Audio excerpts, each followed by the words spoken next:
Good morning, everyone.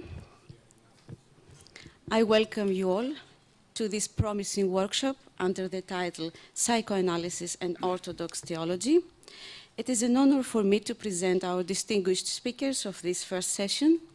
I will begin with Dr. Evdoxi Deli, who is a researcher at the Research Center for Greek Philosophy of the Academy of Athens, and also a postdoctoral researcher and the projects Narcissus and so.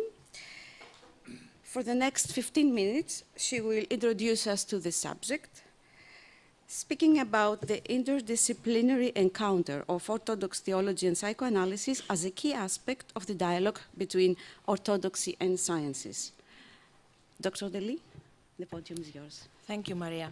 Good morning, ladies and gentlemen. On behalf of SHOW Project, allow me to extend a warm welcome to all of you. We are very pleased to welcome very special guests who will share with us their various and deep approaches on the relation between psychoanalysis and Orthodox theology and spirituality. I'd like to thank Nikos Livanos for the work he has done for this workshop, and mostly Father Vasilios Thermos for the scientific and practical support. Without his helpful advices and suggestions, at all the stage of the preparation of this workshop, it couldn't be realized. Last but not least, I have to thank the research director of the project, Ephimios Nikolaidis, who encouraged us to organize the present event in the frame of SHOW. My talk is just an introduction aiming at presenting briefly the rationale of this workshop. I am neither a psychoanalyst nor a theologian.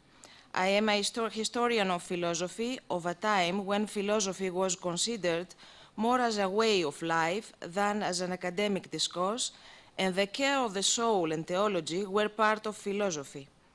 During the last 3 years, as a member of the research team of SHOW, our task was mainly to map the field of the relation of the dialogue between orthodoxy and science.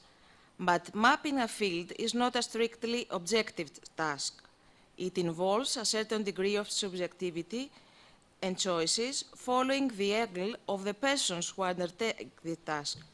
So, a particular interest in soul conceptions and anthropology, late antiquity and Byzantium, which seem distant, but maybe there are less than we believe it, led me to investigate this field.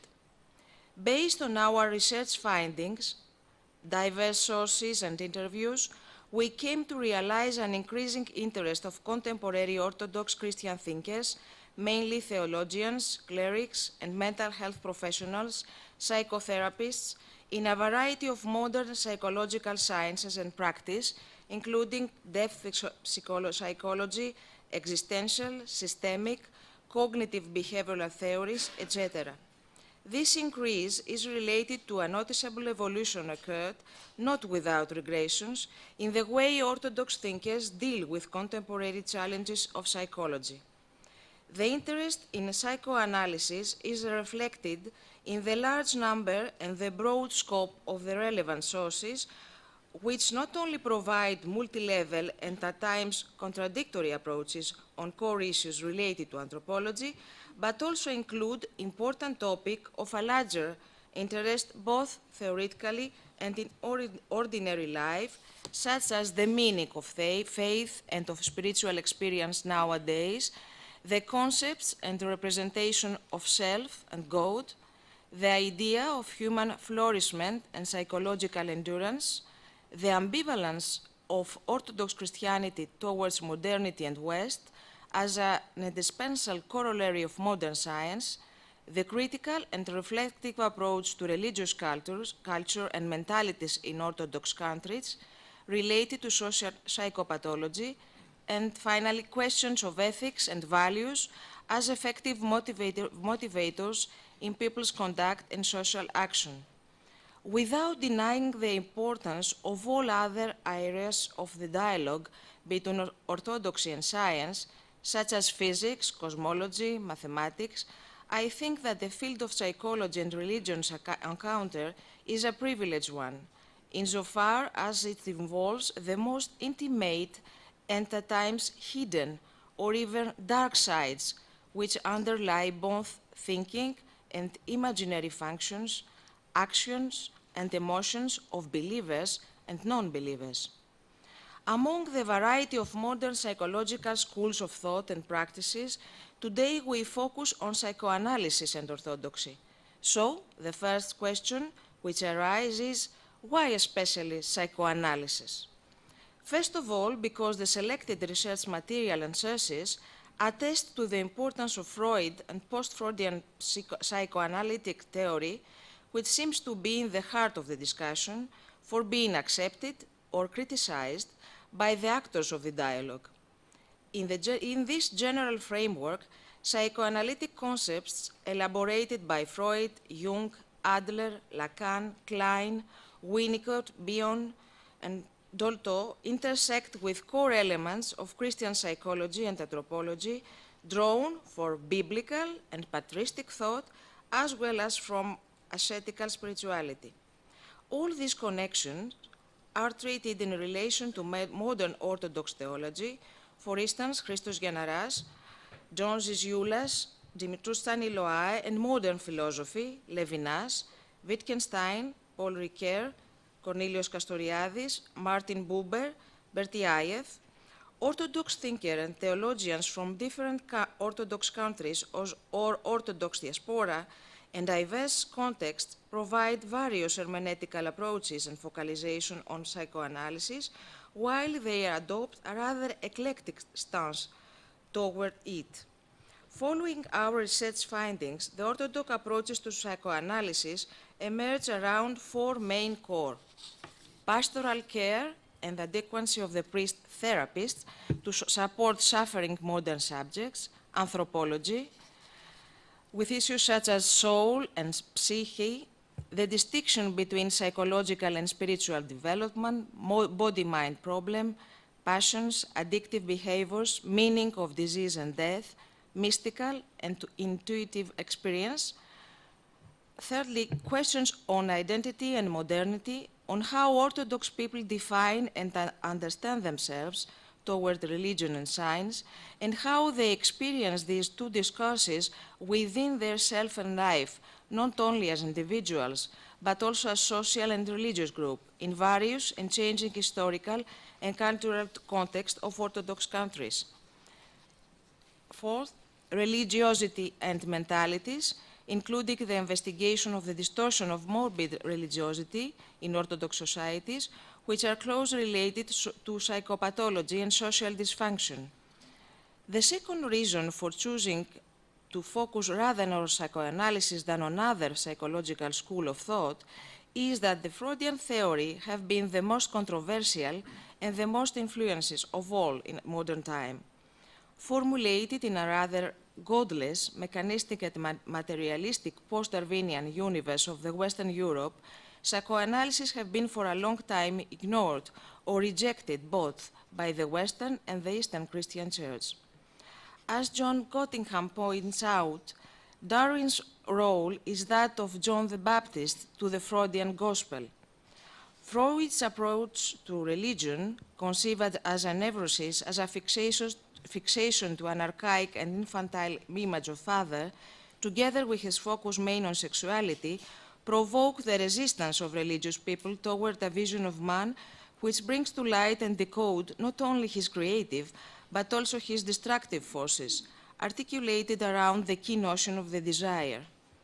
But given that all human experience implies the dialectic between desire and culture, as Paul Ricoeur mentions, psychoanalysis is not only changed the image of man, but also provided a global theory of culture, which tackles also morality and ethics. While the psychoanalysis cannot speak of the foundation and the principle of ethics, it gave a new way of questioning ethical issues, unveiling the falsification of desire which invests moral life. It changed human consciousness by changing the knowledge of consciousness. Psychoanalysis does not provide a final truth. It does not speak of God, but it speaks of the God of men. Although at a first sight the relationship between Christian theology and psychoanalysis may seem paradoxical and uneasy, They seem to share a number of common elements, such as the quest for good life, for meaning, transformation, while both, through different paths, overcome the reason-centric model of self-understanding and self-realizations, confronting non-rational elements in a way which implies the process of rediscovering of the self, not through knowing or control of non-rational, but by a complex process and experience of rehabilitation. During the 20th century, the scope of psychoanalytic thought has been deepened and widened. Psychoanalysts become more and more aware of the formative influence of the wider culture, including religion, embodied in language, and of the experience of previous generations. On the other side, contemporary Orthodox theology formulated and put forward a relational being spirituality, promoting real selves and meaningful bonds with other and otherness, God, overcoming the sense of a separateness of others and from natural world. In our days, both mind science and theology face new anthropological challenges from brain sciences, neuroscience, and medical technology, at the same time promising and ambivalent for their presentation and the reality of men in society. Despite the fact that the Orthodox theology and psychology focus on different problems, different contexts, answering different questions, often from different sorts of people in different contexts, they embrace the whole man and his life face not simply repeatable and measurable phenomena. In this perspective, they could be related, but they are not reducible one to the other. At the same time, because the interests of psychology and theology overlap one another, both are interested in the broadest possible sense in human self as person, they could be connected while they are not different visions of the same thing. The dialogue between them needs two partners and not their fusion. They need a clear delimitation between the distinct level and awareness of the misleading homonyms. The future of the dialogue between Orthodox theology and psychoanalysis seems to be, both for theologians and psychoanalysts, a difficult transdisciplinary challenge of hermeneutical character, an open-minded enterprise for a fuller understanding and coordination between the different levels which make us human, that is to say, between subjectivity and personhood, providing the interaction between real and true self.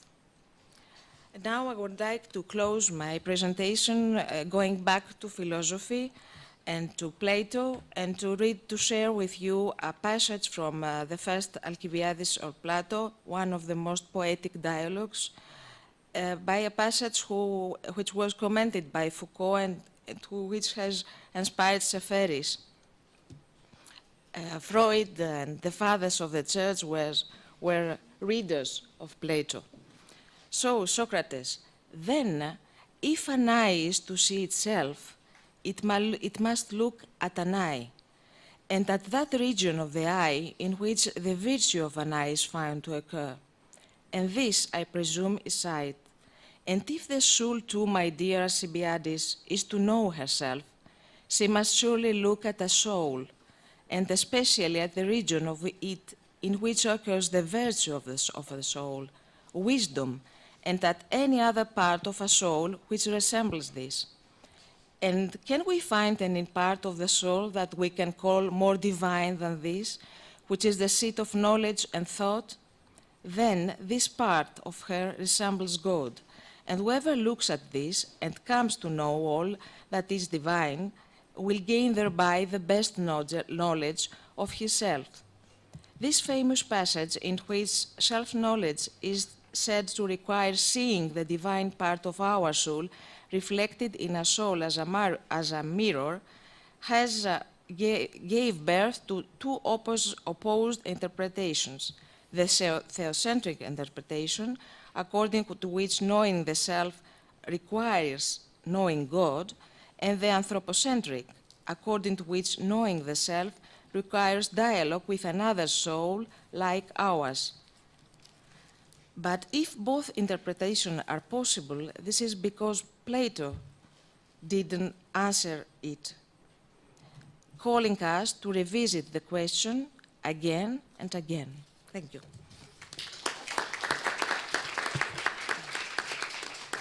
Thank you very much, Evie, for setting the scene for our discussion today by raising important issues.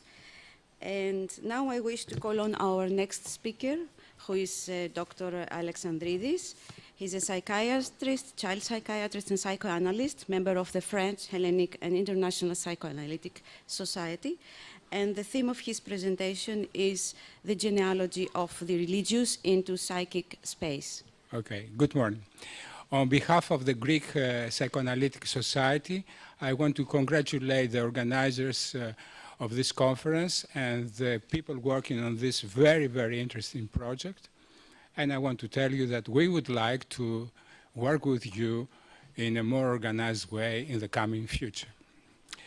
When I sent my proposal, I was thinking of writing a rather academic paper taking in account the different stages of the human development, and then to see how the feeling of the divine and the religious can come into the psychic formations. But when I start writing, I thought that it would be better for you to have my reflection as it comes out from the clinical practice. So I will start with a session with a patient, and I want to ask you because I trust your confidentiality, that you will not speak outside from this conference about this material, and all this recording will be used only for scientific purposes. Well, a 35-year-old patient of mine exhibiting narcissistic features and suffering from full-blown alcoholism and compulsive fantasies, a self-proclaimed atheist, after a couple of years in analysis, said, I quote, "My father was a priest in a small village in the deep countryside. He used to dress me up as an altar boy in order to help him with his services. I hated that because it put me in an awkward position regarding the other boys of the village. The only benefit was that I took pleasure in hearing my father's voice when he sang the hymns. While he sang, I had the impression that he was somewhere else. Today, I can say that he was in a state of ecstasy.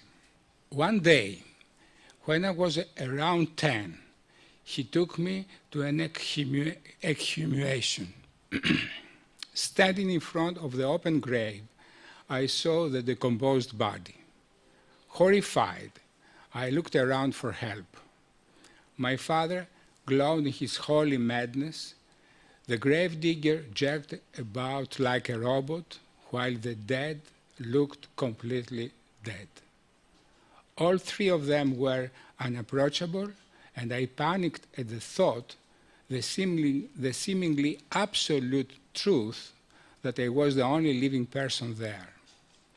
I was alive and on the side of humans. The others were on the side of God. I felt an enormous loneliness." Well, the analyst recalls this memory 25 years later, and after having evolved satisfactorily through the analysis relative to his functional and structural psychic deficiencies. Despite his capacity to narrate, his use of symbols, and the trust he exhibits towards the analytic setting, the regression and the reviviscence of the trauma is shocking him up. He just sits there, mute and frozen. I have the sense that he is still there, on the other side. I am the only living person, I say to myself, taking his place in the traumatic scene. Where is he? My mind spins painfully. I recognize in the infantile experience elements which may have resembled a mystical experience. Dead, empty, outside oneself, mad. These are conditions imposed in order to deal and communicate with the hereafter, which is conceived as the potential space occupied and allowed by God. In the here and now, the man is alive. He emerges yet feeling utterly alone. He's feeling completely alone. And for me, this is the absolute solitude of a man cut off from his metaphysical beliefs. This feeling of the absolute solitude. Well, I recognize these thoughts as a defensive intellectualization of my patient's suffering and of my own existential agony, and I try to invent a space where we can coexist.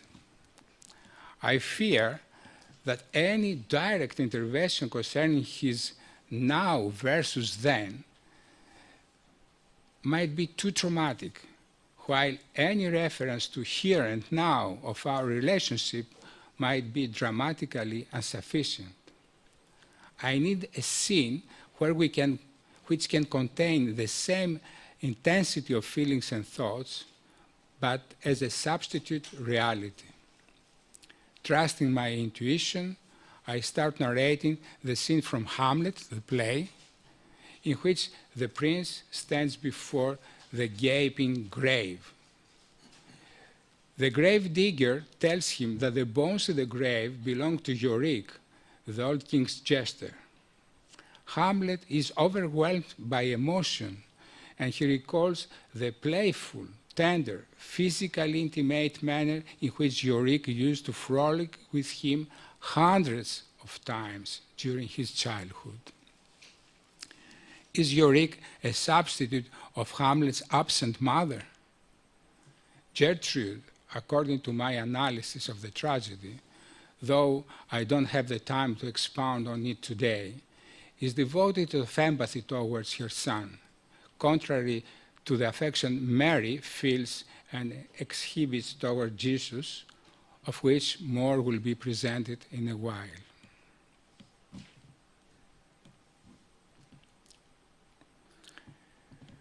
The transfer of the analytical domain towards the theatrical creates the potentiality of a kind of discourse which is at once literal, concerning the patient's ideas and the feelings, and metaphorical, concerning the identities and personas by use of the Greek notion of the prosopon. By introducing Hamlet, I activate the qualities of the double, the same, the salvator, sotir, in both the session as well as in the imaginary world of my patient. The one who bears both the passion and the discourse of the passion, qualities which Christianity introduces to humankind in a unique way through the face of Jesus. Christ is a mirror, Paul says. For now we see through a glass darkly, but then face to face. Βλέπομεν γάρ άρτη διεσόπτρου εν ενίγματι, το δε πρόσωπον προς πρόσωπον. The patient identifies with Hamlet's existential self-interrogation to be or not to be, but replies that the way towards God was blocked by his representative here on earth, his own father, who abused him physically and emotionally, both in private and in public. Is the earthly father an initial gateway towards the celestial one? We shall deal with this subject shortly by speaking of Freud, the totemic father, and religion.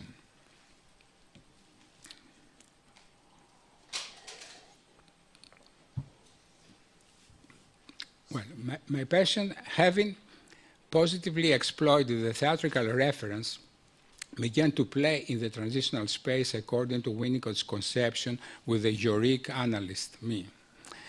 More importantly than by the words exchanged, the efficacy of the situation was due to the psychic availability of the analyst, who toyed with the analyzer as if he were a baby, managed to bring to the scene what he assumed to be the greatest void of his patient's history, a containing and metabolizing experience with the primary object, the mother.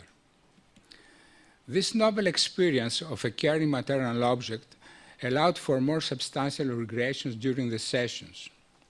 One day, he said he had been drinking copious amounts of wine for many years, always black wine. This is a ritual in the way he drinks. There is a ritual in the way he drinks. He sits alone on the couch, swinging directly from the bottle. When the wine is gone, he throws the bottle to the floor and he goes to pieces. I wonder whether the bottle goes to pieces too. In his narrative, the word black is used excessively. I allow myself a reverie. The baby lies down on the inanimate couch, the mother, all alone, suckling black milk of bad quality. The mother's absence has numerous consequences, so that the different parts of his body, the erogenous zones, as we call them in psychoanalysis, remain unconnected, and the psychosomatic unit is not achieved. The mind does not inhabit the body as a unifying representation of the self. Both the sense of self and that of the other are in pieces. Convinced that the wine is a transformation of the milk, I ask, were you given black milk? He is stunned. Then, in a very serious tone, as if a most profound recognition of a repressed experience is consuming him, he answers, I've drunk black milk. When I was born, my mother couldn't lactate, so another woman who'd given birth at the same time was forced by my father into breastfeeding me right after having breastfed her own child. That means that for me the milk was always too little, insufficient, bad, black. Coming to our question concerning the appearance of the divine to the psyche during the developmental process, I could assume that my patient as a baby was exposed to the helpless situation where his survival depended on the other, but did not experience this divine help stemming from his mother. Depressive, inhibited, like a dead mother for that child, she did not provide him with the experience of complete union with the one and only, who is the whole world and who desires for the child to exist in union with the one. The intervention of the mother is proof of the existence of an elsewhere, a metaphysical space beyond the physical space of the child. The satisfaction of being breastfed is the miracle. The quietude into the mother's arms is proof of the desire of the other for his well-being. At that moment of assistance to the suffering baby, the origin of religious feeling materializes into the psyche, represented by the maternal kindness and goodwill. Although this syllogism is given by Freud as a New Year's gift to Ferenczi and Jung in two letters written on the 1st and the 2nd of January 1910, the public demonstration of this thesis will only take place 17 years later, in 1927, appearing in Freud's The Future of an Illusion. The cause behind this prolonged silence can only be explained by the fact that in 1912, Freud published his book Totem and Taboo, which contained his anthropological views on the origin of the primitive tribes and their adherence to the animism. The argument is based on the murder of the father by his sons and the divinization of the father. The origin of this thought stems from Freud's clinical work with neurotic passions. Most of them suffer from obsessive-compulsive disorders. The heuristic use of that assumption is crucial for the comprehension of the castration complex. Freud is certain that by establishing this anthropological myth based on murder and castration, he is introducing a new paradigm in the field of human sciences, which has to be safeguarded and propagated.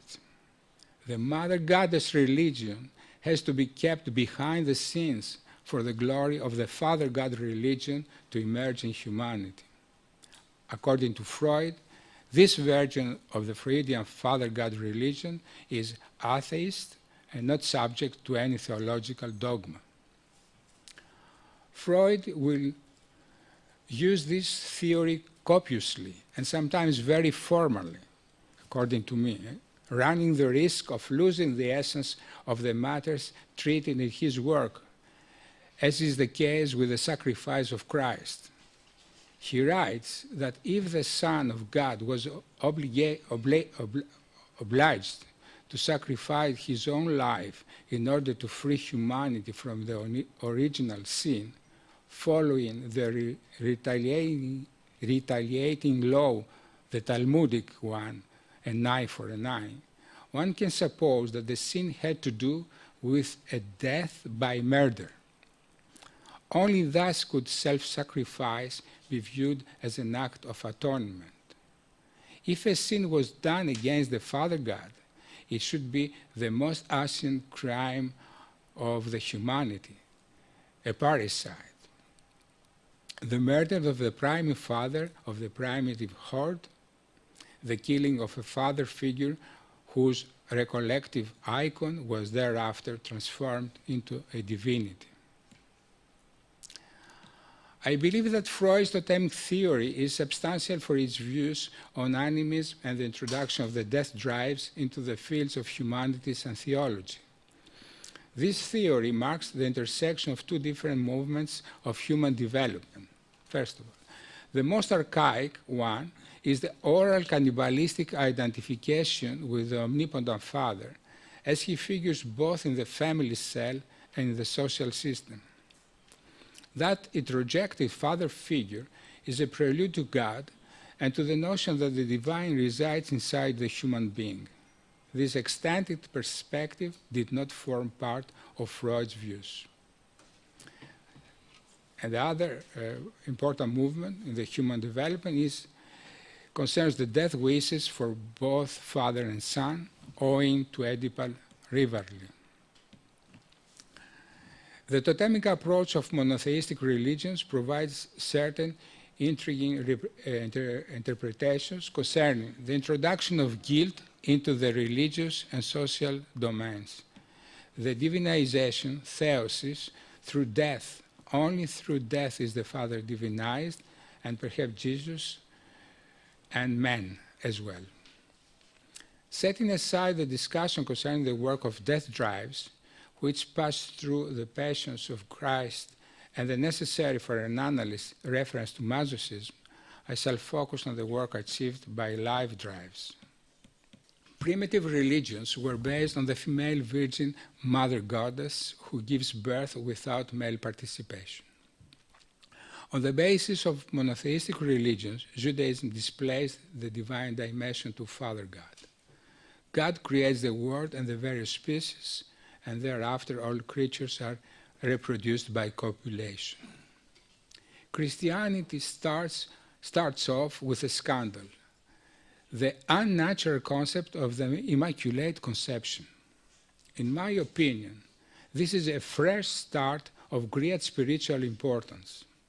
Mary, as a virgin, activates the memory trace of the animistic Mother Goddess. That means that the archaic, primitive roots of humankind and of the human psyche, both always functioning on a latent level, rise to the surface in order to be transformed under the supremacy of male Father God. The absence of carnal copulation marks the beginning of the new spirituality, the remembrance of the impact that the paternal spirit has on the conception of the child. This is the new spirituality, that we have to remember the impact of the paternal spirit on the conception of the child. In psychoanalytical terms, the Immaculate Conception represent the desire of a woman to be the chosen one by the one she too has chosen. That is the man who is in possession of the phallus. Phallus has nothing to do with penis. Phallus is a supreme quality which is recognized by a specific woman as belonging to a specific man. The woman desires to have it because she is not and she cannot be the person who possesses it. She wants to be filled with it and then to transmit it to her son, who will identify with the paternal phallus. The Immaculate Conception takes place consciously or unconsciously in every act of human copulation, most of the times with a differentiation between the physical father and the psychic father. It signifies, on an unconscious level, the union of two desires to give, to receive, and to transmit this very specific phallus. According to my readings of the Gospel and to my interpretation of Mary's words, the phallus for her signifies the mercy, esplachnia, which is completely different than the power with which the phallus was adored according to the God of Jews, των Εβραίων. Έχουμε μια διαφορά, έτσι. We have this difference. The God of Jews, where it was full of power, and the God of Christianity is full of mercy, according to Mary, and love, of course.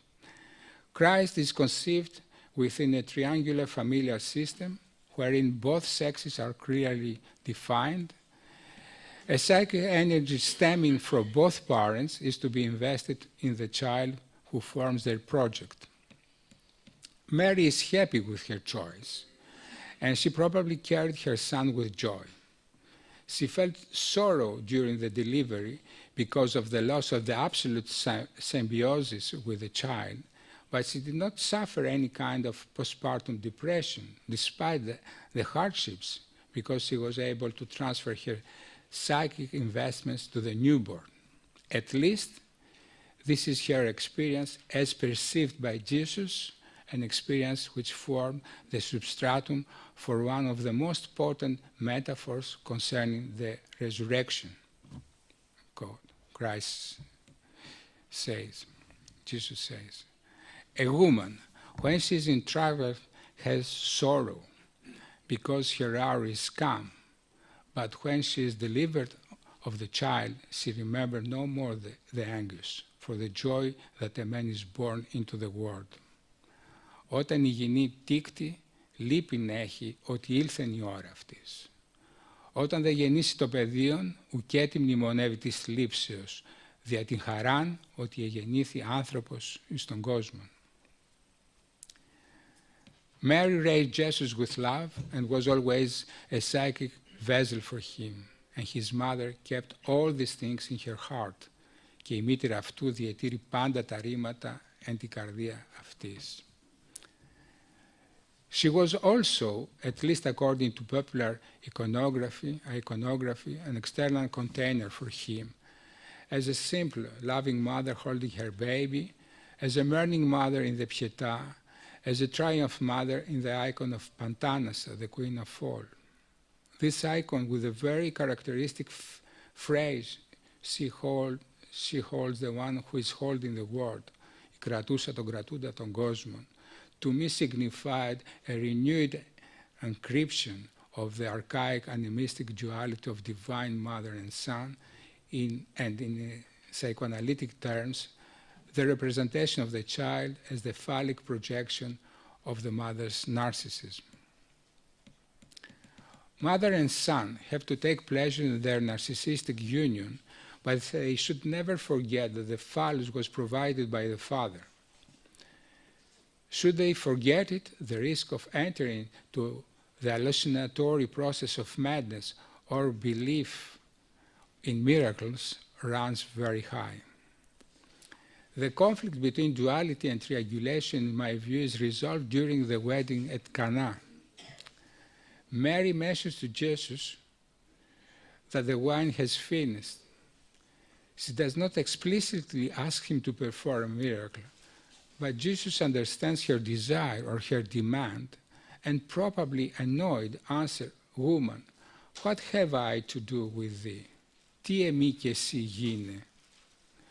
With the word woman, he places her in the initial stage of womanhood, a woman who received the grace of God, while with his following phrase, "Mine hour is not yet come," ούπο οίκη η ώρα μου, he declares himself as his father's son in constant internal dialogue with him in order to find the appropriate time to begin.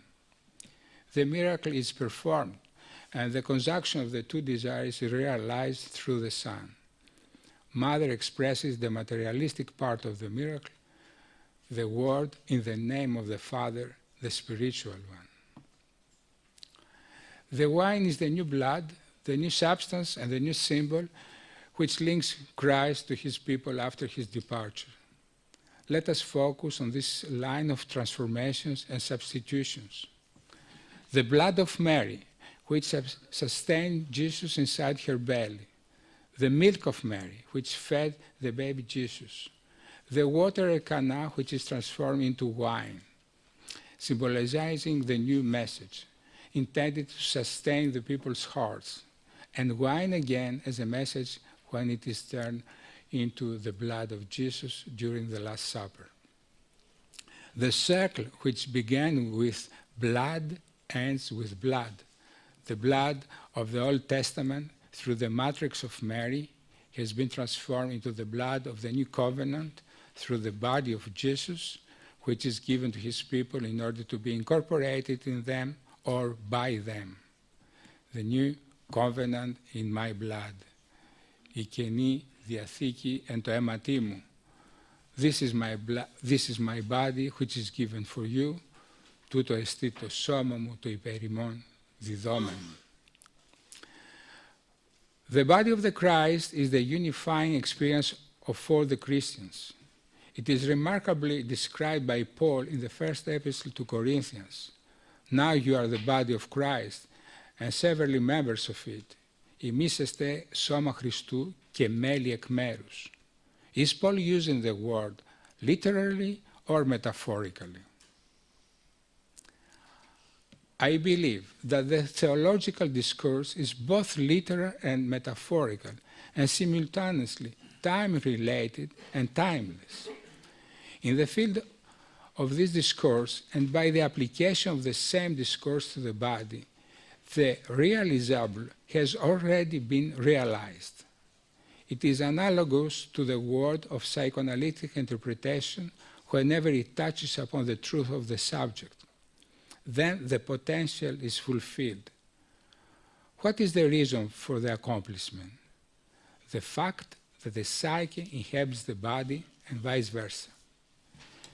The Christian dogma of the resurrection of bodies and souls, with its insistence against all criticism on the physical rapture of bodies, has probably its sources, as does psychoanalysis, more in Aristotle, who writes that passions are materialized word, τα πάθη είναι ένιλος λόγος, than to the immaterialistic Platonic doctrine. The resurrection dogma promises to the believer, from this moment unto death, the absolute achievement of inhabiting the body of Christ through the union of one universal body. In conclusion, I return to my passion. His infantile traumatic experience has elements of an involuntary mystical experience. What else is a mystical experience if not the ability to assume all positions, to be both dead and alive, gripped by passion and apathy, alone and with God, sane and insane, in order to be inhabited by that which is impossible to conceive through thinking, το απερινόητο. I believe that this mystical experience resides in the core of human existence, and it occurs during the encounter of the emerging psyche into the world with the emerging world that seeps into the psyche. The moment of complete autogenesis of the self and the world, owing to the pleasure of creation, and the moment of complete heterogenesis of the self and the world, because of the violence of the formless, the infinite, the ineffable, the non-existent. So comes the unbearable dilemma. Am I everything, or is nothing nothing? The salvation lies along the road. Heraclitus says that psychis estis logos auxon. Psyche has a language and a logic that tends towards expansion.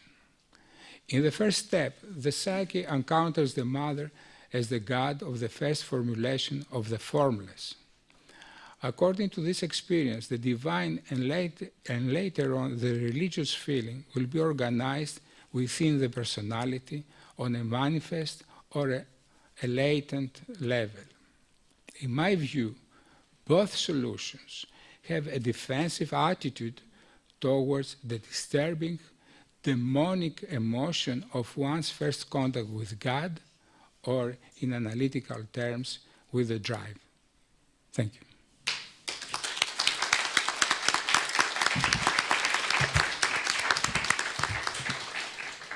We have to thank our speaker for this most stimulating lecture. I feel that you have lots of questions, but please keep them when both presentations have finished. It is my pleasure now to introduce our next speaker, who is Dr. Harris, a clinical psychologist working at the Center for Depth Psychology in the United States. The title of his lecture is Truth is a Double-Edged Sword, a brief history of the dialogue between psychoanalysis and Christianity. Dr. Harris.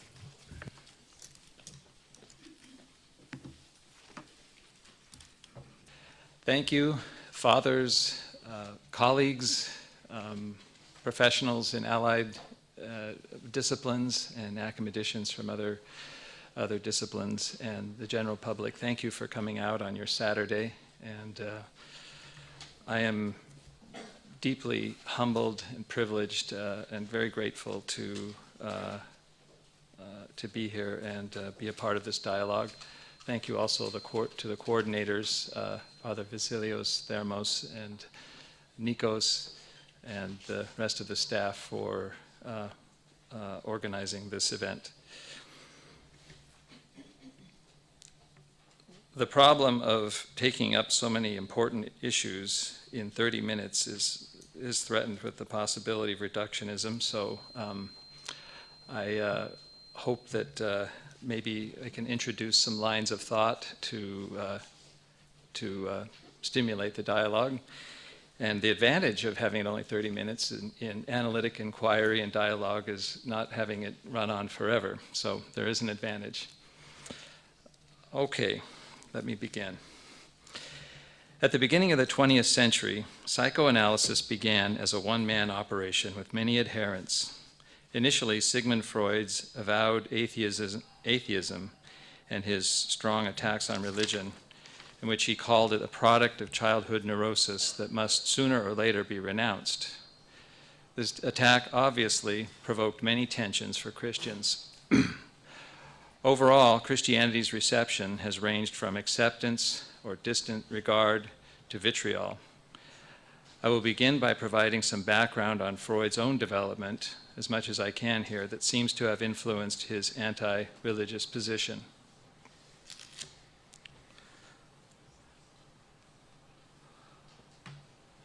Why did Freud reject God? Sigmund Freud linked human representations of God to the father figure, connecting religious feelings and experiences with attachments to father, exemplified his view that developmental processes condition religious belief.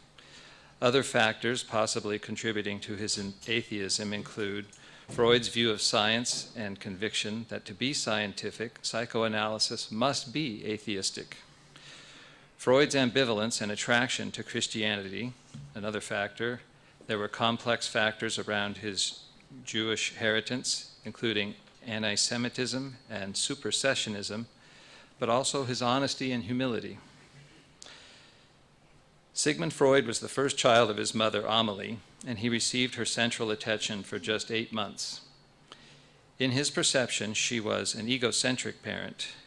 Remarks in his writing appear to attest to how he coped by distancing himself from her, a strategy that could potentially contribute to an emotionally unavailable God image. Therefore, he became very close to his nurse, who, according to Freud, became his primary originator, and by initiating him in, quote, sexual matters. She told him about God and took him to Roman Catholic Church. After church, he would play at imitating the priest and perform sermons. And for Freud, his nurse became his primary sexual object, in his words. He connected living or life with her, and he linked his mother to death. However, while he was still quite young, his nurse was abruptly removed from the home, and young Sigmund fell into despair. He felt lost without her nurturance. Perhaps linking one God image to this loss, he wrote, quote, "We naturally feel hurt that a just God and a kindly providence does not protect us better from such influences during the most defenseless period of our lives." Next, Freud turned to his father, only too soon to be disappointed. Because his father, Jacob, was unable to support the family, they moved to a large town and lived in poverty. However, during his latency age, his father taught him biblical stories that left a lasting impression on him. It is unclear what resulted from this part of their relationship. Further, Freud's favorite uncle Joseph was convicted for dealing in counterfeit rubles. As surmised by Anna Marie Rizzuto, quote, "The men in the family could neither offer protection nor integrity." Further, Freud became pressed into a role of taking care of his family.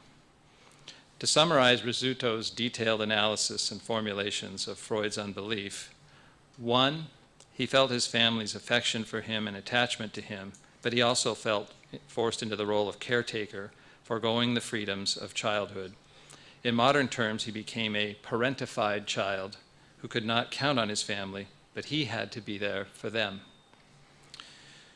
2, God had lost his power for Freud. He grew accustomed to a reversal of roles that made God irrelevant in his mind and put Sigmund in charge. He stated that God was a, quote, nothing, and, quote, a being that does not deserve his attention, unquote. Freud formulated his own view of God as it evolved alongside his relationship with his father, whom he demoted. Through displacement, God was made to pay for the failure of all his primary objects. 3, he saw it as his destiny to be the grand revealer of nature's secrets, taking God's place and at the same time protecting him from the feeling of any helplessness which he abhorred and enacting his love of independence. Freud, in his view of what it is to be a scientist, demanded of men that they grow up and face the world alone without the infantile crutch of a father God. 4, with the death of his father, the feelings of terror and helplessness triggered the feelings of loss of his beloved nurse and rekindled this despair. The collision between religion and psychoanalysis began with Freud's attacks on religion as illusion. These attacks, with their rejection of God, may be seen as a symptom of his own illness. In supplanting God and replacing belief with his own ideology, he likely took psychoanalysis down an unnecessary sidetrack. Jung reports Freud saying, "My dear Jung, promise me never to abandon the sexual theory. That is the most important thing of all, you see. We must make a dogma of it and an unshakable bulwark." Freud's powerful sublimation of these very painful issues were a part of his creation of psychoanalysis, but seems to have made him unable to submit to his own prescribed treatment. As the architect of psychoanalysis, he strongly defended his authority. When Jung, in an effort to help interpret one of Freud's dreams, asked for personal details from his life, Freud reportedly looked at Jung with suspicion and said, quote, "But I cannot risk my authority." He never could submit himself to what he saw as the dreaded transference and regression to dependency described so well by Winnicott. We can speculate that Freud was terrified that analysis could bring the daunting prospect of accessing painful losses and rage. Thus, as the god of his own private religion, he never seemed to be able to submit to another authority, another analyst. Consistent with Rizzuto's formulation, Jung related that, quote, although I did not properly understand it then, I had observed in Freud the eruption of unconscious religious factors. Evidently, he wanted my aid in erecting a barrier against these threatening unconscious contents. Although psychoanalysis has moved on from a pervasive view of religion as an obsessional neurosis, we can still pause and reflect on which unconscious barriers we may impose to a more authentic and dependent relationship on God. Embracing this question might promote a view of psychoanalysis and religion supporting each other, both for the sake of the patient and the mutual benefit of their respective endeavors. I'm going to turn now to a description of the various Christian responses to Freud and later forms of psychoanalysis. First, the Roman Catholic response. Because of Freud's referring to religion as an illusion, Roman Catholics instantly reacted negatively even before reading Freud's works. Psychoanalysis and Catholicism have been at odds with each other for a long time, yet while they, quote, disagree on almost every possible issue, they are inseparably united in their effort to help man to understand himself. The adversarial nature of the relationship has dissipated over time, in part because some psychoanalysts, as both converts and priests, are Roman Catholic believers. The papal response has largely been restrained, although Pope Pius XII rejected, quote, the pansexualist theory of a certain psychoanalytic school, end quote, but added that, quote, psychology of the depths must not be condemned if it discovers the contents of the religious psychism, end quote. Pope Pius XII added his wishes that the spiritual values be taken into consideration by both psychologists and his patients. In recent history, Roman Catholics have been more forgiving of Freud. For instance, they point out that Freud was careful to say that an illusion is not the same thing as an error, but when belief has become a wish fulfillment and as such acts as a prominent factor in motivation, it therefore becomes an illusion, but not proof that religion is false. Further, contemporary Catholic perspectives often see psychoanalysis as concerned with matters of the soul, whereas religion is now seen to be concerned with the spiritual welfare of the whole man, but specifically the soul in whose essence grace resides. Roman Catholic priests have now been granted permission to become psychoanalysts, and it has been recommended that psychoanalysis be used by Roman Catholics with both the screening of priests and the promotion of the psychological welfare of priests. Overall, the view of Catholicism, while more varied than expressed here, accepts that its own teachings, such as those of St. Thomas Aquinas, who wrote that there was both a need for the soul to address anxieties, and the soul is both a source of love and hate, which may be unconscious. All ideas which predate Freud, obviously. It is very difficult to characterize the Protestant response because it's such a broad range of hundreds of denominations. As might be expected, the Protestant response has been broad and varied, and because of all the denominations that have proliferated since the time of Martin Luther. Therefore, I will try to summarize briefly here. While equally offended at Freud's attack on them, a growing sympathy with psychoanalytic ideas has emerged over the past 100 or more years. The varying Protestant faiths have written extensively in response to psychoanalysis and have formed psychology and religion peer-reviewed journals, multiple organizations to facilitate dialogues between psychology, psychoanalysis, and Christianity. Most of the writings by Protestants seems to adopt a pragmatic, rationalistic, as well as cataphatic theological approaches, largely focused on integrating psychoanalysis and faith. These approaches appear to be influenced by the Hegelian dialect of thesis, antithesis, and synthesis. Within the limitations that integration and synthesis bring, Protestants nevertheless have flexibly adapted religious formulations and psychoanalysis to attachment-oriented therapies, marital therapy, brief psychodynamic therapy, group therapy, and contemporary psychoanalytic psychotherapy. Ever the pragmatic Protestant Anglican theologian C.S. Lewis writes, when Freud is talking about the cure, neurotics, the cure of neurotics, he is speaking as a specialist on his own subject.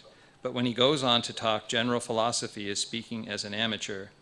But psychoanalysis itself, apart from all the philosophical additions that Freud and others have made of it, is not in the least contradictory to Christianity. Its technique overlaps with Christian morality at some points, and it would not be a bad thing if every parson knew. Now that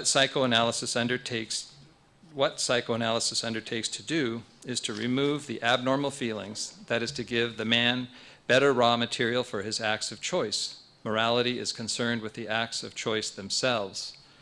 Now this difference is purely a moral one, and psychoanalysis cannot do anything about it. However much you improve the man's raw material, you still have something else, the real free choice of the man on the material presented to him, either to put his own advantage first or to put it last. And this material is not a sin, but a disease. It does not need to be repented of, but to be cured. Human beings judge one another by their external actions. God judges them by their moral choices. Now, this difference is purely a moral one, and psychoanalysis cannot do anything about it.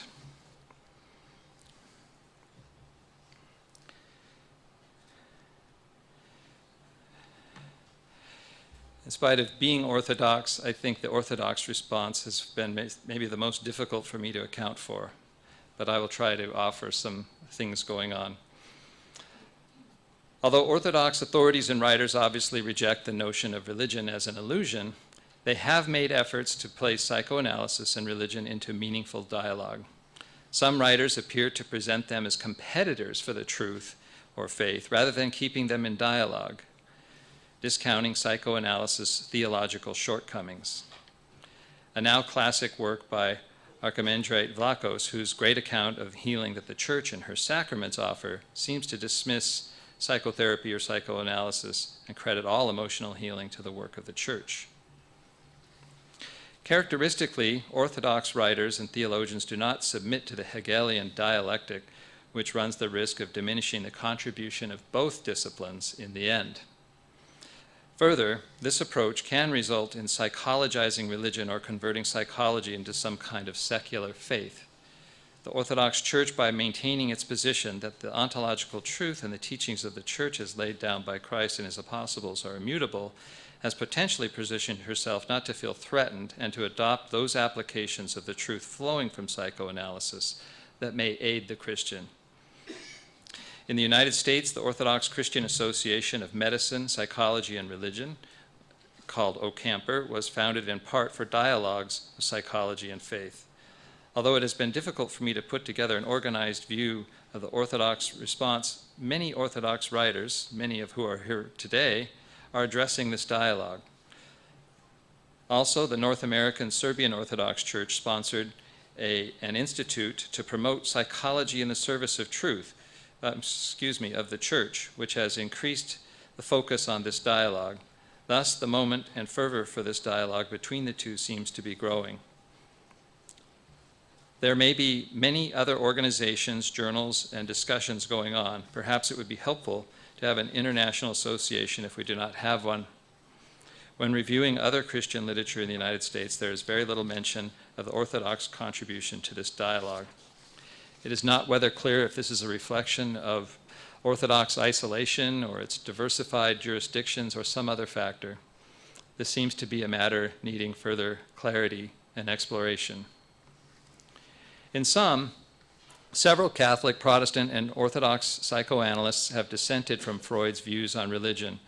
Among the most significant were contemporaries who challenged Freud, namely the Christian psychoanalysts Oscar Pfister and Gregory Zilborg, whom saw little, if any, conflict between Christianity and psychoanalysis. Clearly, across the Christian world, psychoanalytic thought has persisted because it has not thrown out the proverbial Freudian baby with the bathwater. Let me turn this discussion now back to the hurdles that must be crossed to improve the dialogue between psychoanalysis and religion, more specifically Christianity. For the sake of brevity of this presentation, I'd like to summarize some of the key barriers that have created tensions between psychoanalysis and religion.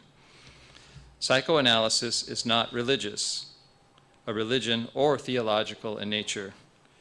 2, there is the problem of Freud's atheism. 3, psychoanalysis' emphasis on the mind, sometimes to the point of making the mind a religious object of devotion.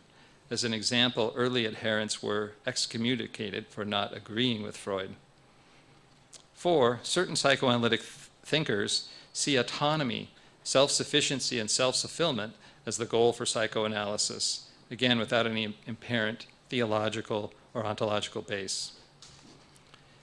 There are many others, but these barriers of lacking ontology, the atheism, intolerance, and self-sufficiency can restrict meaningful dialogue. And by self-sufficiency, I mean there's no need to rely on God. The reader will note, I'll note that these criticisms of the limitations are placed on the side of the relative newcomer psychoanalysis. The Christian religion was in place long before psychoanalysis and presents with its own inherent ontology, which begins with the existence of God, sees the mind within the context of a greater whole, and is based on relationship rather than individualism. These barriers can become points to address in dialogue to see if any shifts in analytic thinking can encourage the discussion. With this in mind, I will trace a major strand of thinking within psychoanalysis that offers this potential.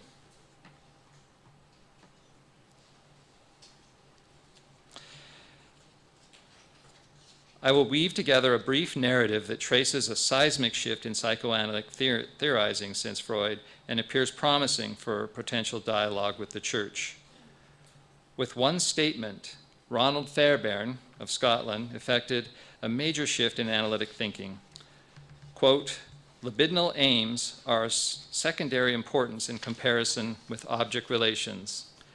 A relationship with an object, not the gratification of an impulse, is the ultimate aim of libidinal striving. End quote. With this injunction and the following that eventually ensued, personality became viewed based on its organization around the navigation of object relations. What this emphasis means is that while humans are driven towards relationships, they also, through transference, recreate their internalized object relationships, often in ways that painfully limit meeting current relational needs. For example, individuals can attach to bad objects, and the task of analysis is to dissolve this harmful tendency. Not only do object relations play out in transference, but also in the formation and maintenance of deep-seated defensive stances. At the same time that Fairbairn was writing, Melanie Klein was working to write about infantile and later experiences of helplessness in the face of dependency on the object, and would later extend her theorizing about primitive positions, namely the paranoid, schizoid, and depressive positions. In her formulation, the relatively defensive child and later adult utilizes paranoid schizoid defenses, a form of persecution and self-sufficient withdrawal from relationships, which includes the denial of needing others and fantasies of being attacked. As Harry Guntrip would later detail, this is an unsustainable emotional and relational deprivation that would require resolution.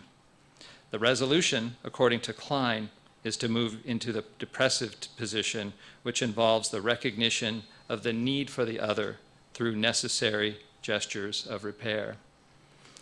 By making relationships central, the potential for the dialogue between psychoanalysis and religion has been greatly enhanced.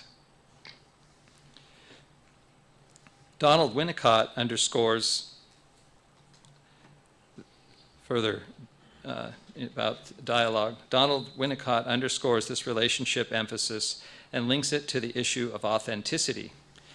In his penetrating and intricate analysis of the mother-child dyad, he brought the fundamental struggle for human development into focus with his pronouncement, quote, there is no such thing as a baby without a mother. Seeming to parallel St. John 15:5, that apart from me you can do nothing, psychoanalysis through Winnicott is characterizing a fundamental problem in human relations that is of tremendous concern for the Christian, namely our dependency on God and theosis. In his now classic Fear of Breakdown, he offers a perspective on how traumatic, painful misentombment in the parent-child dyad can be. Because of this powerful fear, the child constructs a false self-personality to both accommodate and preserve the dependency on the caretaker, but in so doing significantly compromises authentic relating. This way of coping underscores a critical avenue of dialogue with faith, that of relating authentically to God. The necessity of relationships was extended further by Heinz Kohut, who wrote, "A self can never exist outside a matrix of self-objects." Therefore, for Kohut, autonomy is possible because we can never move beyond the attachment of relationships. According to James Jones, quote, "For Freud, transference is outgrown, but for Kohut, we move from childish to adult forms. The self and its relationships are one." Further, John Bowlby, through his decades of research into human attachment, writes of our fundamental need for a secure base. Perhaps viewing this secure base as God, Anna Marie Rizzuto writes, "The sense of self is in fact in dialectical interaction with a God representation that has become essential to the maintenance of the sense of being oneself." Rizzuto also borrows Kohut's concept of mirroring transferences and a self-object bond to explain the early creation of the God representation out of the experience of the mother. William Meisner inextricably binds psychoanalysis with religious faith in dialogue when he says, quote, "Just as there are neurotic reasons for believing God, so there are also neurotic reasons for refusing belief." Finally, Christopher Bolus reframes what can be seen as a regressive search for the object in search for a transformational object, which he sees as a part of an ongoing process of human development. Bolus would view all humans as homo religios, or inherently religious. Psychoanalysis, in its relational emphasis, has brought us to a concern of our dependency on each other and of God's grace and love. This brings to mind an important dialectic for psychoanalysis and theology when Nikolaos Ludovicos remarks, "The phenomenon of the unconscious is seen to constitute the field for an intersubjective quest for meaning, which leads to this eschatological capability of self-recreating and giving content and meaning to the human self within an ascesis of communion, which allows him to isolate the fundamental relational structure which makes him up as a being. The unconscious thus is no longer a sort of mythical being at the very periphery of the subject, but rather a real given, an alive entity actively meeting with the conscious of the other in the light of which it was interpreted. Psychoanalysis is thus raised to the point of being theological, precisely through this eschatological opening in relation to the subject, an eschatological stance which incorporates a series of fundamental biblical anthropological givens." In conclusion, in James Jones' Psychoanalysis of Religion, he notes that religion would be defined not primarily as a defense against instincts or a manifestation of internalized objects, but rather as a relationship with God, and the psychoanalytic study of religion would investigate the way which individuals' religious beliefs, experiences, and practices reflect the dynamics active in their construing of religious experience and the deep structure of their internalized relationships. Clearly, a religious experience is influenced by our attachment experiences and fundamental patterns of object relations. Rizzuto theorizes that just as the idea of God is developmentally necessary to ground our earliest awareness of the existence of things, perhaps a God is needed to ground our sense of who we are. Thus, the child who feels secure grounds that security in a caring God. The child who feels guilty on terrible grounds that the sense of self by referring to it as a wrathful God. And the child who feels estranged envisions a distant deity or dreams of a compensatory, warm, and tender self-object God. This discussion began with Freud and early psychoanalysis obtrusion with religion. Further analysis of Freud's early history throws into question his atheism and characterization of religion as a childish, obsessional neurosis to be taken as psychoanalytic truth. When humans confuse subjective truth for objective truth, or cannot bridge the two as such through transitional relating, a fissure in relating and understanding may result. Freud's theoretical problem at least appears to have stemmed from relationships, especially when he could not be the authority. While his famed self-analysis was admirable and a great contribution to psychoanalysis, Freud apparently mounted a massive defense against the unbearably terrifying and painful losses of those he needed. Perhaps recognizing and needing God was inconceivable for him. Preferring to go it alone, he tried to create a scientific discipline that would provide a cure that he so desperately seemed to need. This cure might have helped him come to terms with the relatively helpless but life-giving need for others, which in turn could have brought him back to God through the undeniable but healthy and more mature need for dependence. On the other hand, we must question whether psychoanalysis would have been developed, at least how it did, were it not for Freud's particular manner of achievement and struggles. Learning from Freud's example and some of the revisions that were later made to psychoanalytic theorizing has contributed to the maintenance and improvement of this dialogue with religion and holds significant potential for authentic participation in one's faith. Psychoanalysis can be enriched by acknowledging the ontological foundations of the human psyche, while psychoanalysis may encourage authenticity, which should enhance religious faith to the mutual benefit of both. Thank you.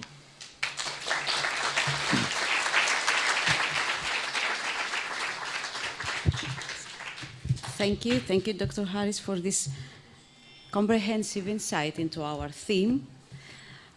We have around 40 minutes for discussion, so please, both presentations are open. I have a question for Dr. Alexandridis, when he's ready. Thank you very much for your very insightful presentation, Dr. Alexandridis. I wonder if you can share any of your views about a challenging but also inspirational Orthodox author in France, Annick de Suznel. She's a disciple of Jung, not Freud, but also a biblical scholar and with some insights into Hebrew wisdom and also an Orthodox theologian. And she has undertaken along her very long career something that reminds me of well, actually, your presentation reminded me of her work, because she has undertaken this kind of deciphering of cherished stories or myths at some point from the viewpoint of existential circumstances today. But of course, being a disciple of Jung, not Freud, her method doesn't look into gender or sexuality or stuff like that. I don't know if you're aware of her work, but could you comment a bit on the difference in treating, say, biblical stories or even ancient myths from the viewpoint of Freud and that of Jung? Well, thank you. I don't know this author and her work. It's a woman, isn't it? So I would like you to give me her name, and I will read her work. I must say that for me, this question of religious feeling and the divine, the mystic experiences is coming to my life from time to time. There is these are very difficult questions, so very, very deeply existential agonies. So in a way I try to think about them, and also I try to repress them, as we do, all of us, I think. So in my life I've written, I've read a lot of authors coming from mostly from the Greek Orthodox literature. And I think that we can work on the gospel, we can work on the myths, we have to. My way of working, it is to work on the text, on the body of the text, as we say, το κείμενο. I'm interested only on the text. And the free association about the text, combine this text with the clinical material as comes from my passions and myself. So I think that now we are in a, and I will finish, I think that with Freud we were in the modernity. Freud is a child of the modernity, trying to find universal theses, universal principles that can be applied everywhere. And now we are in a postmodern area that we try through localities to find out what's going on in this interaction between the object and us. And maybe through this interaction, we'll have to join the basic principles of the modernity, of the theology, or maybe we will have new approaches. So for me, this dialogue has to be now put between modernity and postmodernity. Do I understand your question is trying to have a distinction between the Freudian and Jungian analysis, the approach as it relates to biblical narrative? Yes. At the risk of reduction, as you might know, Jung separated the unconscious into the personal unconscious and the collective unconscious. And so he saw that people should analyze the personal unconscious, or what he attributed to Freudian analysis, and then the collective unconscious. That work was so the personal unconscious is more regressive and resolving ties to the past, so they can live more in the present, and the collective unconscious is more of a teleology, more of the aims of the unconscious, what is seeking to unfold, maybe even sometimes seen as the unrepressed unconscious. And so the biblical narrative sometimes is seen, I think, by Jung and post-Jungians as holding potential for symbolic and spiritual direction as it relates to the unfolding self. I will speak in English because I have 3 questions. They are addressed to all the table, but I think mostly to Dr. Harris. The first question is this. I understand that the common sense of the word illusion has very negative connotations. But if we restrict to the technical sense of illusion, if we turn to psychopathology, illusion is in an intermediate position between perception and hallucination. It's neither perception nor hallucination. It's something that both exists and doesn't exist. Also in psychoanalysis, illusion in the Winnicottian sense is associated to the transitory object. It's again something that is me and not me. In that sense, could God be anything else than an illusion? That's the first question. The second question is that if we think that people are actually divided into people who believe and people who do not believe, I think a very basic question for clinicians as well as non-clinicians is to what extent can a believer understand a non-believer and vice versa? And the last question is that you said that psychoanalysis lacks an ontology, and you also said that psychoanalysis has become an ideology. I disagree with the second. I don't believe that psychoanalysis, if it is an ideology, it's not psychoanalysis.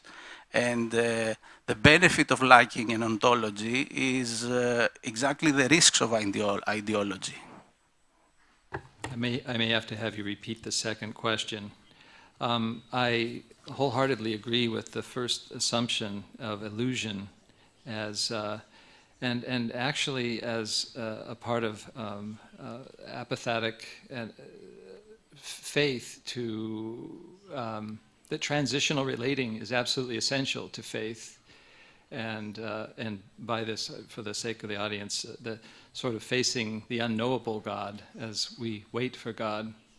And so this form of illusion, I think, is different than how Freud was using illusion, as well as his insistence, at least in his early career, to renounce God and expecting his adherents to as well. So I think it's an important distinction. And I do agree in that broad sense of an ontology as it relates to an ideology. And I don't recall your second question. That's a good question. Sounds like that's a good question for ongoing research. Thank you. Can I say something? Please. Of course, according to Freud, psychoanalysis is not a complete theory in order to understand the world. And according to Freud, psychoanalysis is not an ideology, but things are happening in spite of our will. I think that psychoanalysis, every theory has a hidden or manifest ideology, or can be used as an ideology. And psychoanalysis has been used as an ideology a lot. The second remark is that psychoanalysis, of course, has a theory about the ontology, even if it was not in the aim of Freud. Freud wanted to be far away from any metaphysical questioning. But I think that, and that's why he creates a principle that means psychogenesis is produced because of the need, because this emerging cycle has to deal with the needs of the inside body and the outside world. But we analysts, we have gone far away. As we can see with the conference of Dr. Harris and mine, we don't pay so much attention to the totemic God of Freud anymore, and we focus our attention in the beginning of life, in the relationship with the primary object, at this moment with the contact with the other, where surely the feeling of the divine can be produced or denied, but this will be an act against this coming, emerging feeling. So I think that we have to deal a lot with all people who are thinking and working on the question of the ontology. And I would like to say something more about the question that came before. That for me, my interest, as you have maybe understood through my presentation, it is more on the mystical experiences. And my readings go to these directions.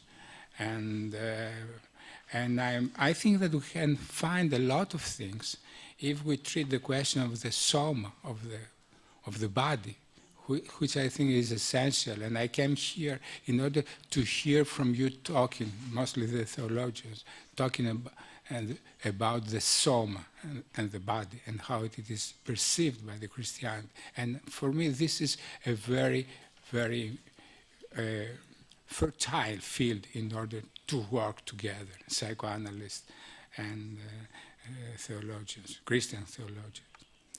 And another field for me, which is very interesting to explore, I'm trying for years, but as I say, I touch it and I leave it and I leave it.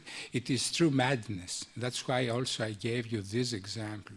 And I read the experiences of the mad for God saints, τις εμπειρίες των σαλών.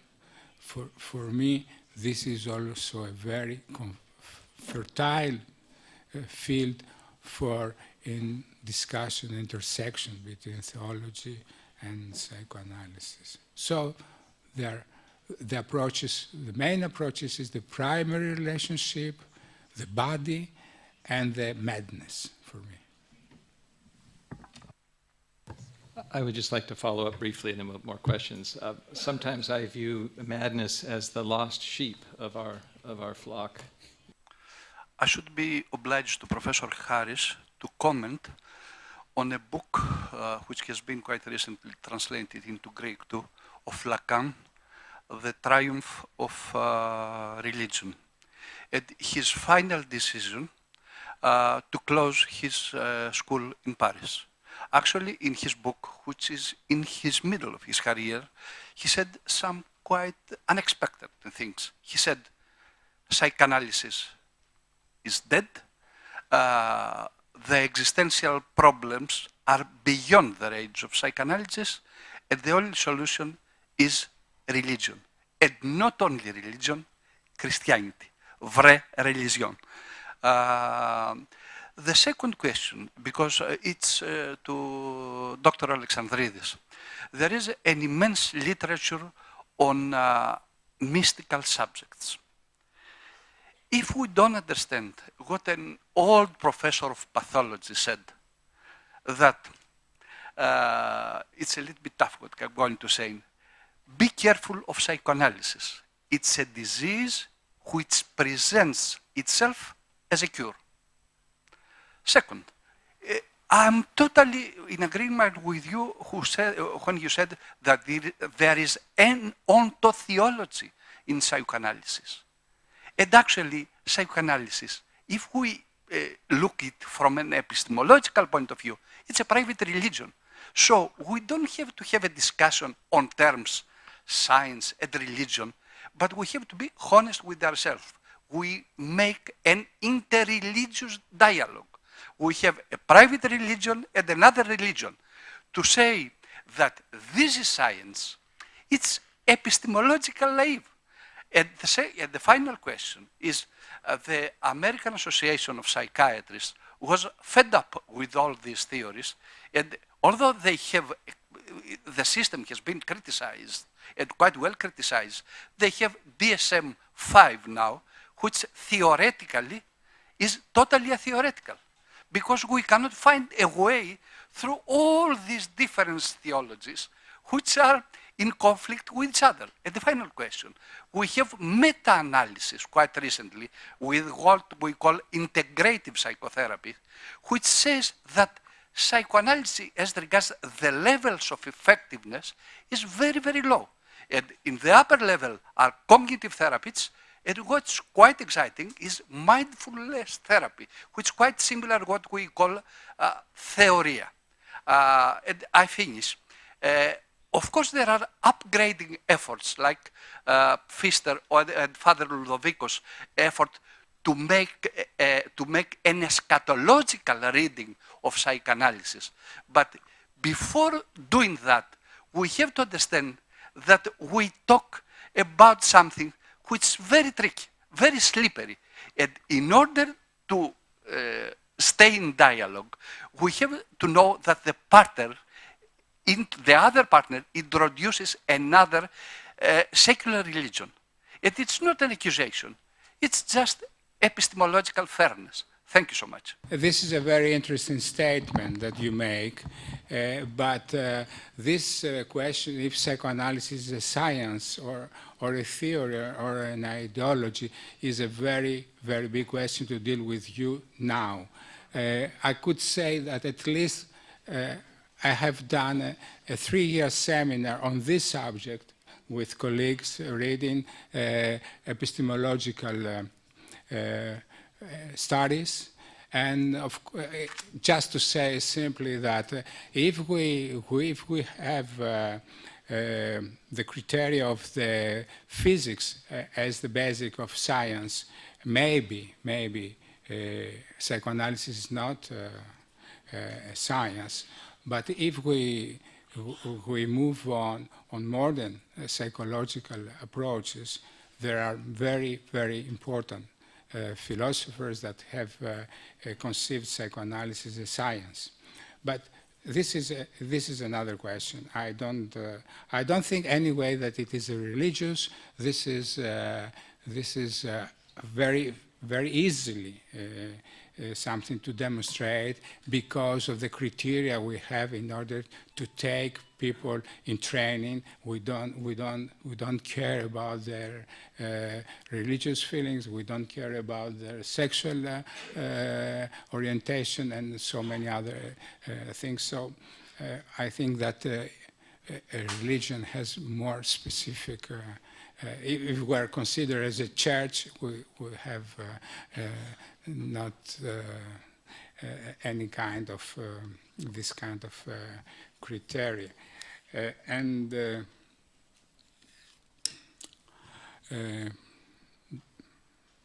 that's for a moment. We do, the question of the. But I would like to say that the question of the if psychoanalysis is a science or not, it is impossible to be treated here.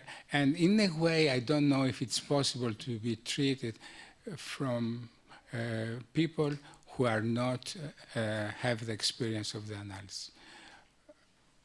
Surely we have the big, just let me finish, with Ricoeur. I think that at least Ricoeur, I think an important philosopher, has tried to see and has seen psychoanalysis as a science, in a way, as a structured system of hermeneutics. Professor Alexandridis, you have spoken about spirituality and mystic experience, and now we see a new trend, a new tendency for spirituality without religion. What are you thinking about this? Spirituality has to be found in a religion.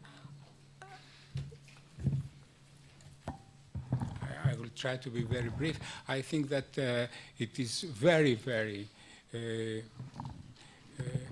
interesting and comforting. It is anakouphistiko for me. It is if there is a new spirituality coming in this world where I think that there is a very opposite tendency.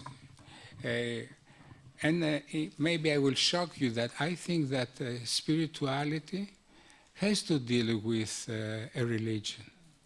It is this constant dialogue between the framed and the unframed that produces the most interesting representations and ideas. It is the same with psychoanalysis.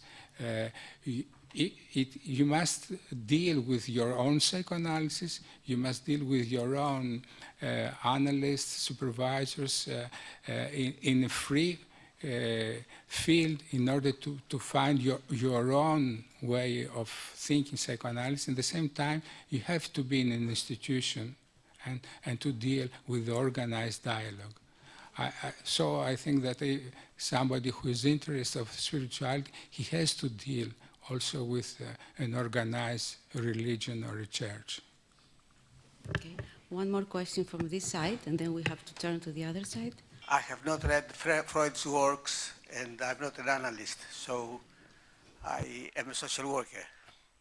But in relation to Freud's atheism and his attack on religion, as well as Orthodox's dialogue with psychoanalysis, I was surprised when I went to visit Freud's museum in Vienna that there was the picture, a photograph of a priest in the first members of his society.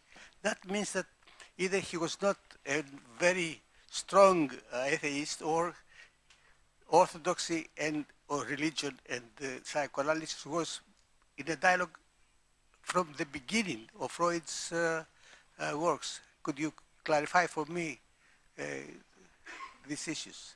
In addition to this observation of the picture of the priest is this fascinating collection of religious artifacts in Jung's study and consulting room.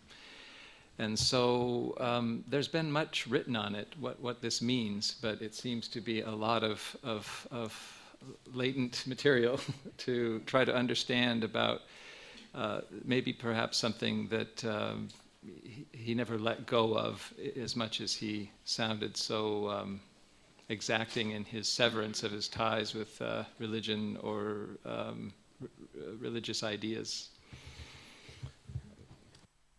And I can tell you that the dialogue, the correspondence by letters with Pfister, who was a priest, it lasted 30 years. So Freud was too much interested in the dialogue with somebody who was believing. Yes, and Pfister was an analyst as well and wrote extensively, and he was a frequent visitor of Freud's home. Can we say that religion is a collective psychoanalyst for free, an individual psychoanalyst is a psychoanalyst that is expensive? And a second question, in Guattari's The Anti-Oedipus says about the desire machine that is born in the family, the father and the mother and so on. Is any optimistic thinking that we can treat this desire machine that is the human being? That, do you think that through psychoanalysis or through religion? In Anti-Oedipus of Guattari and Deleuze describes the desire machine that is born from a family. And this is a total psychiatric problem of the humanity. Desire machine means that he wants everything. Are you optimistic that you will treat through psychoanalysis or the priest, through religion, and to stop this desire that wants to eat everything and to kill everybody? Thank you. Well, even if it is a joke that psychoanalysis could be a free religion for everybody. Psychoanalysis is expensive and religion is psychoanalysis for free. I think that you say something that maybe is true. I would like to say that we need big matrix of ideas and of representations where we can discover our fantasies and the movement of our feelings and of our affects.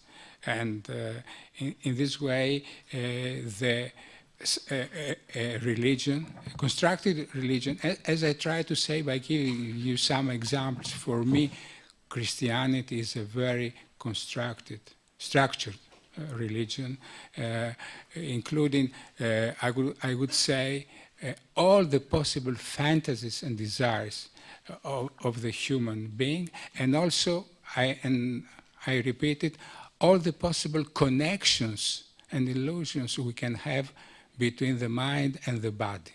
So it is very useful to read and to live yourself, use this matrix.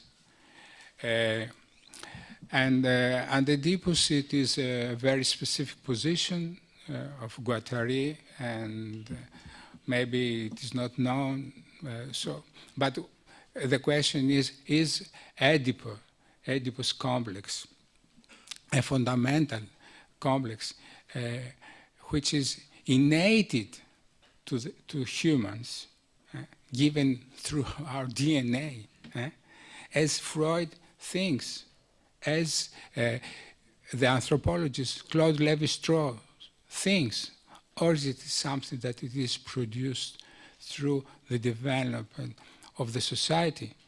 I think that it is. I think that it is more something that has to deal with the organization of the society than biology. This is my position. Μέσα η μύθη και η ανάδειξη των κειμένων έχουν και διάλογο. Έτσι αναδείχθηκε ο πνευματικός πολιτισμός μας, όχι μόνο ερωτήσεις. Θυμίζω, Jesus Christ λέει, καν εγώ ερωτήσω, θα σας στείλω το παράκλητο. Άρα η αναζήτηση και οι αρχές της τραγωδίας έχουν διάλογο, έχουν χορό. Έχουν χοροδία μέσα. Αυτό για το ειδιπόδιο μου δώσατε αφορμή να πω ότι όταν ο Jesus Christ λέει τι εμού και σου γίνε, τι μεταξύ εμού και σου, εκεί αποβάλλει το ειδιπόδιο, αποκρούει και εξαφανίζει το ειδιπόδιο σύμπλεγμα. Λέει τι σχέση έχω εγώ με σένα, μητέρα τάδε. Αυτή η παράβλεψη χριστιανικών ερμηνειών ή η παράβλεψη ψυχαναλυτικών ερμηνειών και μέσα από κοινωνιολογικά και άλλα φαινόμενα της πραγματικότητάς μας μπορεί να οδηγήσει σε παράλλαξη της πραγματικότητάς μας.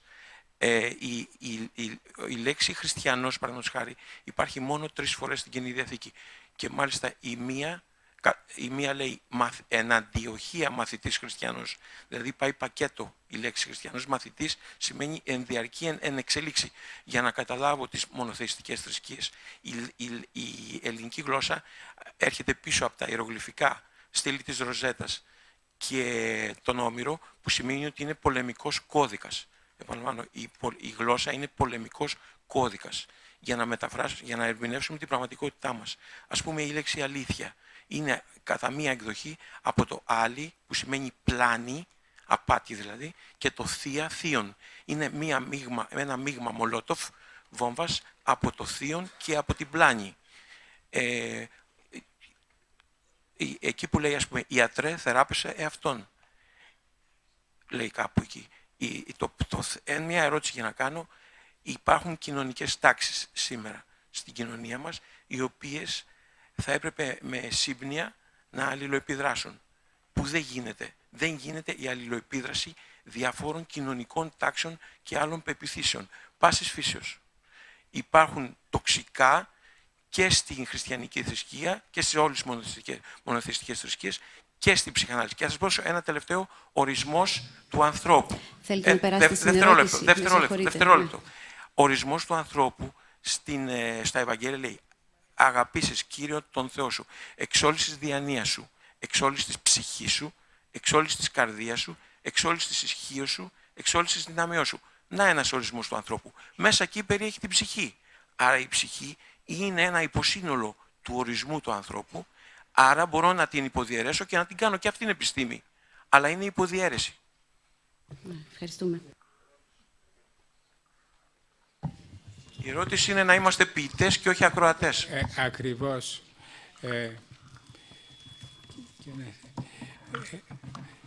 This is something very essential you say at the last phrase, that we have to be poets. And when we are speaking about this first contact between the infants and the mother, it is the creation of the language, and the mother is producing poetically the language of the child, because she is singing, she's playing with him. There are melodies, there are a lot. So, of course, at the basis, it is a language coming from the mother, who is between the child and the word, and the mother, through the language, is giving to the child the word, the father, the God, and basic mental structures, but through the fabrication of the language. When we're speaking about the etymology and of course, when we're thinking, when reading about Christianity, we refer to the first texts. And there is a difficulty to read them, because some of the words remain the same in our language, but maybe their signification has been modified. So we have to do a double work. One, it is our free conception, our free association, how these words work on us in a poetical way, as we read a poem and open our imagination. And the other way is to read studies done by theologians and linguists who know the language and who understand the evolution of the meanings of the words. With these two, let's say, the one is the language of the mother, the poetic, and the other is the language of the father, which is organized, symbolized, articulated. We can go on in order to discover our being. One brief question only, if there is. The last question for Professor Harris. Okay. You mentioned that relational emphasis limits and expands the scope of relationship. What do you mean? I said that relationships limit and expand the scope of relationships. It sounds because funny the hearing it relational back. seems to be a core element in this discussion. So in which sense it limits and expands at the same time? What do you mean exactly? Relationships have the potential to open up dialogue, but they also have the potential to foreclose and shut down experience. And so whether we are talking in analysis or our religious faith, if dialogue and transformation is to take place, it must be an open relational experience. And many proclamations shut down and prevent us from dialogue. And as Father Muse talks about, we retreat into monologue. And so this is an important feature. Relationship is not monologue. Okay. I was moved about what he said about the false self, because faith usually comes later in our lives. It seems to me that we have to fight our false self first, so as to get connected with the religious, maybe. I have to thank all of our speakers for this very interesting session, and I have to say that coffee is served, and we will meet here after half an hour. Thank you. Thank you.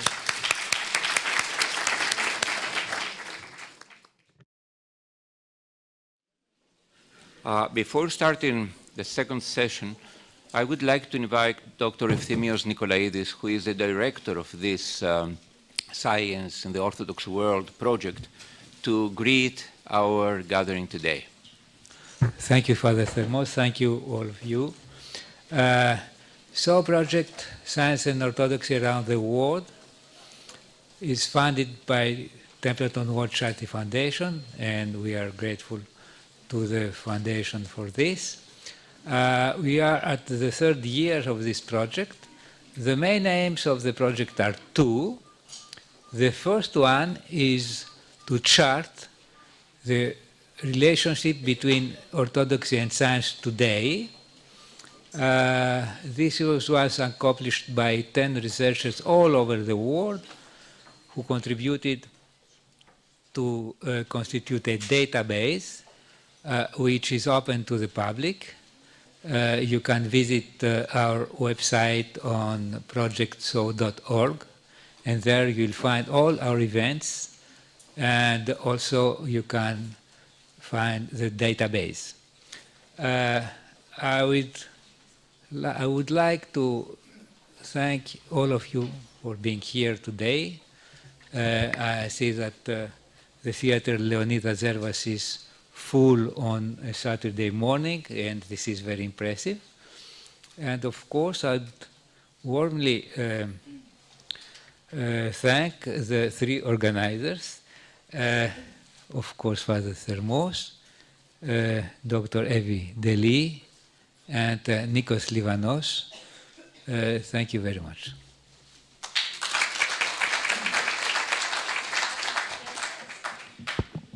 Thank you very much. I think that having attended the two previous conferences on science in the Orthodox world, I think that this is really a pioneering initiative that will pave ways for further deepening our knowledge and understanding. And I also would like to share my gratitude for inviting me being part of this workshop today. So it's a privilege for me to sit between two good friends who are going to give us food for thought and also for your hearts as well in this session. At my right is Father Nikolaos Ludovikos, who is a professor of dogmatics in the University Ecclesiastical Academy of Thessaloniki. But his interests are not limited in theology. He works very much in philosophy and also has very fruitful ideas on psychoanalysis and has published on that. He's a well-known Orthodox scholar traveling around the world and also being a visiting lecturer in the Orthodox Institute of Cambridge and Winchester at England, and participate in many conferences and inter-Christian dialogues. The other friend at my left is Father Stephen Muse, who comes from America, from Georgia. He's a psychologist and psychotherapist, working especially with clergy, with army veterans, with families. He's very much experienced in human soul and psyche, because they're not the same, but he is experienced in both soul and psyche. And he's going to share with us ideas and thoughts that are, I think, of a more experiential and existential nature.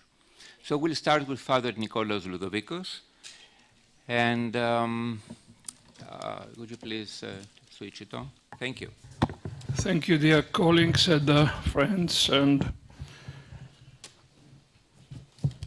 the title of my paper is Philosophical and Biblical Theology and the Discovery of the Unconscious. Preliminary remarks. It's an ambitious title. I will not start this lecture, but I'm going just to make an introduction. And yes, of course, the unconscious is something that cannot be described. And I think that its strength is precisely this. So, let me start my reading. In my book entitled Psychoanalysis and Orthodox Theology on Desire, Catholicity and Eschatology, published in 2003 in Greek, I ventured to search for the theological roots of psychoanalysis, confining myself to three of the most important and common, in my view, concepts. First, that of desire, or if you like, will, which now had to be rooted in nature and not only a vehicle of the intellect, in order to be able to express human desire as a desire of unity, of holicity, both internal and external, of all things, an ontological unity that can be properly expressed by the theological notion of consubstantiality. Second, it was the concept of Catholicity as an intra-co-being, as I called it, where the panunity of all things, as co-being, takes place within the subject in his or her psychosomatic existence, this is the intra, but it is constantly verified through the energetic presence of the real other, and this is the prefix inter, who is given voice as an existence in me, thus initiating a true dialogical reciprocity. A term that I have extensively analyzed in my book, A Eucharistic Ontology, Maximus the Confessor's Eschatological Ontology of Dialogical Reciprocity, in English. Third, it was the concept of eschatology, which is a biblical concept par excellence and shows the anti-metaphysical orientation of psychoanalysis, something borrowed from theology again, expressed in its effort for a hermeneutical reconstruction of the subject in the perspective of a final identity which overcomes his present neurotic deconstruction. But our subject now is the unconscious, on which, of course, psychoanalysis depends. Since it is impossible to present my topic within the limits of the time given to this paper, I will confine myself for now to studying some important books which show the present status of research, and then I will make some preliminary remarks. The first of these books is Matt Fitch's The Foundation of the Unconscious, Schelling, Freud, and the Birth of the Modern Psyche, which was published in 2012 by Cambridge University Press. Fitch understands his work as a correction and further development of Odo Marquard's and Michel Foucault's works. In his highly original study, Transcendental Idealism, Romantic Philosophy of Nature and Psychoanalysis, which was published in 1987 in German, Marquard finally argues that psychoanalysis is simply a modification of the methods of thinking originally adopted by transcendental philosophy and then transformed into such a philosophy of nature. One could say that psychoanalysis is a disenchanted Naturphilosophie, and that's why it thinks in the manner of this Naturphilosophie. In support, he provides a list of various conceptual features the two ideologies hold in common.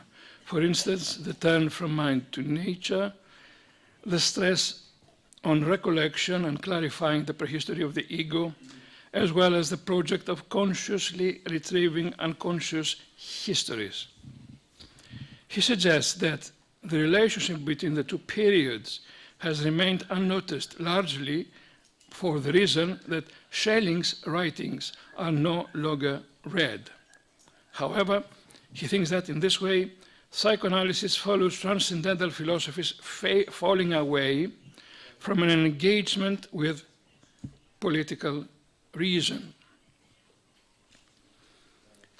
Michel Foucault, in his work The Order of Things, An Archaeology of the Human Sciences, a classic work, argues that the unconscious centers on the ways in which society, emerging self-consciously as itself the agent of representation, attempted to establish a hypothetical relationship to the deeper or foundational basis of its own practice, whether this was viewed in logical, historical, or evolutionary terms.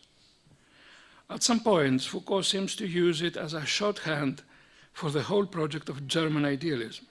At other points, his concern is with those aspects of human phenomena which escape the rationalizing drive for self-consciousness of cogito. In yet other moments, Foucault alludes to the attempt to ground human existence through the intellectual recovery of distant historical origins. All these versions of the unconscious are united in a single principle which forms a powerful undertow for his account of the 20th century as a whole. For him, while representation is the central issue for the 19th century, the unconscious is the characteristic of the 20th century. And of course, psychoanalysis sets itself the task of making the unconscious speak through consciousness. Furthermore, there exists the liberal unconscious. For Fichte, drawing on Elie Zaretsky's Secrets of the Soul, the book Secrets of the Soul, A Social and Cultural History of Psychoanalysis, which was published in 2004, the unconscious since it forms the foundation for a new science of the individual mind, is not detachable from 19th century attempts to give an account of autonomy, originality, and independence in the individual. Thus, people endorse psychoanalysis to help recast the promise of individual autonomy, which encompasses the freedom to think one's thoughts and to decide for oneself what to do with one's life. And in addition, autonomy is not restricted to the sphere of morality, but applies as well to creativity, love, and happiness.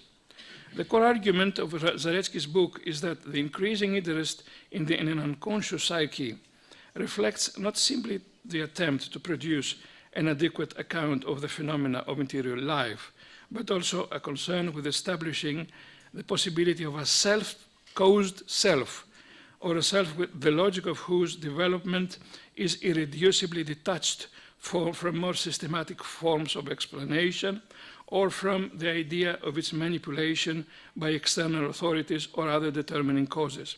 Finally, for Fichte, the unconscious emerges first from these vital debates about freedom and autonomy, second, from the search of holism in an effort to take roots in nature, and third, from the research for thinking independence, spontaneity, particularity, originality, and self-authorship against or alongside the universal legislation of reason.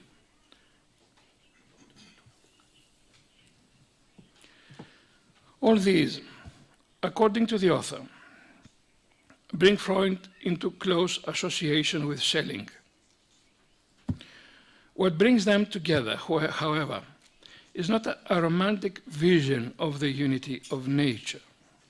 It is that Freud makes a detour through biological and evolutionary theory in order to fix the ultimate basis of human individuality.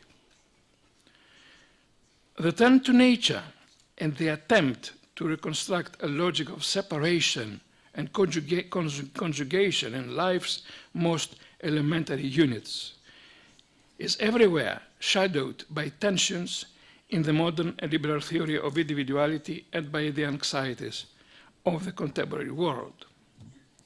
The second book is Susan Kirchner's The Religious and Romantic Origins of Psychoanalysis, Individuation and Integration in Post-Freudian Theory, published again by Cambridge University Press in 2096.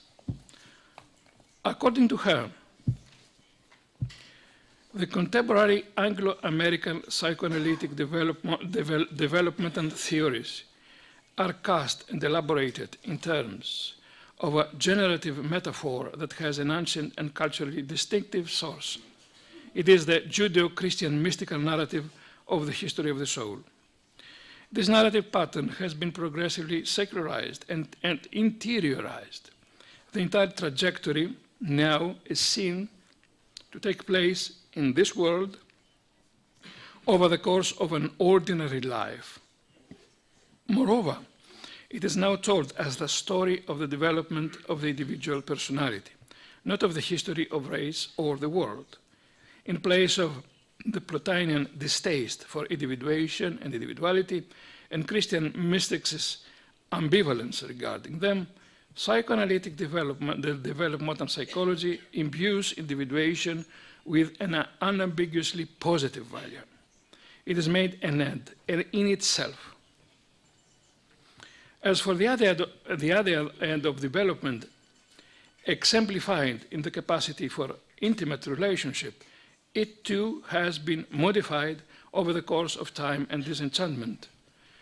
The essentially rationalist and materialist view of the world, in which psychoanalytic theory participates, dictates that the forms of redemption still permitted us by psychoanalysis, such as intimacy, authenticity, the creative process, and in a more subtle sense, internalization itself, are more modest, more truncated, certainly less enduring and absolute than the traditional religious forms.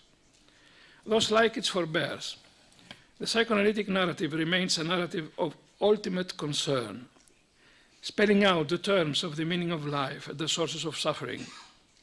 In this, it follows the Romantic movement, which turned theodicy into a bi-odyssey. The Romantic narrative, which eschewed God and the soul, and in a complex transposition that has preceded in Böhme's system, substitutes mind for both of these. The ultimate problems of existence no longer were conceived in terms of the soul's estrangement from God, but rather in terms of man's estrangement from nature. Man is estranged, so the narrative goes, both from those natural, say uncivilized, instinctual aspects of himself, and perhaps even more crucially, and fundamentally from nature as the entire world external to him, the objects from which he, the subject, has been severed. Now, heaven and hell are in the human breast. This is the place where we find meaning and fulfillment in our lives. Thus was accomplished the completion of the transference of faith to the inner life, according to the author. The ordinary life arena of the self and its relationship is the contemporary repository of one's theological concerns about the meaning of life and the nature and sources of fulfillment. There is also absolutely biblical history in which the fall is not associated with separation from God, and consequently salvation does not mean reunion with him, but exclusively a betterment of this finite life. Even the idea of progress, so important for the psychoanalytic intervention, is clearly an ex-biblical idea. Ultimately, so Kirsten claims, psychoanalytic psychology conceives of the human condition and the life course as fraught with inevitable suffering, frustration, and loss, and furnishes a framework by which at least some of these vicissitudes are given a rationale that are endowed with meaning. A corollary implication is that it is essential to explicate these dimensions of human existence and to understand their role in determining individual and social activities. In this sense, psychoanalysis embodies another layer of cultural significance acquired via the translation of the mystical narrative itself into high romanticism. Because some of the psychoanalytic features, such as the irrational, the affective, the life and growth of the self, are characteristically romantic preoccupations. Also romantic, and perhaps even more fundamental, is the fact that psychoanalytic modes of explanation embody a distinctive way of conceiving of experience and of the human condition and the potentials for its renovation. The Romantics insisted, according to Kirchner, that the philosophies of the Enlightenment produced an inadequate, spiritually and morally impoverished means of making sense of the human condition. So, in this sense, psychoanalysis against the Enlightenment. They looked backward to Christian mysticism and translated it into secular terms. In this way, the Romantic movement can be fruitfully understood as having introduced into European educated culture a new vocabulary for designating certain domains and modes of experience, meaning and value. Its critique of Enlightenment and other modern European social and intellectual trends constituted an insertion of naturalistic, non-theological versions of worldly mystical Christian doctrines into Euro-American intellectual and cultural discourse.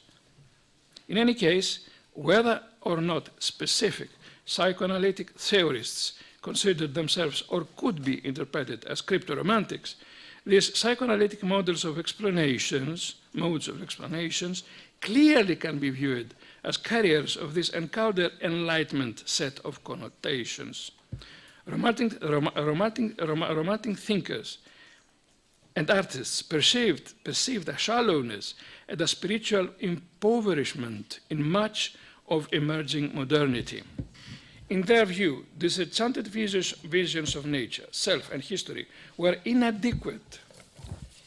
Such visions, says bright theologians notwithstanding, to offer hope of a moral and existential integration that took full and sophisticated account of the inescapability of suffering and tragedy, an inescapability made all the more poignant and concrete by the Romantics' own experience of the French Revolution.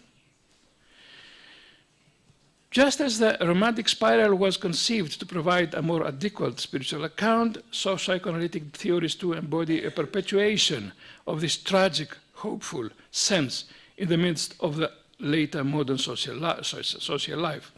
Thus, finally, these theories can be seen as effort to preserve, as well as evidence that such preservation is inevitable, through transmutation, an inherited spiritual dialectic of severance and integration, suffering and redemption. I'm not sure that the above, of course, is an adequate explanation of the birth of the unconscious, since it is impossible not to see in all this development also the persistence of the enlightened and rationalism, now transformed in a thirst for ultimate knowledge of the unconscious, according to Freud's famous suggestion. But it seems nonetheless true that the emergence of the unconscious is related with a sense of degradation of human nature in modernity. I have left last Michel Henry's emblematic Généalogie de la psychanalyse, a book published by the Presse Universitaire de France in 1985, 2003, again, a work that forms a sine qua non for the recent Western history of the unconscious. In this work, Henry understands the unconscious as a byproduct of Descartes' philosophy of consciousness, and his final neglect of the concept of the reality of life under his final definition of the soul in his second meditation, Descartes' second meditation. And it is Schopenhauer who stopped this reign of the metaphysics of representation inaugurated by Descartes by declaring that this metaphysics has nothing in it which could refer to the condition of the real being or the true existence, my translation. And that being cannot become an object of anyone, including itself, because it must be identified with life. This interpretation of beings as life is the crucial event of the modern culture, the moment when it turns towards its beginning and acquires the means to join it again.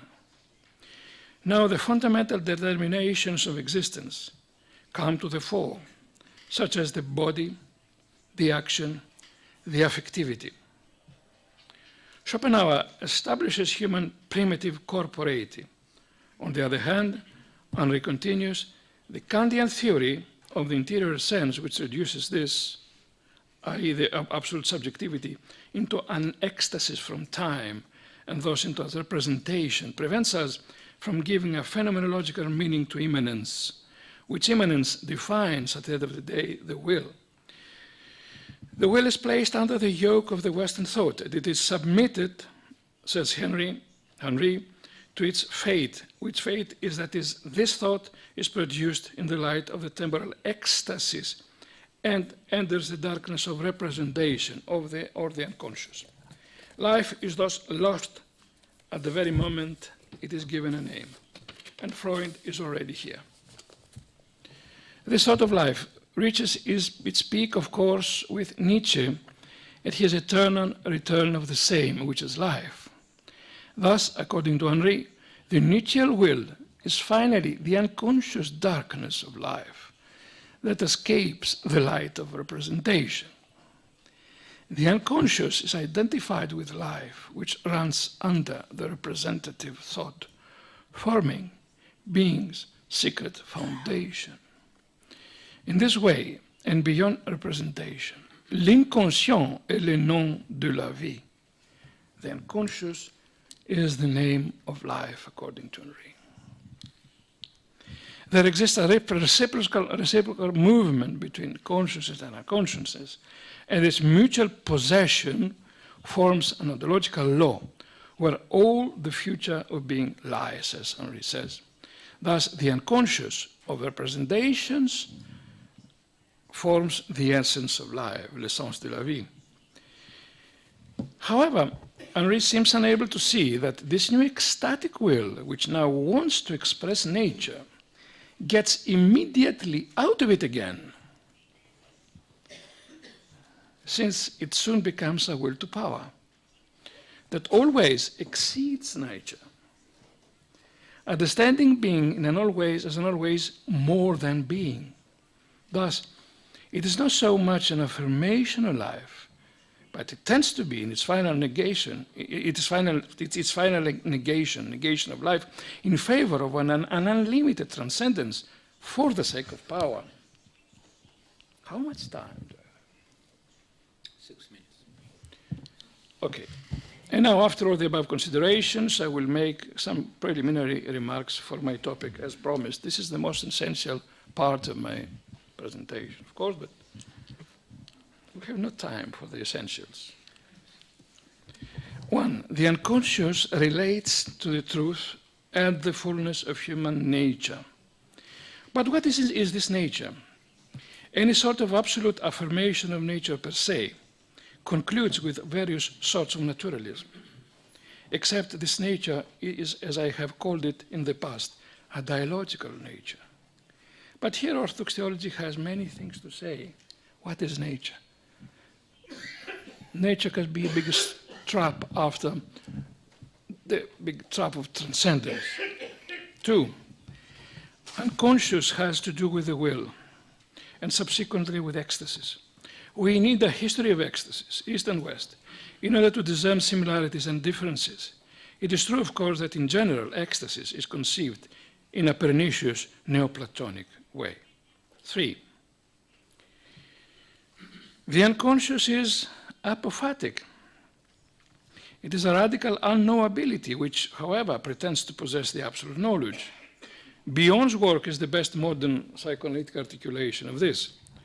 But can we, theologically speaking, consider this as true? I believe no, unless we find a true dialogical dimension in the unconscious. Otherwise, the unconscious can be absolutely a chaos.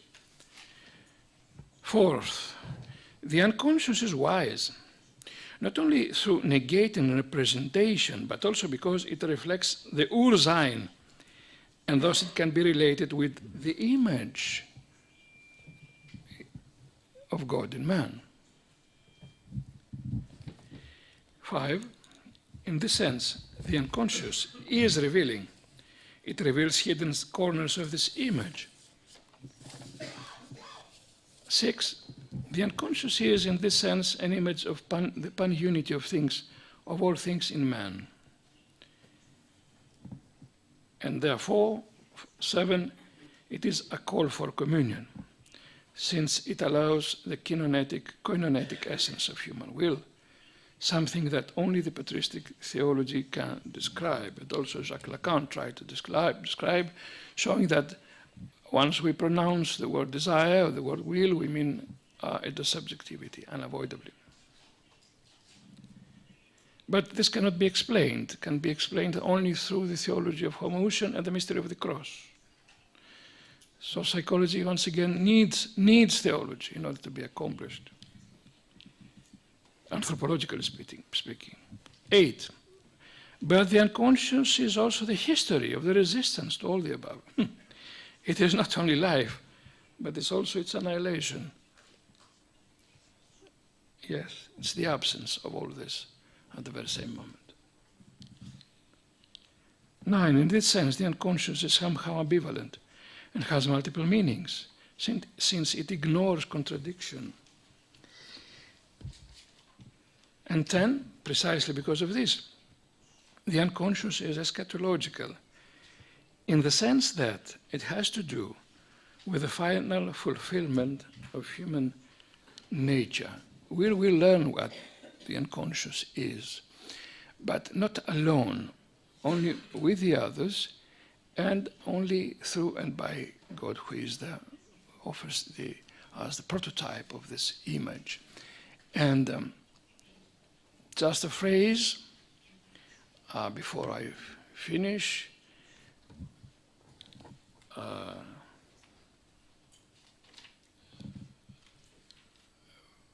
when we speak of fulfillment of human nature, we speak of something which is unexpected. We do not mean that something that, it's not an Aristotelian fulfillment. It's something which has to do with the crossing of boundaries, of created boundaries, and this is very essential. But in this way, human essence will last, will endure, will go on. And it is important to say this because when we speak of man, I gave a lecture 1 year ago here in Athens, the true body and the true other. You know, we mean the whole human existence, which cannot be imagined in a Platonic, more or less, way. Okay. In that lecture, I said that man thinks through his body, and that was very strange for many. Yes. Another name of the unconscious is this sort of producing human thought, which is not conscious, which is not the cogito. Now my lecture can start. It is obvious that without studying the relations of the difference between not only modern but mainly ancient philosophical and patristic concepts, it is impossible to explore the notion of the unconscious in its fullness. Thank you.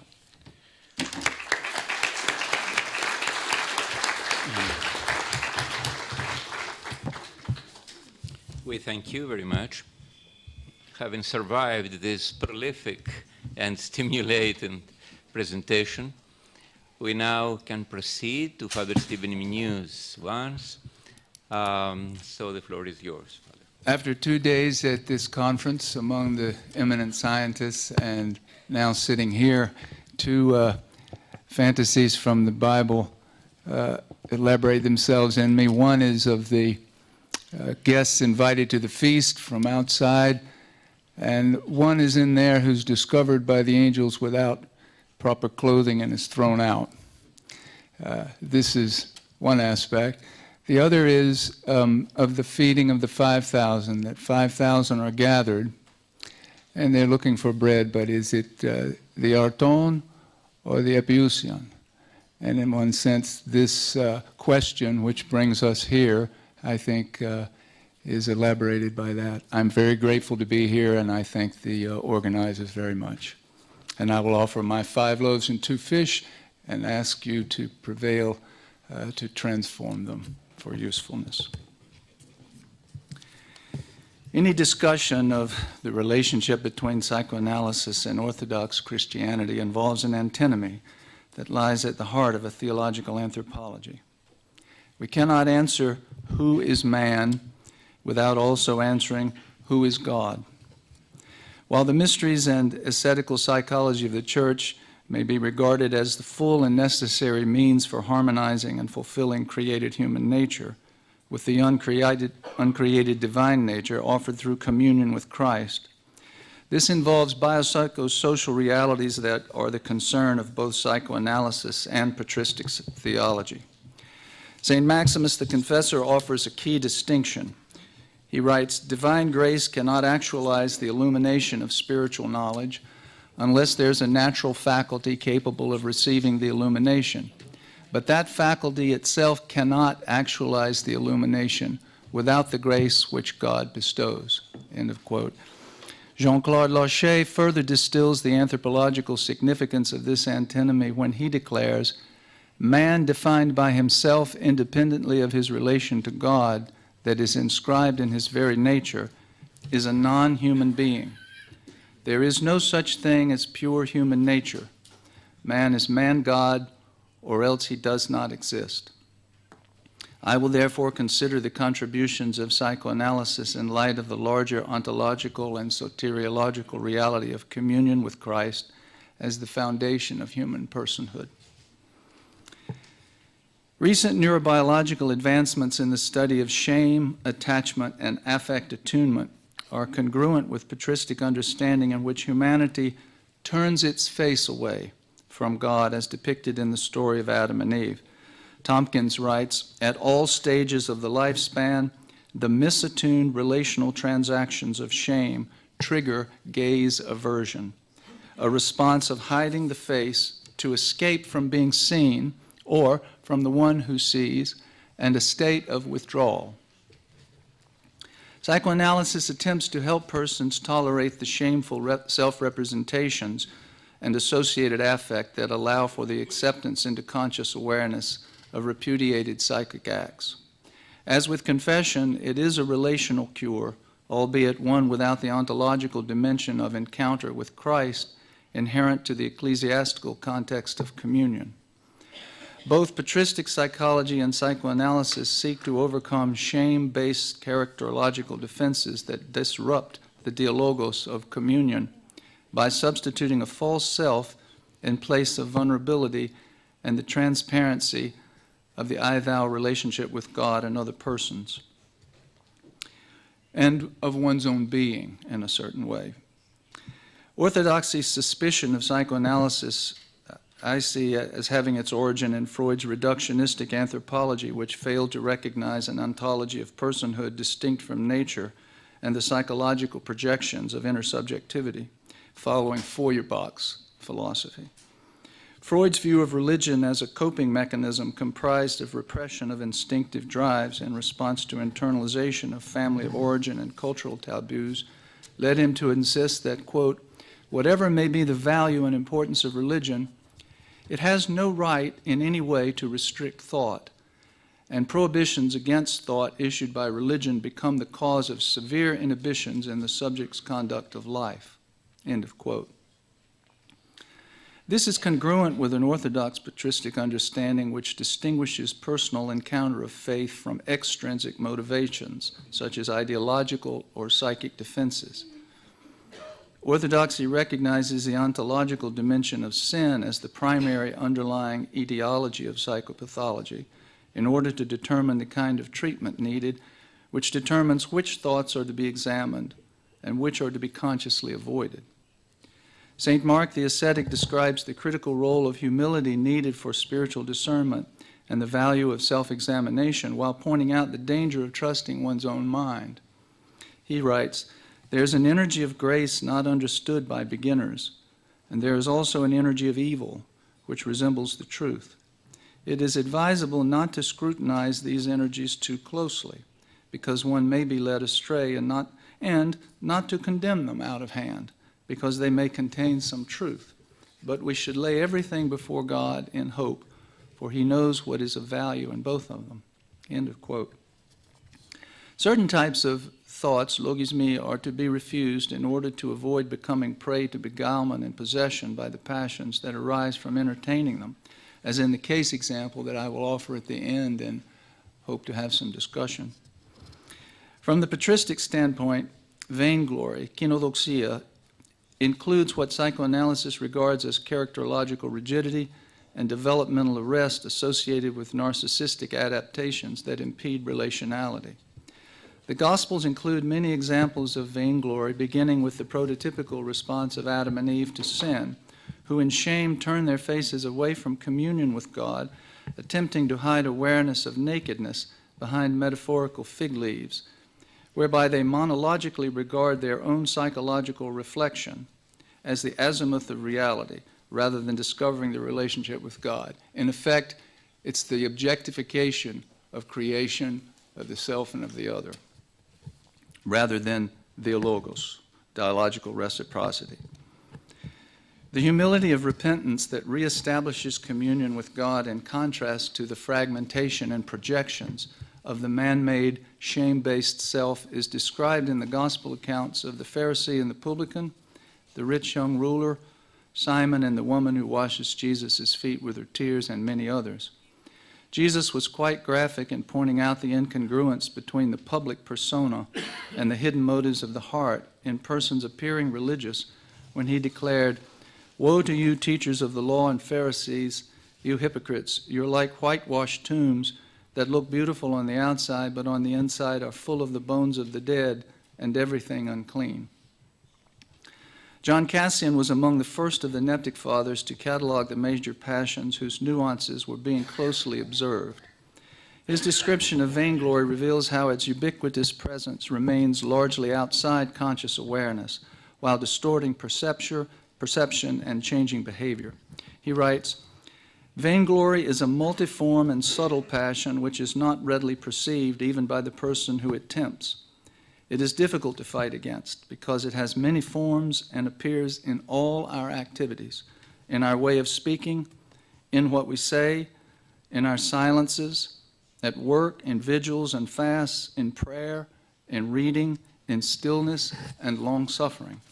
Cassian points out how the passions remain hidden and dormant in the false peace of monological solitude. Again, he writes, "When we try to escape the struggle for long-suffering by retreating into solitude, those unhealed passions we take there with us are merely hidden, not erased. They impose on us an illusion of virtue and persuade us to believe that we have achieved long-suffering and humility because there's no one present to provoke and test us.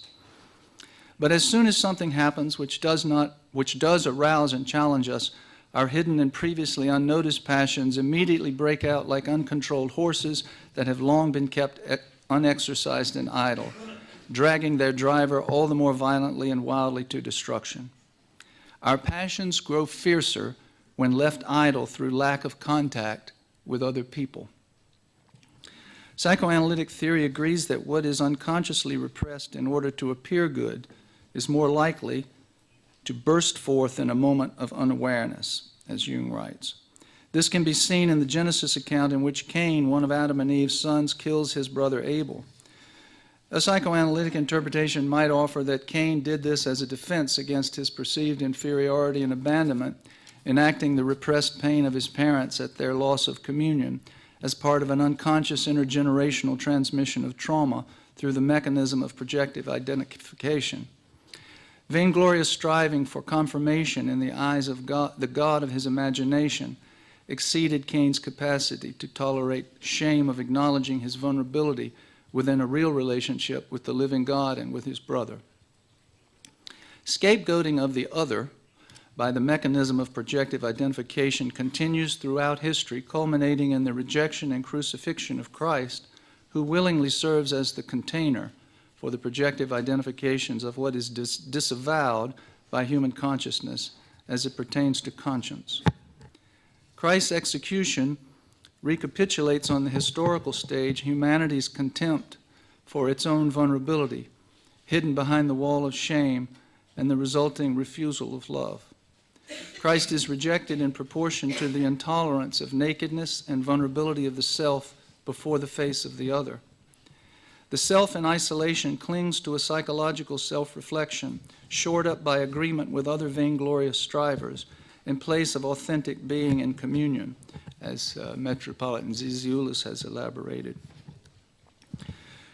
Christ is crucified outside the gates of Jerusalem, just as awareness of one's existential nakedness before the true other of God is exiled outside the gates of conscious awareness. The crucifixion of Christ is the historical manifestation of humanity's attempt to align itself with a perfection attainable by psychological self-sufficiency, while continuing to hide our faces from the communion he invites us to in his extreme vulnerability and total self-offering love. Christ is sacrificed because it's inconceivable to the vainglorious, autonomous, perfection-seeking self that God could be found in the place of man's greatest shame, the nakedness of our created being, subject to death in relation to the eternal God. Saul, identified with his self-achieved righteousness, personifies the telos of shame-based contempt for vulnerability, hidden behind ideological religious zeal as he assents to Stephen's murder. By being blinded on his way to Damascus and personally addressed in his Hebrew tongue by Jesus, Saul emerges humbled, like Jacob after struggle at the Jabbok River, and he seeks out community with the apostles. The early fathers were well aware of the difference between having the form of religion resulting from a purely psychological and humanistic foundation, and therefore lacking its power to transform, and one which involves the ontological reality of I-thou encounter of Eucharistic communion. Austrian psychiatrist Viktor Frankl points to the existential heart of the healing relationship when he observes, quote, the more one forgets himself by giving himself to another person to love, the more human he is, and the more he actualizes himself. Both patristic psychology and psychoanalysts I see as cures of love to the extent that overcoming the defenses of shame depends on trust and intimacy of personal relationship. Yet there are significant differences in method and end results. Freud suggested the analyst must turn his own unconscious like a receptive organ towards the transmitting unconscious of the patient. In patristic psychology, it is known that attending carefully to the interpersonal process between penitent and confessor, as with patient and analyst, noting pauses, changes in rhythm, breath, and gesture, and being aware of internal changes within the analyst affected by empathic attunement, it becomes possible through natural intuition over time to offer responses that invite the person's awareness of the unconscious truth that is seeking to emerge, as well as to gain insight into the mechanisms by which it remains hidden. However, both analyst and spiritual father are blind to the extent that comprehension of the other is limited to humanly devised theories, and one is unresponsive to the actions of grace which purify the heart's motives and organ of perception, turning it toward Christ in repentance and love, and before the other in repentance. By uniting in his person the divine and created natures unconfused, Christ constitutes the ontological bridge who offers persons relationship with one another beyond self-love and the mutual projections of inner subjectivity to the ontological birth of the self through love for the other. Christos Giannaros writes, "The human person is born in the space of God. The impetus for a fulfilling relationship with him is his life-giving summons, which establishes and constructs the human person as an existential event of erotic reference. The relationship between human being and God is not an intellectual decision or a willful ethical event. It is the event of the personal mode of existence that encompasses both conscious and unconscious manifestations of existence. For this reason, the Church rejects morality, which pertains only to conscious will, and insists on ascesis, which aspires to the total mode of existence, both conscious and unconscious. It is not the logical and conscious will of the ego that informs the existential relationship. The mode of the relationship shapes the consciousness as much as the unconscious of the subject." End of quote. Orthodoxy then sees becoming human as a synergy involving an existential response of free human agency to the divine initiative, which is not simply a response to interpretation or various methods of self-repair according to any psychological theory, but one which proves transformative by undergoing what is involved in communion with Christ and with others, and continuing the ascesis of remaining faithful over a lifetime. Bishop Maxim Vassilievich emphasizes the importance of this distinction when he writes, "With Christ, we learn what a transcended biological existence is. His mode of existence is such that it modifies the requirements of the laws of nature without abolishing the body and its instincts, but redirects these toward the truly desired one, capital D. Whoever is grafted onto that hypostasis or hypostasize into his body has the opportunity to immerse his biological and psychological individuality into a new life of freedom and grace. In the communion of the Church, the Holy Eucharist offers the only occasion in history where the individualism is healed in such a radical way." End of quote. A Christ-centered Orthodox approach to healing that avoids conflating psychology and ontology is one which can most fully value the contributions of psychoanalysis in helping reveal psychopathology masquerading as spiritual and reveal demonic interference hidden in the symptoms of psychological disturbance. With this distinction clear between ontology and psychology, I'm comfortable instructing my pastoral counseling students: listen to all clinical data with discernment for spiritual meaning and submit all spiritual content and process to clinical examination. Simply put, it is only love which moves beyond the patient's pathology to embrace the person he or she is in Christ, eschatologically, with forgiveness. Frankl is close to this when he writes, "No one can become fully aware of the very essence of another human being unless he loves him. By his love, he is enabled to see the essential traits and features in the beloved person, and even more, he sees that which is potential in him, which is not yet actualized, but may be actualized. Father Dimitrios Stanilouai's pithy observation is definitive, I think.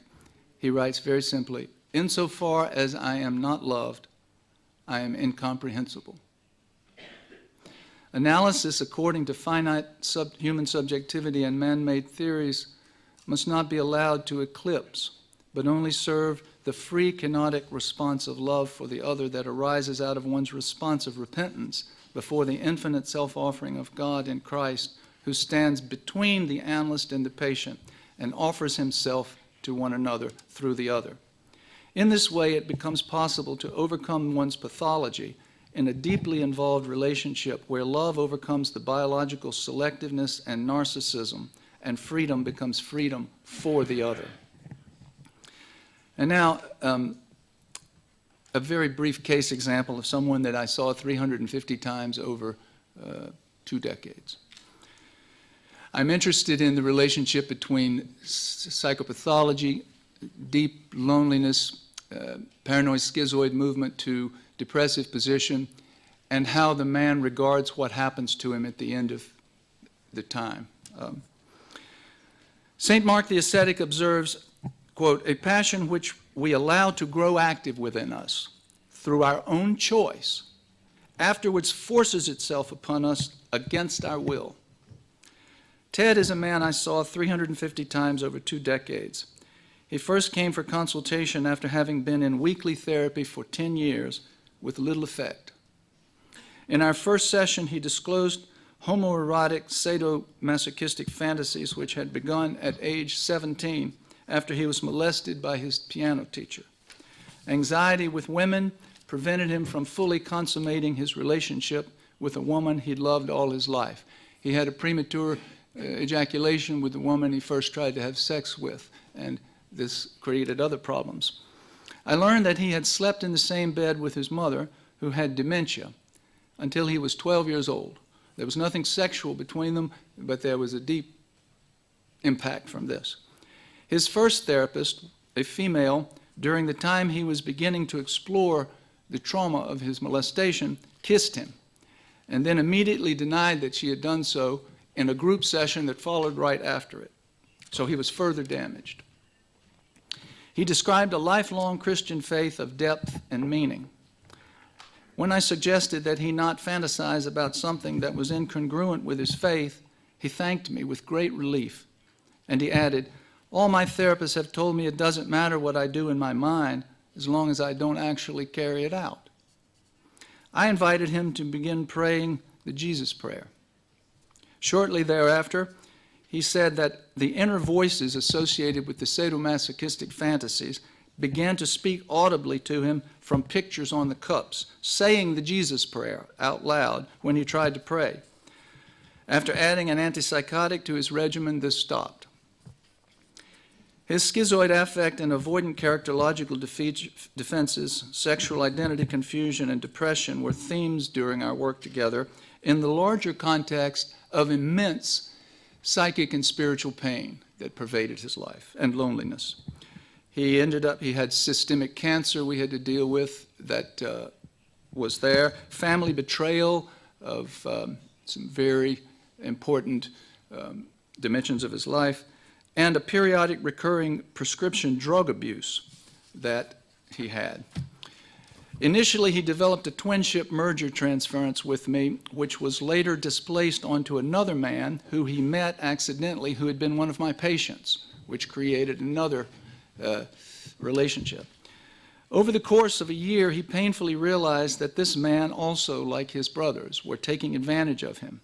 And through this grief, he began to realize, I do not want sex with a man. I would like to lie down naked beside him and feel his presence. His father had been a distant, longed-for figure in his life that was absent. He was claustrophobic with his mother, who was also absent with dementia.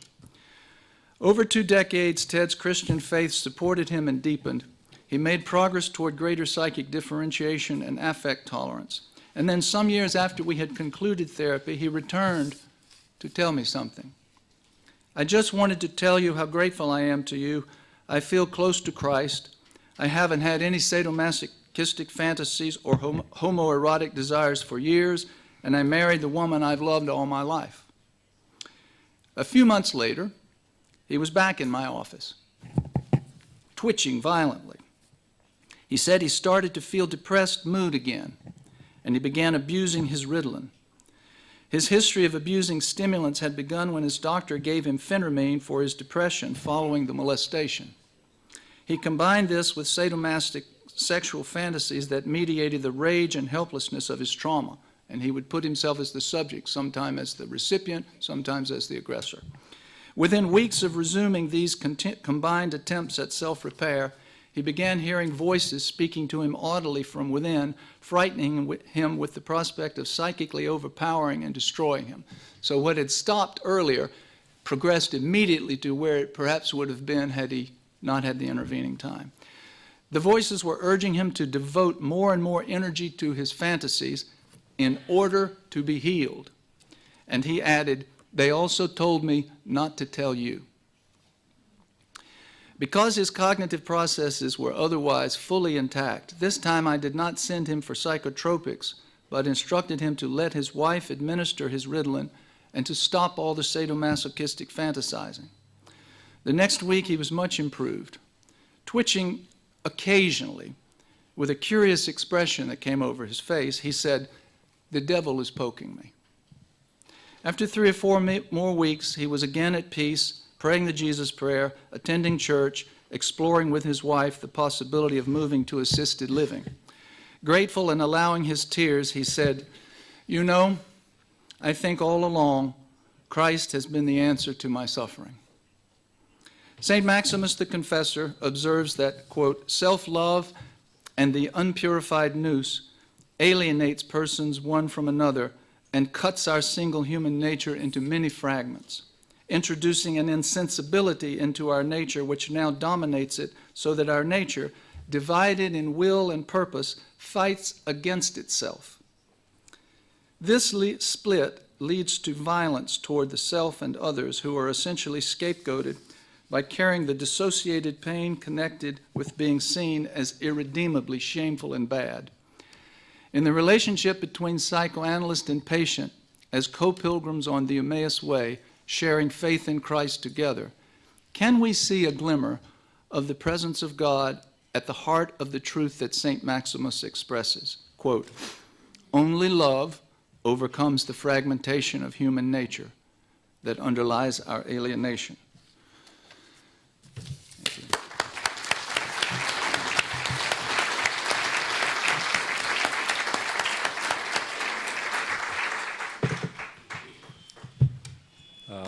Thank you very much. And having mentioned angels from the beginning, I felt that you reminded us of that we have been created somehow short of angels, as Psalm 8 says.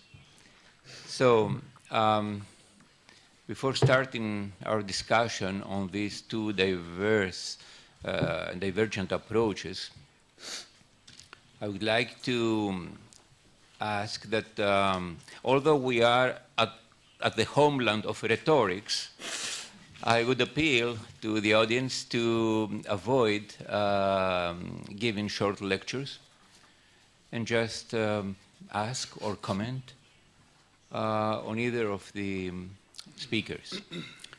So let's start now. And yes, please, the microphone at the back. Yes, thank you. Father Ludovicos, I'm Dr. Kostas Konstantinidis, medical doctor. As Foucault mentioned once, the humanity suffers from three very deep traumas. One, when Copernicus said that the Earth is not the center of it's just a satellite, a small satellite. When Darwin said that maybe we are coming from the primates, from the monkeys. And the third, when Freud said that the unconscious drives our lives. What is your approach through the theological way of seeing this?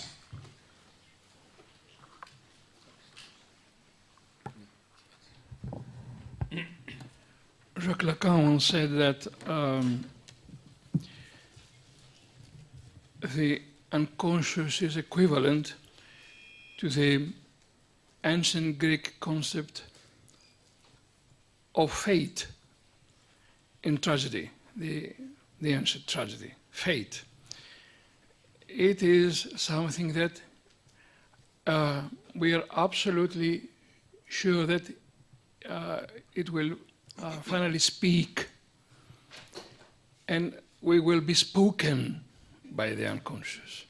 This is why Jacques Lacan called the human being uniting two French words, parler and être, par l'être, in the sense that the language somehow hides a much deeper meaning, which has to be reached. In this sense, this is a humiliation for the rationalism and for the Enlightenment. Even if Freud would like very much to remain, Freud was a divided man for many reasons, and this was also one reason for his internal division between his wish to remain faithful, say, to John Stuart Mill, for example, and to somehow make a deep commentary, to metaphysics, because he felt that metaphysics cannot express human nature, but again, this metaphysics is seen in this romantic darkness or light, if you like, and becomes a theodicy, a biodyssey. You see, somehow Freud wants to defend the rights of a nature which is radically alienated from itself, but at the very same moment it cannot be controlled by human reason. So, and he, of course, tried to remain faithful also to Enlightenment by saying that this famous phrase, where this lies, I have to go, somehow to grasp. Later on, Lacan, Jung, first of all, and Lacan transformed this and thought that unconscious can be a source for wisdom. So we cannot conquer the unconscious, but we can learn from the unconscious. In this or the other way, the unconscious remains a humiliation for the detached selfhood of the Western subjectivity, the transcendental subjectivity, either the idealistic or the phenomenological. It is a dark basement where monsters, fight each other. And of course, this for Freud was the instinctual world. Now I think no one believes that the content of the unconscious is only the instincts and the conflicts with this. We have more rich representations of this concept, of this content. But in this, on the other sense, this is a humiliation for all those who believe that the rational detached selfhood somehow can control everything and can drive and lead history. Αναφέρατε πριν στην ομιλία σας ότι δίνοντας τον εαυτό μας στον συνάνθρωπο φτάνουμε σε αυτοπραγμάτωση. Θα ήθελα να σχολιάσετε μία φράση ότι ο άνθρωπός μου, ο συνάνθρωπός μου μάλλον είναι και ο παράδεισός μου. Ποια είναι η άποψή σας πάνω σε αυτή τη φράση? Commenting on Father Stephen Muse's saying that by offering ourselves to the other, we achieve self-fulfillment, that gentleman asks him to comment on the saying that the other is our paradise, our heaven. Okay. And who said this? Some saints. Okay. What comes to mind is not long before he reposed, Father Sophroni made several important statements. one of which is that, let me see, I'm going blank here for a minute. Offering ourselves to the other. Yes, he said, the hypostasis of Christ is the total self-offering of the Father, complete. And what is our response to this? This total self-offering. It both frightens us and attracts us. So, in effect, Christ is the willingness of God to completely give his life to us as much as we can take. And yet, the struggle that we have, Israel means one who struggles with God.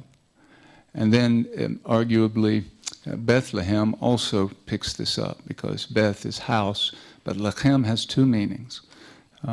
One is leaven of dough, the struggle. The other is hand-to-hand combat, of such a nature that it's devouring. So if we think of this, we can say that God invites us and comes to us through the struggle with the other, that is of such a nature that through this struggle, we enter into the mystery of the one who gives himself completely to us, and then the question is, will we return this love? We want to, in the image in which we're made, but we resist. So in this sense, we become ourselves by kenosis.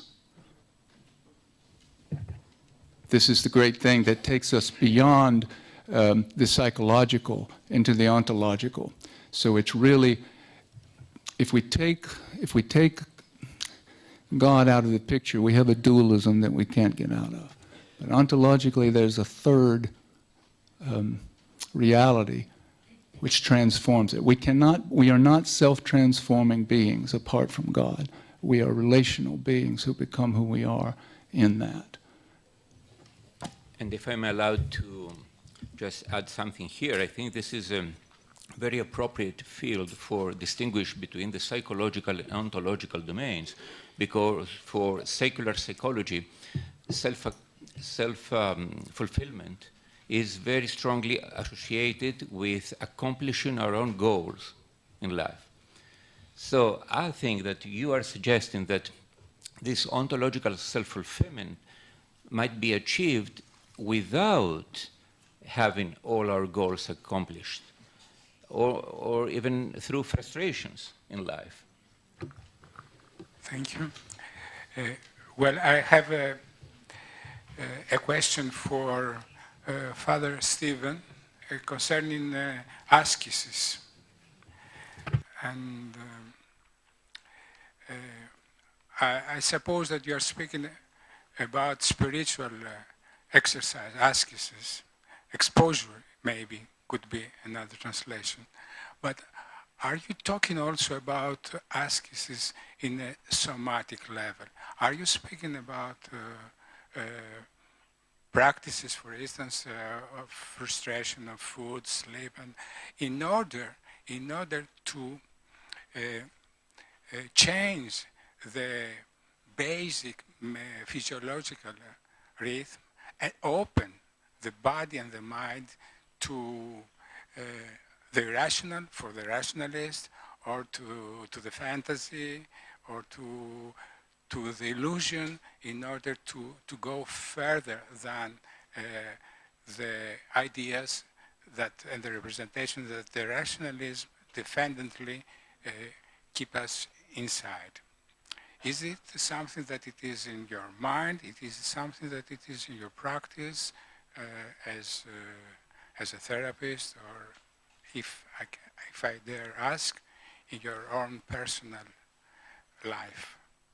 There is one aspect of ascesis that is only a human attempt to approximate what is possible when there is a noetic experience with God, which we can't initiate or maintain on our own. So if I say yes to God's embrace when it is offered, then ascesis becomes what happens in order to say yes to God, I say no to all that interferes with this. But of course, this is beyond my power. When grace experiences away, then I become in the wrestle and I fall. And this back and forth starts to teach me something, because I am not able to be faithful to grace.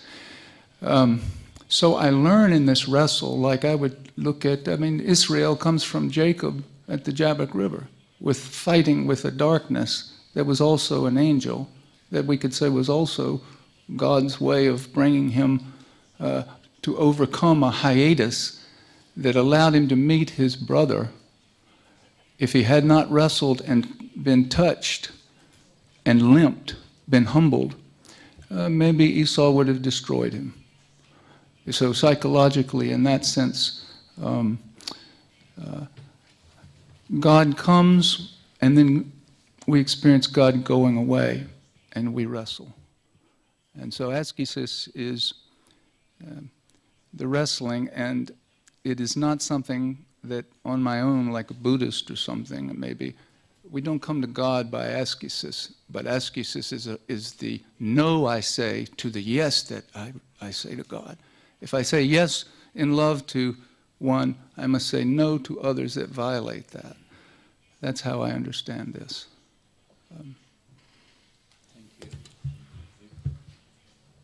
I have a temptation to say something on this.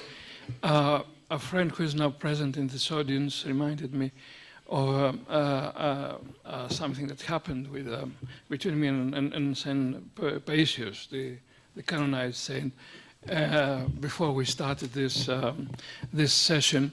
We were a little group of students, and someone had lost his girlfriend. So when we met Father Paisius for the first time, he said to us, "Look, there are people coming, young men coming here to me, and they have lost girls that they loved, and I'm in very sympathy with them."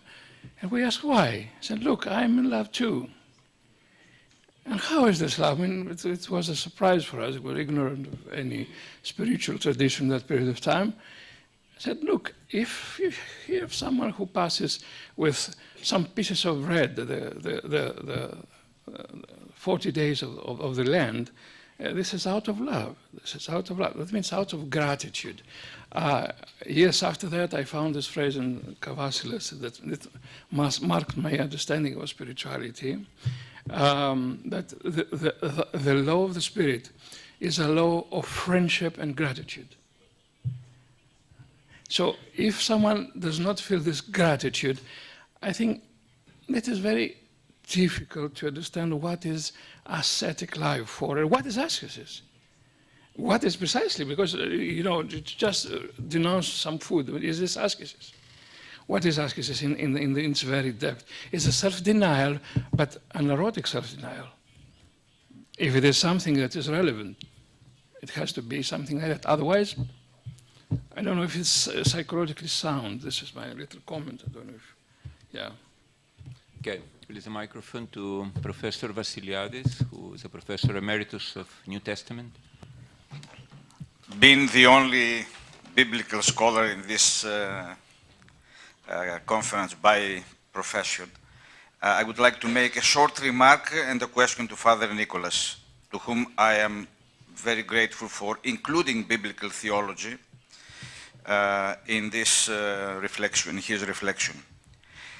In the Bible, there are plenty of instances where there is between the conscious and unconscious, but there is no clear demarcation because of the inability of all translations from the original Greek, starting from the voluntas in Latin, coming to the present day Western language.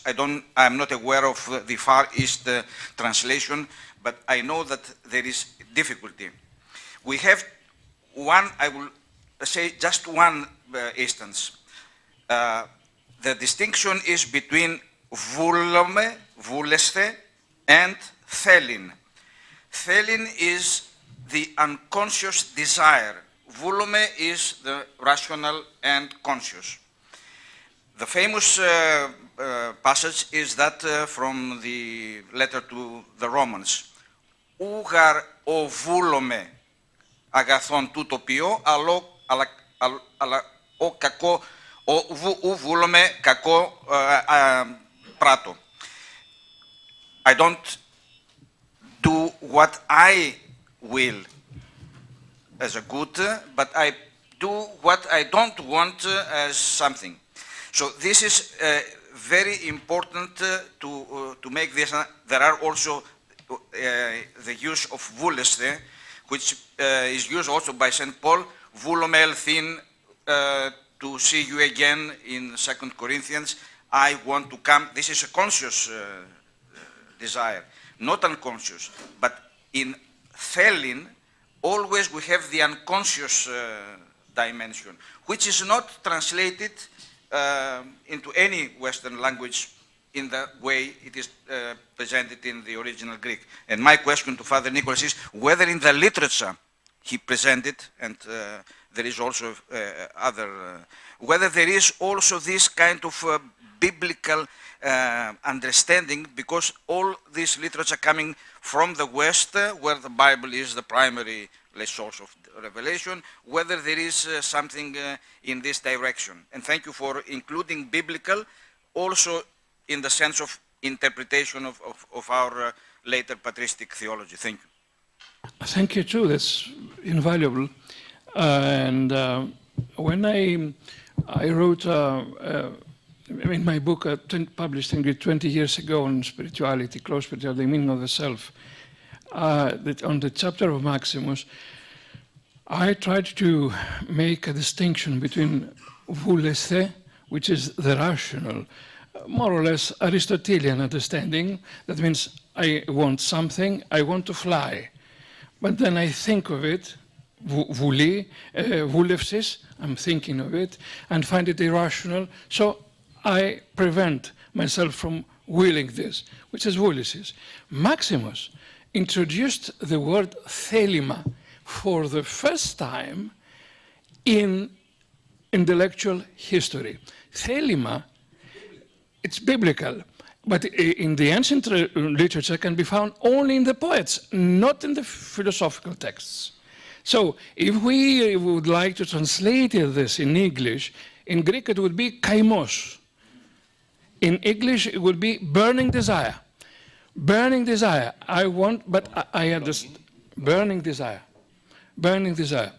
So the burning desire is not logical. It's not just logical. This is why I insisted in that very beginning, 20 years ago, that this comprises also the unconscious. And this is also an expression, this is the famous natural will, which is an expression also of the human totality. That means even beyond reason, I want to become immortal. But I want it. For Aristotle, this is irrational. You cannot will this. You cannot want this. Okay, because you are bound with corruption, with body, everything is perishes here, and you are a part of it. So, yes, stop with it. But in theology, we speak of wills, two wills, and natural wills. The natural will of God, which is without limits, and natural will of man, which is without limits too. And so we have this double willing on a creature which is Christ. And in both senses, there are no limits in the will. There are no limits in the will. So one infinite will meets the other infinite will. In a sense, and Maximus is very wonderful in this, that natural will is infinite will, not a finite will. It's without object. If we express it in Lacanian terms, it is without object. It is the objectless. The final phase of will, I will this, then I will that, and then I will. I will what? Everything. Everything. You have seen perhaps the film Jean-Luc Besson, Lucy. Some of you. Lucy. And in the end of this film, this absolutely, of course, it's an organic film. More or less, the essence of human being is considered to be his soul, okay.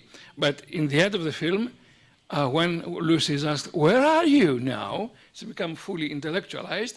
She replies, I'm everywhere. This is the best expression of the natural will. Thank you. The microphone here, please, to the lady. And then, yeah. Yes. Λέγομαι Πρόγεια, είμαι εκπαιδευτικός. Ήθελα να ρωτήσω τον πατέρα Νικόλαο. Πόσο αποδεκτή είναι, πατέρα Νικόλα, η άποψη ότι υπάρχει σύνδεση μεταξύ θεολογίας και ψυχανάλυσης και αν μπορείτε να μας πείτε για τις αντιδράσεις και από τους μεν και τους δε. Και το δεύτερο είναι μια, μάλλον μικρή παρατήρηση δική μου, ότι κατάλαβα από εσάς ότι όλο το ακαθόδες πρόβλημα της δυτικής σκέψης, μέχρι και σήμερα αν κατάλαβα σωστά, είναι η φύση. Έχω τον πειρασμό να σκεφτώ ότι είναι η φύση, γιατί ακριβώς επειδή έχει αυτό το απροσδιόριστο μέσα της, δεν μπορούν να την ελέγξουν, δεν μπορεί να κυριαρχήσουμε σε αυτήν. Και γι' αυτό την ταυτίζουν και με την πτώση. Θα ήθελα, και αυτό έγινε νομίζω και στην Ορθόδοξη Θεολογία από τη δεκαετία του 60 και μετά, θα ήθελα το σχόλιο σας και την απάντησή σας στο πρώτο. Let me just translate for our foreign friends. The first question is about the connection between Orthodox theology and psychoanalysis, and if there are any reactions from both sides. And the second one is the opinion that the thorny problem for Western thought is nature, which is not controllable, is not definable, and maybe that's the reason why some identify it with the fall. Of course, we're trying to establish this relationship. Okay, and we're trying to show the theological coordinates of psychoanalysis. In my book of 2003, I said that psychoanalysis, it is a hermeneutics, and which is non-metaphysical. That means it wants to become theological in its very essence, in the sense that it answers to the absolute questions of human being without mediation of conceptualizations, in this sense. So, of course, this is something that we have to go on with that. You know, I don't want to somehow psychologize theology. I speak of a meeting. For me, psychology is something, it's a tool of analysis. I'm not a psychotherapist. Okay, it's a tool, but it poses some real questions. It is very important to have real questions when we start what we call spiritual life. Okay, real questions, in order to somehow be, because a philosopher can think of, wonderful things, but, always, as Jacques Lacan once said, he does not care about truth, which is a very bold assertion. The philosopher does not care about it. No, he cares about the truth only when the truth meets him as a symptom, he says. Which is, yeah. The other very important question is concerning nature. Yes, it is true. And this is, there's a reason for that. The reason is Plato. And the way Platonism was inserted in the West through Augustine, and was never truly overcome, even by Thomas, who was Aristotelian but also Platonic, Neoplatonian in his Thomas's metaphysics is basically Aristotelian, and when we are going upper and upper, it becomes Platonic like his master Augustine. So it is absolutely important to understand that the West suffers from transcendentalism. No one has escaped transcendentalism in the West. No one.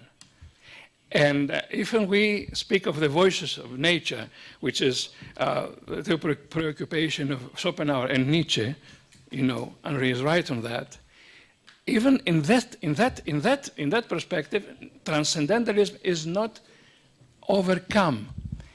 It becomes a sort of internal overcoming, which is the Nietzschean anthropology. But always being is somehow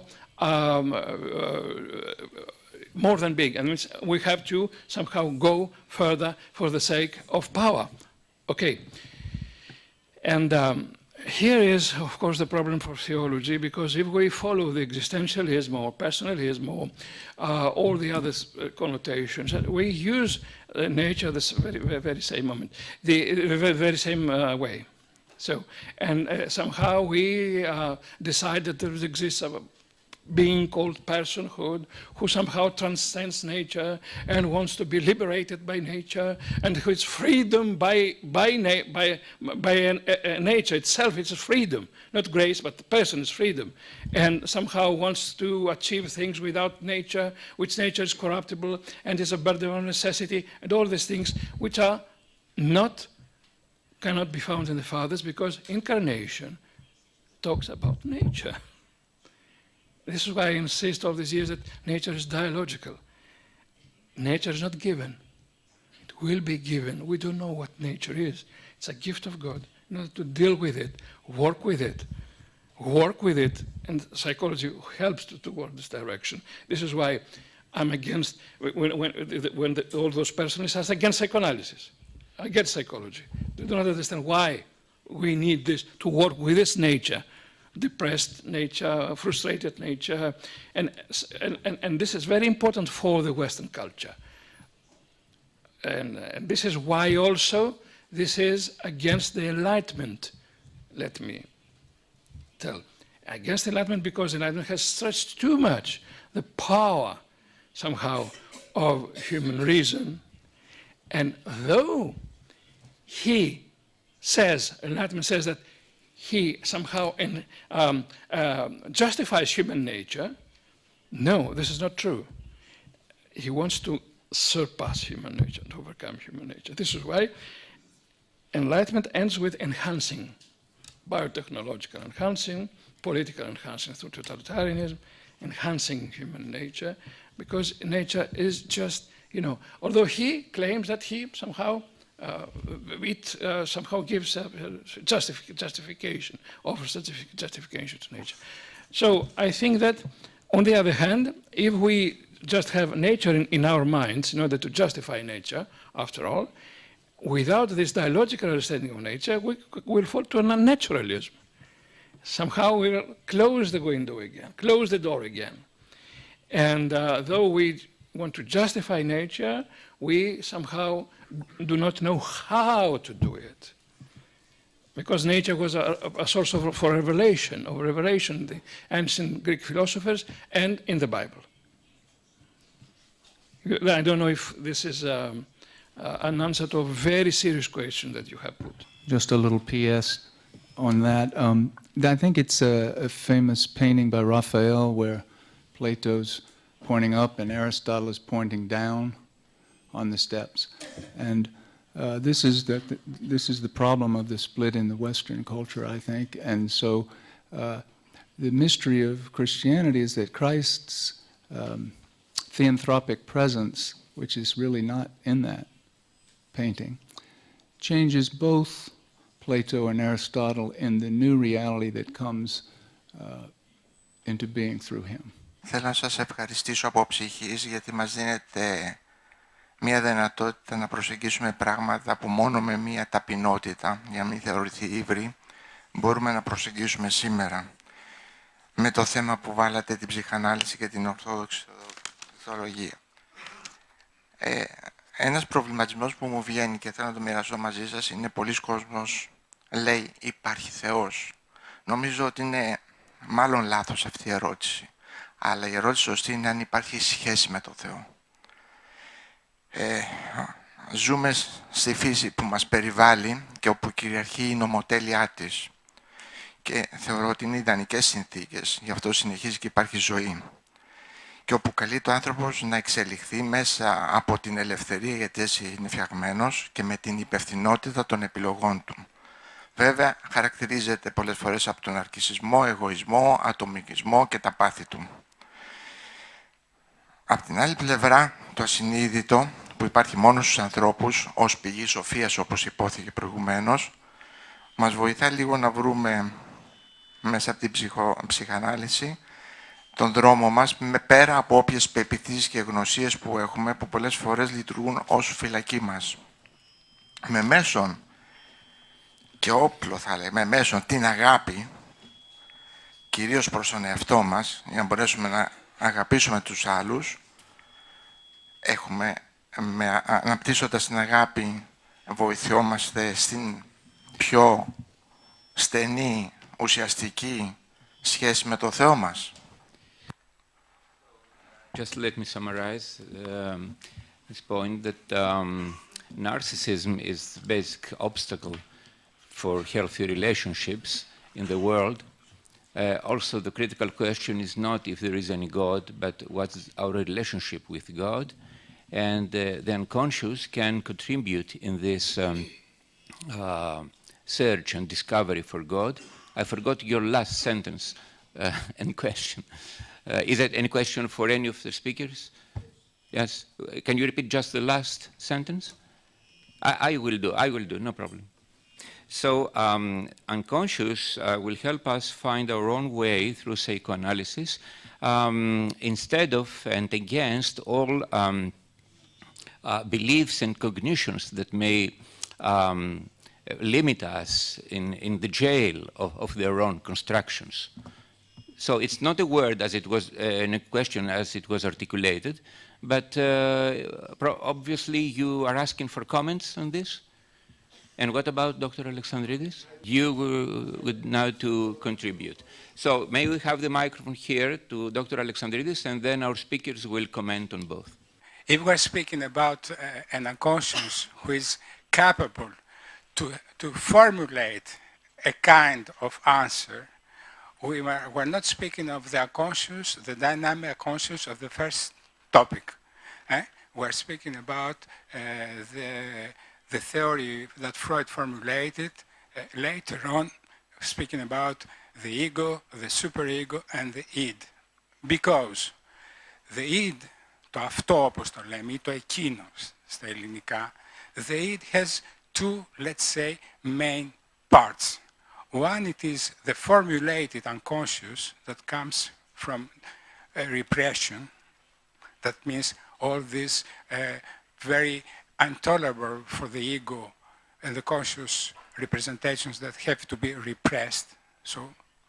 And there is the other part, the most dynamic part of the unconscious, which is the contact of the energy coming from the body with the fantasies and the link between this energy, which we call drives now, with the fantasies and the representations.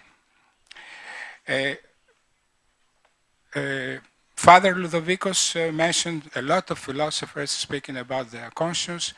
Of course, we have, you know very well, Castoriadis, I suppose, and yes, and so Castoriadis says that the unconscious, this unconscious of 1922, is capable to formulate anything.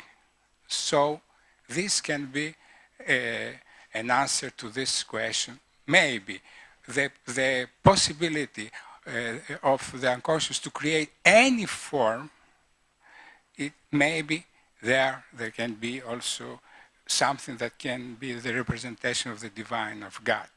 But for me, this is the wrong way to think. For me, the best way for me to think is in the creativity and in the quality, not in the production. That if God exists, give us this potentiality on the creativity. And also, the best way also, it is to tolerate what we cannot form.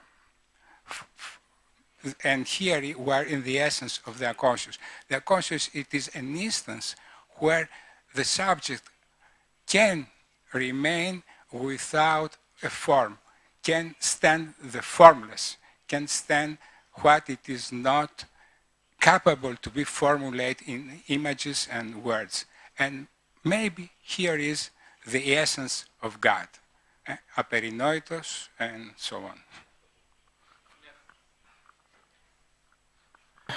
Okay, I think that we don't have time. For me, there are many layers of the unconscious, and this is why I said in the end of my lecture that now I can start my lecture. I have not started this lecture in the sense that we can somehow see many aspects. I described 10 of them.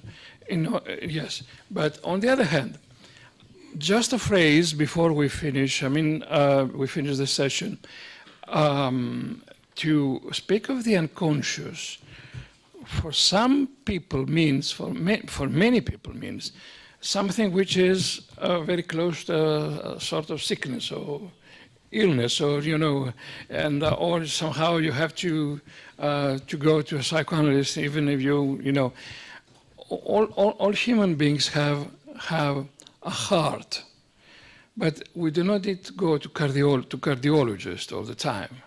It's a function, the way human being functions. This is why the depth of human desire, the depth of human personality, the depth of the image of God in man. This is why nature is something so deep, so deep. Yes, this is even, I remember now, Heraclitus, who said this, «Ψυχής πείρατα ουδείς ποταν εξεύρειο, πάσαν επιπορευόμενος ουδών τόσων βαθύν των λόγων έχει». No one can discover the end of the soul, even if he takes, whatever, all the way down, whatever method it chooses, whatever way it takes, in order to find out. And this is the images, the traces of God in man.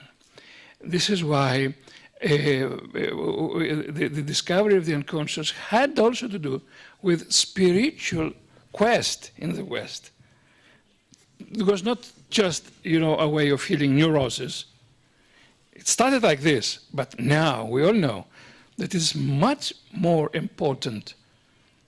And in this way, we can approach all this reality through theology, through philosophy, through mythology, through literature, in order to see ακριβώς, precisely the depth of the image of God on man. This is the, yeah. I'd just like to comment that the Gospels begin with the cross, with repentance, they end with the cross. And the place of our transformation is at the place where we face our impotence to do this monologically. So the real question is, can we bear the other and offer ourselves in love, as the other has done to us for us to even exist? This is the real question, and psychology per se, as our invention, if you will, regardless of the theory, cannot accomplish this on its own. So the relationship is psychological, existential, and ontological. Where these three meet, the cross exists, and we go through it. And we won't be finished before we die. Something will have to be added to us by God after our death. So we're wrestling with the cross. So last question by Dr. Lapis. Hello, thank you very much. And I think it's impressive the fact that we are still able to attend face-to-face live meetings, and thank you very much for everything. I'm a child psychiatrist. The other day I had a mother visiting the clinic because she had to attend let's say, crisis visit to her son, who is studying in North Europe, because he became depressed. And she realized that despite the fact that the family is paying money for this guy to study, he is not in need to leave his flat, because he's able to attend the lectures, obviously online. But this is not an online course. This is a real, let's say, studies in the university, but the lecture is streaming. Therefore, he doesn't have to leave the flat. And I just need to collect a comment from you, both of you. As technology, virtual reality, internet is now advancing and there is such an enhancement of the abilities, the fragmented young person is becoming less and less aware of his need of meeting the other person. Because apparently this need to meet the other becomes now, for the young people, the ability to meet the other available online user. So I'm just having a kind of thought that this excellent discussion about Orthodoxy, Christianity, and psychoanalysis becomes a question of people who have lived in the era, the years before the virtual reality conquered the world, because the subject is not aware of his need. I'm just a comment. Thank you very much. I have just you? No. I think that's a very important question. And I think of things very simply between monologue or kenodoxia and orthodoxia. This is the movement. And Lucifer is essentially monological. So it's a semblance of reality, but not alive. And so I don't know what will happen with our informational culture where we have autism increasing, not to say that this is itself not capable of grace. I don't mean that in any way. But I think that this tendency to not enter into across the gap, which for me, Christ, the Logos comes through me. I bow in metania before the other, before Christ. And that's the end of intersubjectivity. And then Christ comes to me through the other. So this is the mystery of life, as I see it. And so I think our battle is between kenodoxia and love. Just a phrase. What bothers me with the social media is that they create a false familiarity, which is a substitute for real encounter. A false familiarity. They are all familiar, they are all friends, and no one has encountered the other. So I don't know if there is any way for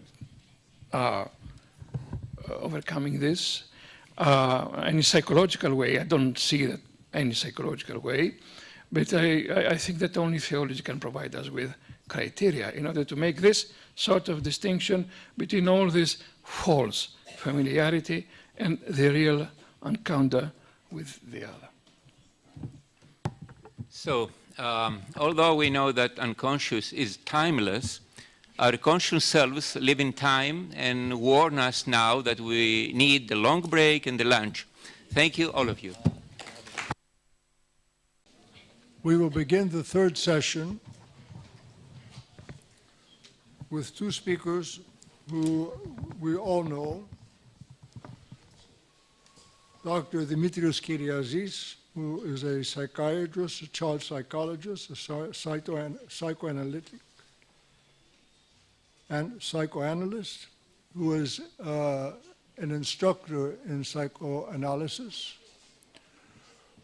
But besides that, Dimitri is one of the forefathers, I would say, of the areas, forefathers and pioneers of the area of building the bridge between psychology, psychoanalysis, psychotherapy, and orthodoxy.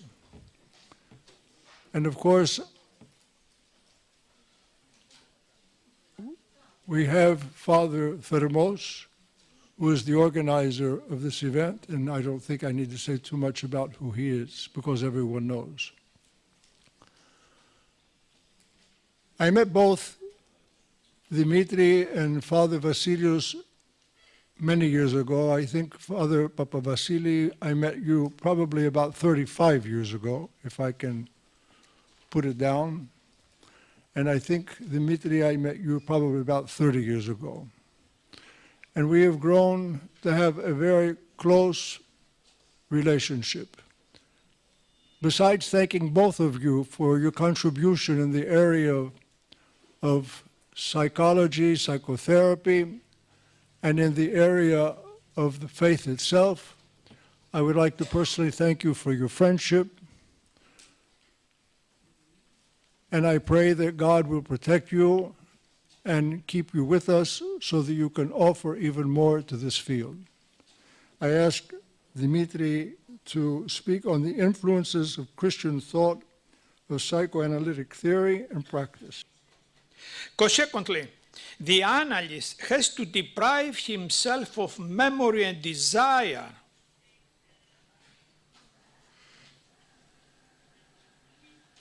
Please give your attention to this phrase. The analyst has to deprive himself of memory and desire during his clinical psychoanalytic practice, whether he is working with individuals or with groups, and to proceed with faith, intuition, insight, in a state of reverie, so as to become one with atonement, to participate in the absolute truth of his patient, to become united with the patient's awe. Beyond quotes St. John the Cross, speaking about God and expressing the same idea, which is formulated as follows: the memory must also strip itself of all these forms and kinds of knowledge, but it may unite itself with God in hope. This quote is by Bion. Bion refers to this quote, and he uses it in order to explain the suggestion what means suspension of memory desire. Within this set of ideas, I believe that Bion ultimately introduces aesthetical and poetic categories into psychoanalysis. Psychoanalysis has said and written a lot about aesthetics and art, as you know. He thereby approaches the realm of the sacred and the sublime. He introduces these ideas and says that if the analyst prepare himself with the proper way, he would be able to understand and be in touch in these areas in his relationship with the patient. We have another paradigm.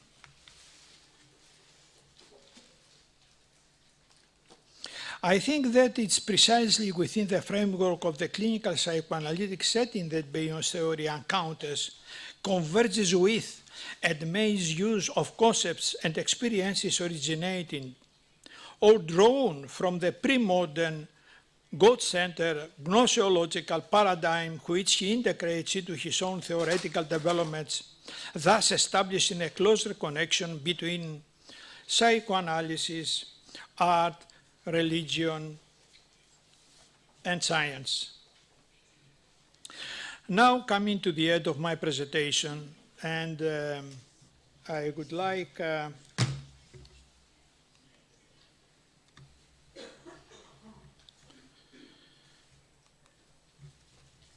to make a general comment. Religion, science, and art are different modes of approach to the mystery of man. If this key idea is fully accepted and further elaborated in epistemological and philosophical terms, as it has already been done, for example in the case of Newtonian and quantum physics, it would facilitate the dialogue between them. However, it is absolutely essential for a creative dialogue among them, an interdisciplinary and metadisciplinary approach to be established on the lines of thought that Nicolescu has suggested. I want to emphasize that psychoanalysis, together with religion, art, and quantum physics, are related to the human condition and human experiences, where the observer participates and affects the process of observation, and as a consequence of that, influences its course by certain of his qualities and expectations.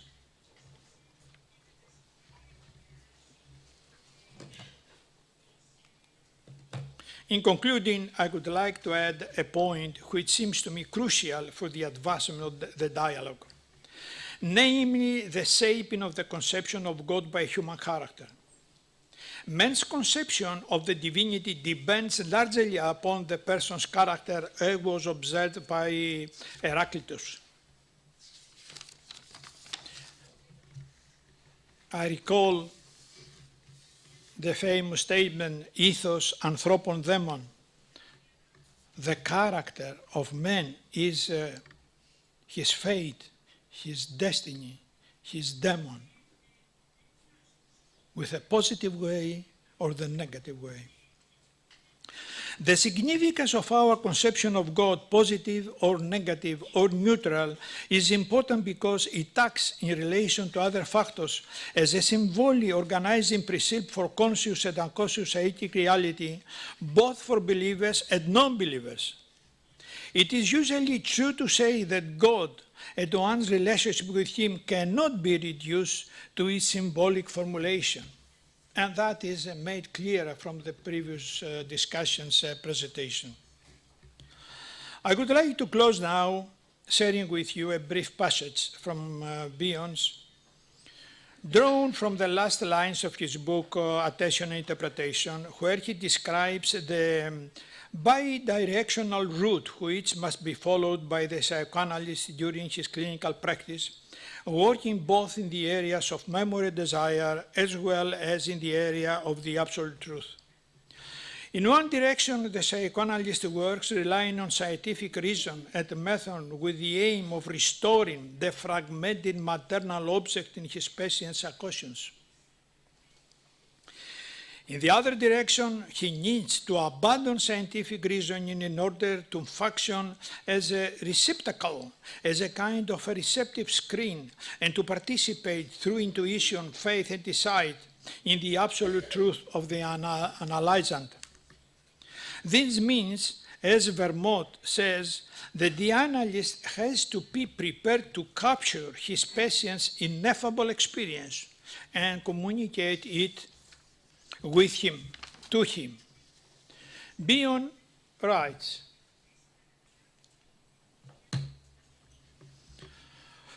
what is to be sought by the psychoanalyst is an activity that is both the restoration of God, the mother, and the evolution of God, of him who is formless, infinite, ineffable, not existent, which can be found in a state of the psyche and of the mind in which there is no memory, no desire, no understanding. Thank you very much for your attention.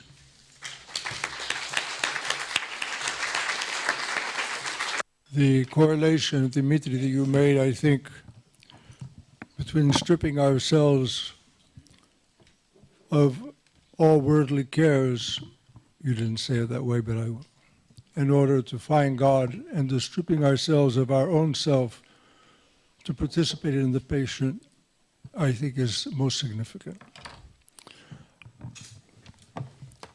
I would now like to introduce Father Vasilios Thermos, who will speak on tracing Judeo-Christian elements in psychoanalysis, a path for renewing Western civilization. As I said, there's really no need to introduce Father Vasilios. Father Vasilios is this conference and many more things. Father Vasilios, you're a beautiful person. Thank you for your generosity, but I think that there is need to do justice to history, that the idea for this conference was not mine. It was Dr. Deli and Mr. Livanos who conceived the idea, and they just honored me to give a hand in organizing. So, After so many decades of mutual suspicion and polemics, is it any worthy to search for Judeo-Christian elements in psychoanalytic theory? After all, do not we run the risk of a false fourth piece or of a self-justification stance in the case we prove that Christianity lies at the roots of modernity? While this is really true, let us just recall Frédéric Lenoir, who wrote Christ's Philosopher, and associated so closely modernity with Christianity. I will try to avoid both dangers by exploring territories which may end up beneficial for both domains, psychoanalysis and Christian theology. This peculiar love and hate relationship is mutual. Philip Reeve had remarked that, quote, Freud merits respectful treatment by the theologians. They can use him more than they can any other thinker who has been fundamentally hostile or indifferent to them. Today, a Christian anthropology that does not incorporate large quantities of Freudianism cannot serve Christianity, end of the quote. Also, the psychoanalyst and Roman Catholic priest William Meissner had dared to declare that, quote, theological reflection cannot take place in a vacuum, as it too often has done in the past. It necessarily involves a theological anthropology that cannot sustain itself without psychoanalytic input. As you already have understood, there are different aspects and many aspects of psychoanalytic theory that can be approached and sought in terms of their relevance to Christian theology. I'm going to choose 3 of them. So there will be 3 parts in my presentation. An exhaustive study of all those parts would require a series of volumes. I will limit myself in approaching 3 axes that I find important and fruitful in this historical dialogue. These axes are quite indicative, but a promising inland exists from which someone else could derive different fields of exploration. Number 1. Ernest Gellner had written an astounding phrase. The unconscious is a new version of original sin.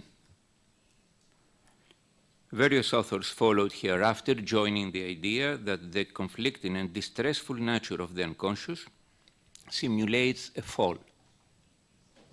This concept is consistent to the prevalent centuries-long Christian conviction that fall makes a starting point which urges for transformation and redemption.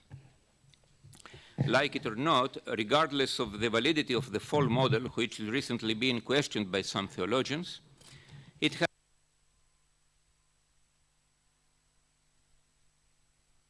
has permeated Western culture and has affected secular wording as well.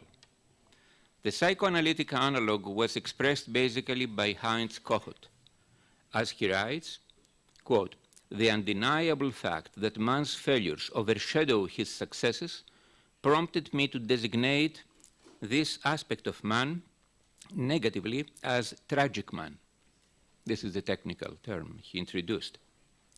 He further proceeds to argue that narcissistic vulnerability makes, quote, a ubiquitous burden of man, a part of the human condition from which no one is exempt. Given the heavy legalistic Christian inheritance which introduced guilt as the natural result of a violation of a law, a shift towards shame functions as an attempt to restore the anthropological dimension of the fall. As Lynn Greenlee put it, quote, humanity has fallen from the essential self as displayed in narcissistic vulnerability, shame, and susceptibility to fragmentation. It is true that Adam and Eve experienced guilt at the fall, but the primary experience was one of shame. Shame reflects feelings of inadequacy, defect, and failure, leading to withdrawal and concealment. Kohut's emphasis on the transmission of self-pathology from parents with narcissistic defects to their children highlights the generational transmission of the sin of the fathers. End of the quote. Nowadays, many theologians have abolished the legalistic burden of Christianity and adopted a more ontological context, so they understand the fall as an imperfection and corruption of human nature. Simultaneously, psychoanalysis supports the idea of transmission by highlighting the latent human bonds that connect generations through mental structures, thus allowing space for both harmful and beneficial influences. How is Kohut's tragic man generated? Robert Randall describes, quote, due to the mother's empathic failures in optimally mirroring the grandiose exhibitionistic aspects of the self, a primary defect in the psychological structure of the self is formed. The result is a chronic enfeeblement of the self, with tendencies towards temporary fragmentation of the self. End of the quote. Therefore, psychoanalytic therapy intends to a healing remirroring that restores inner unity and changes the way one sees the self in the world. When the self is functionally rehabilitated, Kohut's key term for the process of restoration, it provides a central purpose to his personality and gives a sense of meaning to his life. Some authors directly associated tragic man with the spiritual idea of a sinful self who in vain seeks for an upgrade and exit from shame through passions. Jean Jensma writes, quote, cut off from God, tragic man began searching out other objects of worship. He began seeking human objects he could idealize and with whom he could merge, human self-objects to whom he transferred his need to be in close relationship with someone very powerful and wise and protecting, someone godlike. The cessation of the human person's exclusive core goodness leaves one desperately needing to experience oneself as good, thus craving mirroring affirmations. End of the quote. Perhaps narcissistic frustration shows why the passion of philautia, pride, vainglory, egocentricity is spiritually considered as, and traditionally in the church, as the matrix of all other sins. Greenlee again clarifies how Christ saves on the psychological level, provided the salvation has its main aspect acting on the ontological level, of course.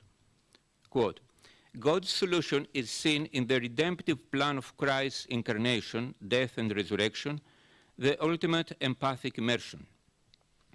We have a self-object in Christ who resonates in perfect empathy and is intimately acquainted with our developmental needs. Kohut's stress on the lifelong need for self-objects, even in its narcissistically mature forms, emphasizes our continual dependence upon God in the process of maturation. There is no such thing as a wholly independent existence. Maturation in Christ is not a return to a blissful state. It is a new edition of experience that involves struggle. End of the quote. Apart from the particular content of this line of thought, namely transformation from corruption to renewal, this exit to redemption is informative of another Judeo-Christian root of psychoanalysis. I have in mind the groundbreaking linear image of time and its implications for human destiny. Fall and redemption are meaningless without a linear conception of time. In contrast to pagan religions where time is circular, here a new perspective opens, eschatology. As we know, it was not only Freud who rushed to take advantage of this worldview, Marx did as well. As Susan Kirchner poses it, biblical history is prospectivist. It is infused with the salvationist assumption that the best is yet to be, that man is destined for a future of moral and material well-being. We can also ascertain a teleological element in psychoanalytic theory, both in the psychosexual movement toward genitality, and most notably in post-Freudian theories, in the movement towards individuation. In a sense, psychoanalysis is prospectivist. End of the quote. The combination of a prospectivist view and the belief that human nature can improve came to facilitate the shift of the Judeo-Christian ideal after its marginalization in a rapidly secularized society towards social and scientific variations, As for psychoanalysis, the psyche now can reach a new promised land, albeit of a more moderate nature. Kirchner summarizes this development, quote, "Over the course of nearly 2,000 years, an originally religious story about the soul's fall away from God and reunion with Him was transformed into a modern secular theory about the life and growth of the self," end of the quote. Interestingly, here she adds, that cosmopolitan Judeo-Christian trope now resides in secular Anglo-American society under the name of the developmental narrative of the self. Number two, a fundamental notion for Christian theology has been freedom, αυτεξουσιον. Without it, no moral assessment is meaningful and no spiritual transformation can be attained. Simultaneously, biblical and patristic literature constantly reminds us that human freedom is undermined by passions. A dialectics of freedom in its absence urges us to explore the position of freedom in human nature. The two levels of freedom permeate psychoanalytic theory. Freud had declared that, quote, "Analysis does not set out to make pathological reactions impossible, but to give the patient's ego freedom to decide one way or the other." William Meissner has pointed that Freud considered the experience of freedom at a conscious level, but insisted on strict determinism at the unconscious level. Freedom is theologically a gift and psychologically an achievement. These two dimensions are not in conflict. One has first to be endowed a capacity before one attains to fulfill it. Meissner writes again that, quote, "The primacy of freedom is a fundamental given of the theological image of man. For the psychoanalyst, however, freedom is neither given nor fundamental to his image of man. Rather, it is a hard-won inference whose existence is always precarious and dependent on proof. If theology presumes freedom, psychoanalysis always questions it, and in fact, most often presumes a lack of freedom in human action," end of the quote. However, the unconscious undermines the ontological gift of freedom. The levels are distinct. Even if the person achieves a high freedom in terms of psychological health, one has to be elevated by God to the freedom that is conceived theologically. Meissner also clarifies that, quote, "The psychoanalytic view of man's limited freedom, in a sense, sets a realistic constraint on the extent to which the theological vision of the meaning of freedom can be realized in the actual human condition. Christian theology asserts as a basic postulate that man's nature does not in itself possess the potentiality to overcome its intrinsic limitation and defect. The power of God through grace is required," end of the quote. Therefore, Father Nicholas Ludovicos seems reasonable when he implies that the deep unconscious theological character of every fundamental psychotherapeutic enterprise, as they all aim for the liberation of man, to the elevation on the level of the deep freedom, which is, at least according to the Greek fathers, the characteristic of the very divine image within man, the image of God in man's nature. Now, we are entering an interesting area, I think. Staying on the level of humanity, what are the sources of freedom? In an era of brain circuits discoveries, from where does the vision about freedom derive its dynamism? Donald Winnicott walked the daring step to attribute freedom to the psychosomatic vitality of the infant. Therefore, endowing human nature with an optimistic nuance. The way in which Winnicott conceives the true self and the psychosomatic vitality, translated into theological terminology, tells us that nature is not a prison, but it makes an endowment for the journey of love and truth, because nature is dialogical as well. In this vitality, the true self, as he called it, resides as a seed, expecting for healthy and facilitating conditions to assist its blossom. Unfortunately, what he blames Christianity for is true. We now are well aware of how much distorted a moralistic religion is. He wrote, Winnick wrote, religion, or is it theology, he's wondering, has stolen the good from the developing individual child and then has set up an artificial scheme for injecting this back into the child and has called it moral education. Well, someone would superficially just count this reference among those which oppose psychoanalysis to Christianity. Why am I including it in a freedom context? Because in my interpretation, it is about the opposite. Winnicott's idea brings closer psychoanalysis and Christianity and reveals their very similarities. We need St. Maximus here to enrich us with his originality about the theological potential of human nature, physis, and its logi. Against a long, resistant, widely accepted prejudice, Christian theology believes deeply and firmly in human nature too, not only in human will.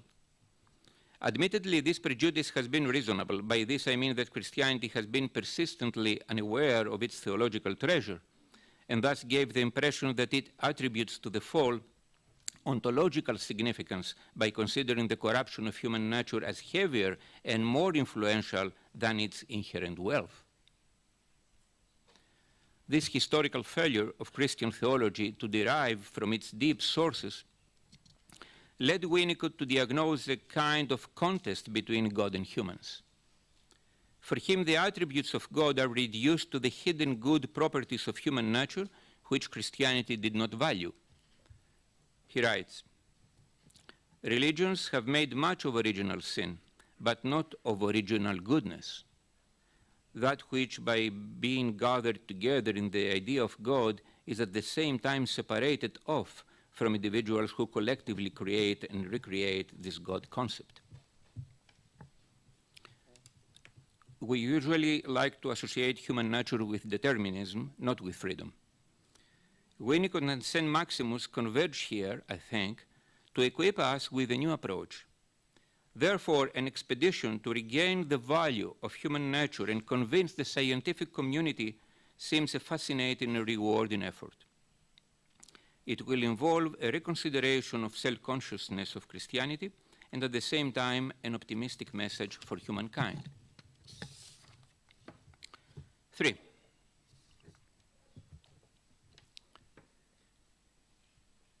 While the contribution of Freud and his successors pertain rather to the psychological level, the figure of Lacan has redirected psychoanalysis towards fields that possess more ontological significance, following the respective analog of imaginary symbolic.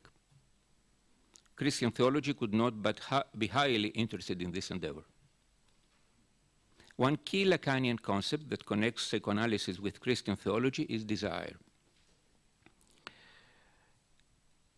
We have already heard some things I would like to further amplify on this.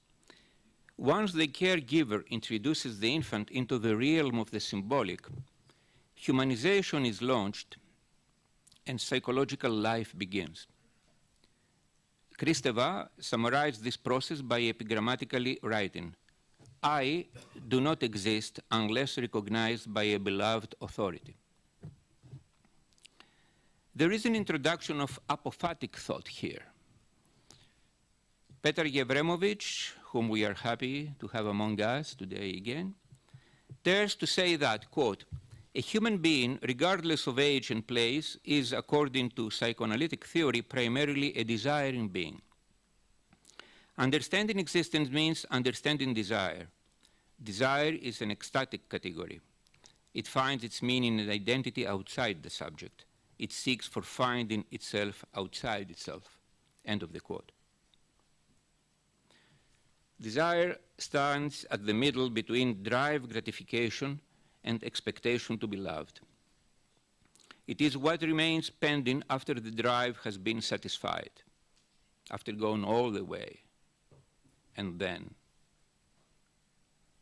if the subject has not invented sophisticated ways of having one's desire suffocating, then desire is still pending after any gratification. As Lacan put it, quote, desire is neither the appetite for satisfaction nor the demand for love, but the difference which results from the subtraction of the first from the second, the very phenomenon of their splitting. End of the quote.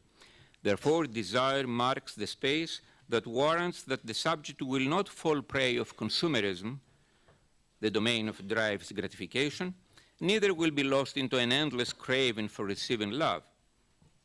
Without desire, the person would be egocentric in both aspects, sensual and narcissistic. If so, what is desire heading to? Does there exist something that can satisfy it? Bruce Fink writes, quote, desire, strictly speaking, has no object. In its essence, desire is a constant search for something else, and there is no specifiable object that is capable of satisfying it, in other words, extinguishing it. The only object involved in desire is that object, if we can still refer to it as an object, that causes desire. Desire has no object as such. It has a cause that brings it into being, that Lacan dubs object A, cause of desire, end of the quote. So desire is attracted from what has given birth to it. If there exists something that generates desire, one would be theologically justified to wonder what it is, if not God, the creator of desire. Why is desire apophatic? Fink explains that object A is the leftover of that process of constituting an object, the scrap that evades the grasp of symbolization. It is a reminder that there is something else, something perhaps lost, perhaps yet to be found, the residue of the symbolization process that is situated in the register of the real, what is left over after the constitution of science as objects. There is always a limit to formalization, end of the quote.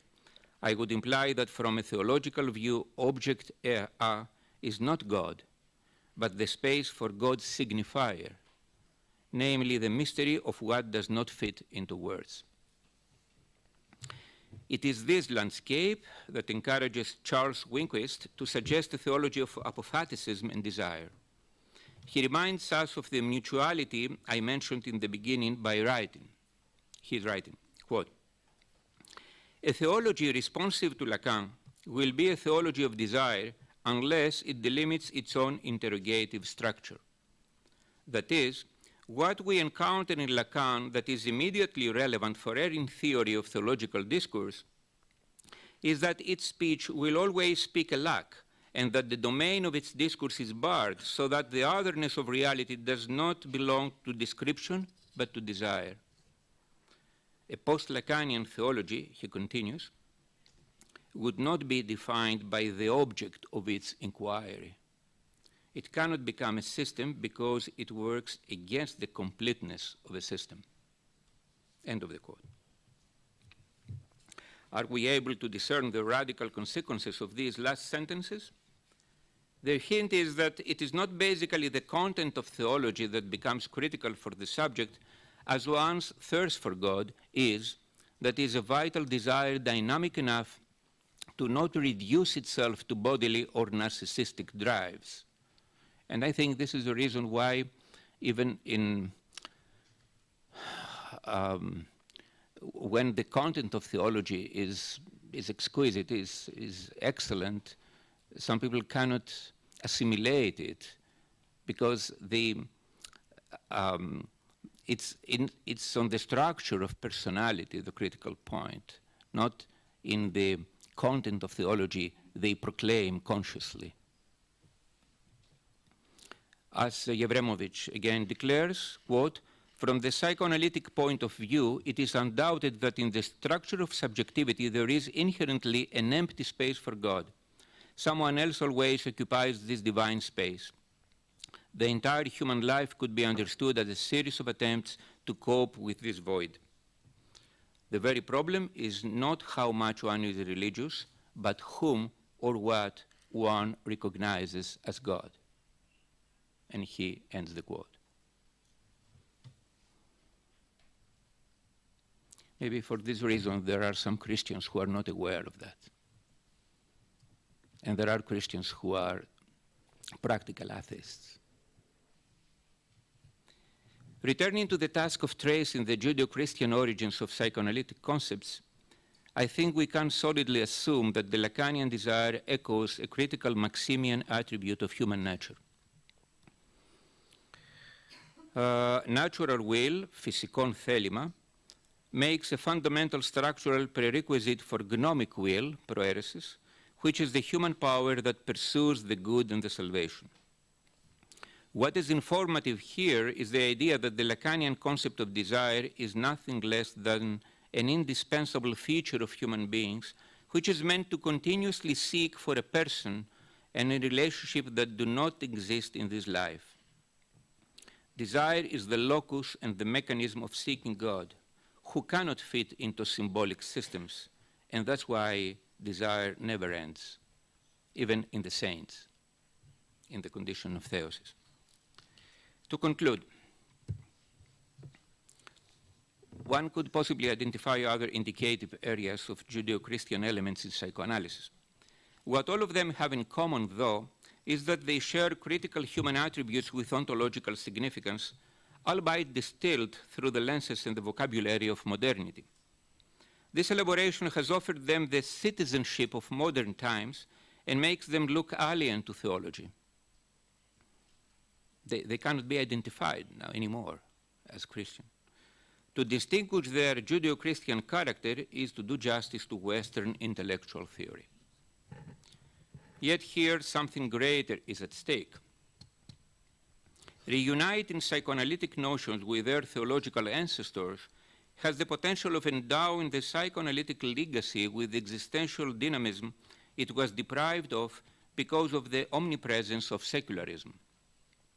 While modernity feels and behaves as the estranged child of Christianity, psychoanalysis can be a privileged field for rediscovering its spiritual roots. Psychological realities are, at their core, ontological realities perceived as psychological ones on the screen of empirical life. Any psychological reality is an ontological entity, but being perceived as psychological reality through the screen of empirical life, because this empirical sense is that what constitutes the psychological apparatus. Ontology is never experienced as such. It is always received and interpreted on the psychological level, thus giving birth to and justifying a psychological vocabulary. Why have I constructed such a promising title?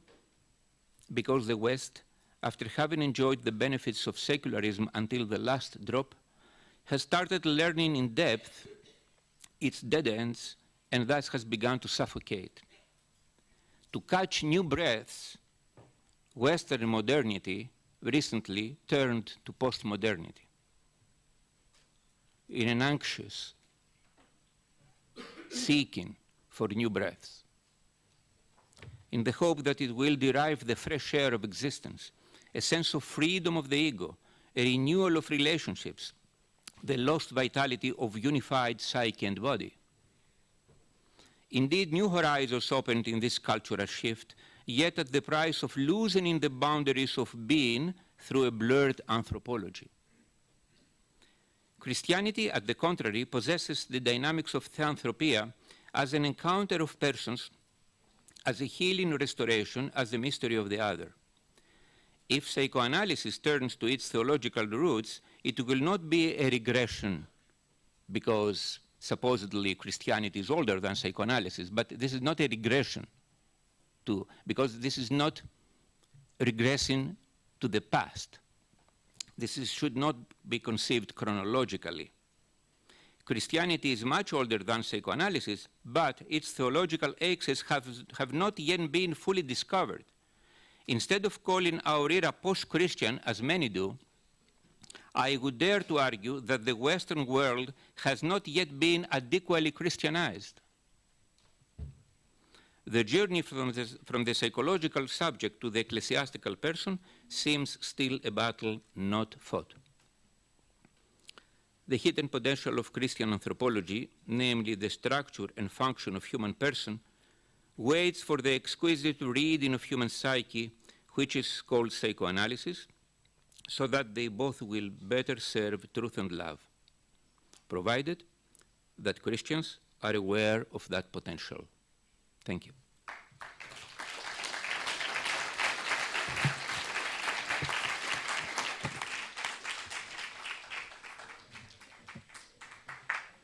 Thank you, Father Vasilios, and particularly for your discussion on freedom and desire as man's power to be. Θα συνεχίσουμε τώρα στα ελληνικά με την συζήτηση. Έχουμε 45 λεπτά, 40 λεπτά. Ανοίγω τη συζήτηση. Μου έκανε εντύπωση αυτό που είπατε στο τέλος, ότι ο δυτικός κόσμος δεν έχει, ο χριστιανισμός δεν έχει περάσει στο δυτικό κόσμο, αν το κατάλαβα καλά. Το ερώτημα είναι, γιατί,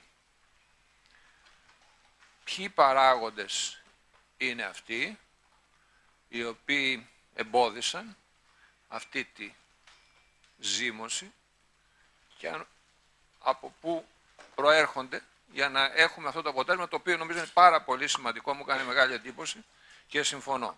Αλλά αν το βάλουμε να το αναλύσουμε από τη δική σας σκοπιά, γιατί δηλαδή δεν υπήρξε αυτή το μπόλιασμα το σωστό που αναφέρατε. Ευχαριστώ. Κοιτάξτε, αυτό καταρχήν φαίνεται ως τολμηρός ισχυρισμός, διότι έχει διατυπωθεί η αλήθεια και μάλιστα κάνουμε και αγώνα να πείσουμε και ας πούμε τους εκοσμικευμένους και τους άθεους ότι πραγματικά χρησιμοποιούν χριστιανικές έννοιες και συνήθειες και νοοτροπίες, έστω και αν δεν τις αναγνωρίζουν. Έχουμε αντιληφθεί ότι ο χριστιανισμός έχει διαποτίσει το δυτικό πολιτισμό. Το ξέρουμε ότι ισχύει αυτό και στην τέχνη, στο δίκαιο. Το δίκαιο οφείλει πάρα πολλά στο χριστιανισμό. Έτσι. Ακούγεται λοιπόν παράξενο. Αλλά εάν λάβει κανείς υπόψη το δυναμισμό αφενός της Αγίας Γραφής και αφετέρου ορισμένων ιδιαιτέρων επίλεκτων στιγμών των πατέρων, διαπιστώνει ότι αυτές δεν έχουν γίνει κτήμα, κατά πλειοψηφία δηλαδή, δεν έχουν γίνει κτήμα της ευρύτερης ευσέβειας και νοοτροπίας του χριστιανικού κόσμου. Αντίθετα, τι βλέπουμε? Βλέπουμε πολύ νωρίς στο δυτικό χριστιανισμό αλλοιώσεις που έχουν επαρκώς περιγραφεί πολλές φορές και οι οποίες εισήχθησαν μετά και στην Ορθόδοξη Ανατολή, αλλοιώσεις οι οποίες εκφράζουν προβληματικές θέσεις που είναι ασύμβατες πολλές φορές και με την βιβλική και με την πατερική θεολογία. Μιλάω για νεοπλατωνικές καταστάσεις, για πουριτανισμό, για φθορές στην εκκλησιολογία, πολλά. Και από την άλλη, στην Ορθόδοξη Ανατολή, βλέπουμε ακόμη παγανιστικά κατάλοιπα, βλέπουμε μαγική θρησκευτικότητα στις μάζες, η οποία αντιστέκεται στην αλλαγή. Ακόμη και από ποιμένες οι οποίοι μπορεί να ξέρουν πραγματικά θεολογία σωστή και να προσπαθούν να αλλάξουν, αλλά είναι τρομερή, γιατί δημιουργεί πολύ μεγάλο άγχος το πέρασμα από τον κυκλικό χρόνο στον γραμμικό χρόνο. Γι' αυτό και με συγχωρείτε, ναι, θα πω σε αυτό ότι γι' αυτό και οι Ορθόδοξοι λαοί εκ παραδόσεως δεν έχουν καλή σχέση με την Αγία Γραφή, με τη βίβλο. Διότι είναι πολύ έντονες οι παγανιστικές καταβολές, ενώ η βίβλος σε καλεί σε γραμμικό χρόνο. Όταν μπει στο πνεύμα της βίβλου, της Αγίας Γραφής, η ιστορία δεν είναι κύκλικη, δεν επαναλαμβάνεται. Η ιστορία είναι ανοιχτή, τη φτιάχνεις εσύ μαζί με το Θεό. Αυτό δημιουργεί τεράστια αίσθηση ευθύνης και φυσικά άγχους. Κάθε ελευθερία φέρνει άγχος μαζί. Και έτσι πάρα πολλοί Ορθόδοξοι προτιμούν την ανακύκλωση της τυπολατρείας και των συνηθιών αντί για την είσοδο μέσα στην ιστορία, διότι η Αγία Γραφή σε καλεί, εφόσον δηλώνει ότι ο Θεός μπήκε στην ιστορία και σου περιγράφει πως μπαίνει στην ιστορία ο Θεός, σε καλεί να μπεις και εσύ μες στην ιστορία. Αυτό φέρνει άγχος. Και είναι κάτι στο οποίο δεν έχουν και οι πνευματικοί ηγέτες της Ορθόδοξης Εκκλησίας, δεν έχουν αγωνιστεί αρκετά. Δεν έχουμε αγωνιστεί αρκετά για να το εξαλείψουμε, να το διορθώσουμε. Επομένως, από τη μια οι εισαγωγές από τη Δύση αλλοιωμένου χριστιανισμού και από την άλλη τα παγανιστικά κατάλοιπα, καταλήγει κανείς στο συμπέρασμα ότι αυτό που είπα πριν, ότι δεν έχει εκχριστιανιστεί επαρκώς καν η Δύση. Δεν μπορούμε να πούμε ότι είναι μεταχριστιανική η εποχή, διότι δεν αφομοιώθηκε ποτέ το χριστιανικό πνεύμα, όπως το μελετούμε δηλαδή αυτή τη στιγμή στην Αγία Γραφή και στους πατέρες. Η ερώτησή σας το επανέφερε αυτό το θέμα. Κοιτάξτε εδώ κάτι. Μια ψυχαναλυτική απάντηση στο ερώτημό σας. Θα μπορούσε να πει κανείς ότι μεγάλο μέρος του πολιτισμού μας, της προσωπικής μας και της οικογενειακής μας ζωής εξαντλείται στην αναστήλωση αυτής της μορφής, της σφίγγας, που τη βλέπετε εδώ είναι η σφίγγα της Ακρόπολης. Είναι κεντρικός προβληματισμός πάνω στο ειδipόδιο σύμπλεγμα και στην ιστορία του ειδίποδα, έτσι όπως την ανέπτυξε ο Σοφοκλής. Ο Φρόιτ την υπερκέρασε. Εσείς και εγώ περνάμε μεγάλο μέρος της ζωής μας να αναστηλώσουμε αυτό το πρόσωπο. Το ταξίδι το οποίο μας θύμισε ο πατήρ Βασίλειος δια της αληθείας, της ελευθερίας και της αγάπης προϋποθέτει μία μετάβαση από την Ακρόπολη στη Μονή Χώρας. Μία μετάβαση από τη σφίγγα στην Θεοτόκο ή στη γυναίκα ως φορέα της θεότητας. Αυτό δεν είναι δεδομένο. Όχι μόνο για τους ξένους, αλλά ούτε και για μας. Έχουμε καθυλωθεί σε μία φάση, όχι όπως συζητήθηκε χθες innovation, αλλά restoration. Και πραγματικά δεν μπορεί να είναι διαφορετικά αν δεν μαζέψεις τον γκρεμισμένο σου σπίτι. Όσοι από εσάς είχατε την τύχη αυτές τις μέρες να δείτε το φιλμ «Ψυχρός πόλεμος», θα το καταλάβετε αυτό τι σημαίνει γκρεμισμένο ψυχικό σπίτι, γκρεμισμένη κουλτούρα, γκρεμισμένο πολιτιστικό παράδειγμα. Είτε αυτό είναι καταπληστικό, είτε είναι μαρξιστικό, είτε είναι ρώσικο, είτε είναι ελληνικό, είτε είναι αμερικάνικο. Το μυστικό βρίσκεται σε αυτή τη φigura της μυστηριώδους φίγκας. Αυτό είναι το ασυνείδητο, για το οποίο καλούμεθα να απαντήσουμε και να απαντήσουμε με ένα δημιουργικό τρόπο. Από την οποία κατά έναν τρόπο ο Σοφοκλής μας άφησε ότι για να πάει κανείς παρακάτω πρέπει να τη σκοτώσει τη σφίγγα, δηλαδή να απαλλαγεί από αυτήν, να την παραμερίσει για να μπορεί να πάει παρακάτω. Αυτό δεν σημαίνει ότι η λύση που έδωσε ο ειδίποδας ήταν ολόκληρη, αλλά εμείς είμαστε κολλημένοι σε ένα στάδιο πριν, διότι η σφίγγα όταν δεν της απαντάς απλούστατα σε σκοτώνει. Μιλάμε δηλαδή για το φορέα του ψυχικού θανάτου, τον οποίο πολλές φορές κουβαλάμε όλοι μας χωρίς να το ξέρουμε. Και εξαντλείται η προβληματική μας σε διανοητικές συζητήσεις που είναι πολύ σπουδαία όλα αυτά τα θέματα.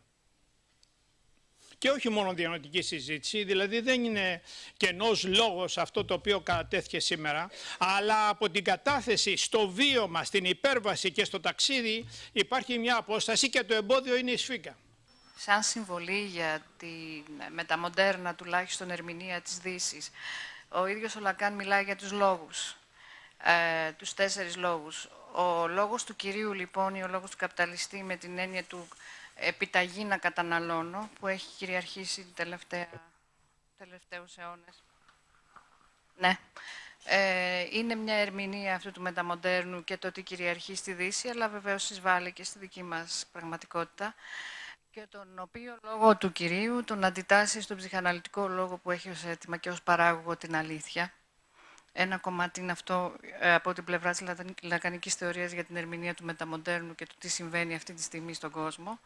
Και ένα άλλο κομμάτι το οποίο αρέσει πάντα στον κύριο Κυριαζή είναι η παντρική λειτουργία, η οποία στις δεδομένες επεξεργασίες που κάνουμε, τουλάχιστον εμείς στον λακανικό χώρο, βλέπουμε ότι υπάρχει ένα έλλειμμα και ένα κομμάτι το οποίο ο Λακάν λέει πάρα πολύ έντονα στο θρίαμβο της θρησκείας, ότι η κοινωνία και ο κόσμος θα σωθεί τελικά όχι από την ψυχανάλυση, αλλά αν επικρατήσει, γιατί η ψυχανάλυση είναι μια διερεύνηση, είναι κάτι το οποίο αφορά άλλα θέματα του ατόμου. Αν επικρατήσει η θρησκεία, εννοεί την ηθική, αυτό που είπατε και εσείς, την ενσωμάτωση στο δίκαιο και στους θεσμούς.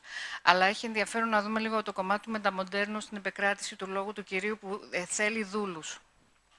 Απαιτεί να υπάρχει και η θέση του δούλου. Ευχαριστώ. Εάν έχω καταλάβει σωστά τους 4 λόγους του Λακάν, οι οποίοι βέβαια διατυπώθηκαν σε εποχή που δεν είχε έρθει το μεταμοντέρνο, οπότε πρέπει εμείς τώρα να το εφεύρουμε τι ταιριάζει και πού. Πράγματι, στη μεταμοντέρνα συνθήκη της κατανάλωσης έχει γίνει μια σαφής αλλαγή στο υπερεγώ, δηλαδή το υπερεγώ έγινε διαστροφικό και αντί να απαγορεύει ή να υπαγορεύει κανόνες, έχει μόνο μία εντολή, πρέπει να απολαμβάνεις. Αυτό είναι το διαστροφικό υπερεγώ. Αυτό όμως δεν έχω την εντύπωση ότι καθιστά τον κυρίαρχο μεταμοντέρνο καταναλωτικό λόγο ως λόγο του Κυρίου, discourse of the master. Νομίζω ότι θα τέριαζε περισσότερο σε λόγο της ιστερίας αυτό που συμβαίνει τριγύρω. Δηλαδή οι άνθρωποι καταναλώνουν ως θειασότες, ως οπαδοί του λόγου της ιστερίας, ο οποίος βέβαια είναι στη διαλεκτική σχέση με το λόγο του Κυρίου. Πάντα απαιτεί ένα Κύριο, οπωσδήποτε. Αλλά ο Κύριος εδώ δεν είναι σαφής. Μια διαφορά της μεταμοντέρνας συνθήκης από την νεωτερική είναι ότι στην νεωτερική συνθήκη υπήρχαν κύριοι στους οποίους να αποδώσεις τον λόγο του Κυρίου. Και φαινόταν δηλαδή η καταπίεση ότι ερχόταν απ' έξω. Και μπορούσες να ξεσηκωθείς, μπορούσες να ακολουθείς το λόγο της ιστερίας βέβαια και να γίνεις οπαδός, να κολλήσεις με το λόγο του Κυρίου, αλλά μπορούσες να αντισταθείς. Σήμερα δεν εμφανίζεται κάποιος λόγος του Κυρίου στη μεταμοντέρνα συνθήκη. Οπότε αυτό δίνει μια ψευδαίσθηση ελευθερίας εκείνων οι οποίοι συνειδητά μετά παρασύρονται και εκμαυλίζονται στο λόγο της ιστερίας. Αυτή είναι η διαφορά νομίζω. Όχι, με συγχωρείτε. Στους 4 λόγους, εκτός από του Κυρίου και της ιστερίας, υπάρχει ο λόγος του πανεπιστημίου, υπάρχει ο λόγος της γνώσης. Ο λόγος της επιστήμης είναι λόγος του πανεπιστημίου όταν είναι τεχνοκρατικός, αλλά όταν έρχεται να εξουσιάσει, τότε γίνεται λόγος του Κυρίου. Αλλά νομίζω δεν γίνεται ποτέ λόγος της ιστερίας, αλλά μην μακρύνουμε άλλο το λόγο. Νομίζω ότι η ερώτηση που έκανε ο κύριος εδώ και ακολουθώντας μια σκέψη του πατρός Βασιλείου, την οποία και εγώ έχω διατυπώσει κατά καιρούς, ότι δηλαδή δεν έχουμε υπαρκή χριστιανισμό κλπ. Κοιτάξτε, το θέμα της ιστορίας είναι λίγο σημαντικό θέμα. Στη Δύση έχουμε πολλή ιστορία. Ολόκληρη η αυτοσυνειδησία της Δύσης είναι τόσο πολύ ιστορική, που η κορύφωσή της, ο αιγελιανισμός, ουσιαστικά επιβάλλει την επίγνωση του απολύτου μέσα στα όρια της ιστορίας. Παρά τα αυτά όμως έχουμε ατυχήματα. Ναι. Νομίζω ότι περισσότερο πρέπει να διερευνήσουμε το είδος της ιστορικής ανάπτυξης, το οποίο ουσιαστικά φτάνει να αποκλείει από ένα σημείο και πέρα του χριστιανισμό. Και αυτό δεν σημαίνει μόνο στη Δύση, συμφωνώ, αλλά και στην Ανατολή. Δεν είναι τόσο τα παγανιστικά στοιχεία, νομίζω, γιατί και αυτά δεν μπορεί εύκολα να τα ανιχνεύσει κανείς μετά από αιώνες εξέλιξης, και δεν εννοώ τη θεολογική εξέλιξη, εννοώ τη γενικότερη πολιτιστική και πνευματική και διανοητική εξέλιξη. Λοιπόν, νομίζω ότι κάτι από την απάντηση αυτού του ερωτήματος έγκυται στο ότι από κάποια στιγμή και πέρα, κατά κάποιο τρόπο, έχουμε να κάνουμε με μια ιστορία η οποία διεκδικείται ναρκισσικά από το Θεό. Δηλαδή, και αυτό έχει βαθιές θεολογικές ρίζες. Για πολύ σοβαρούς θεολογικούς λόγους, η έννοια της ιστορίας στον Ακινάτη, για παράδειγμα, συνδέεται με μία έννοια ουσιαστικά αποξένωσης του φυσικού και του ιστορικού από το καθ' αυτό θεολογικό. Και η έννοια του κράτους στον Ακινάτη είναι διτή. η έννοια της, πώς το λένε, η οντολογία της κοινωνίας. Δηλαδή, όταν μιλάει για το κράτος, θα σας πει ότι δεν έχει καμία σχέση με την Εκκλησία. Αλλά και η έννοια της φύσεως, για αιώνες, ουσιαστικά θεωρήθηκε ως κάτι το οποίο μπορεί από μόνο του να υπάρχει. Η χάρις είναι επικοδόμημα, έτσι δεν είναι? Έγιναν συζητήσεις πολλές για να διορθωθεί αυτό τα τελευταία χρόνια. Πριν όμως αυτό επέδρασε για εκατονταετίες ουσιαστικά στη Δύση. Η φύση ουσιαστικά μπορεί να αναπτύσσεται. Υπάρχουν δύο δυνατότητες ευτυχίας στον ακινάτη. Η μία είναι μια πληρότητα του φυσικού από μόνη της και η άλλη είναι η θεοπληρότητα. Κατά κάποιο τρόπο η ανθρώπινη συνθήκη διεκδικεί για τον εαυτό της έτσι μια κτιστή χάρη, δηλαδή μια μετάφραση κτιστή του ακτίστου γεγονότος που είναι η παρουσία του Θεού στα πράγματα. Λοιπόν, τι σημαίνει αυτό? Προσέξτε, δεν είναι φλιαρίες αυτά, είναι πολύ ουσιαστικά. Ο τρόπος με τον οποίο γίνεται αντιληπτή η ιστορία είναι όχι με τη διαδικασία της μετοχής στο Θεό, αλλά της μετάφρασης ουσιαστικά του Θεού σε επίπεδο κτιστότητας.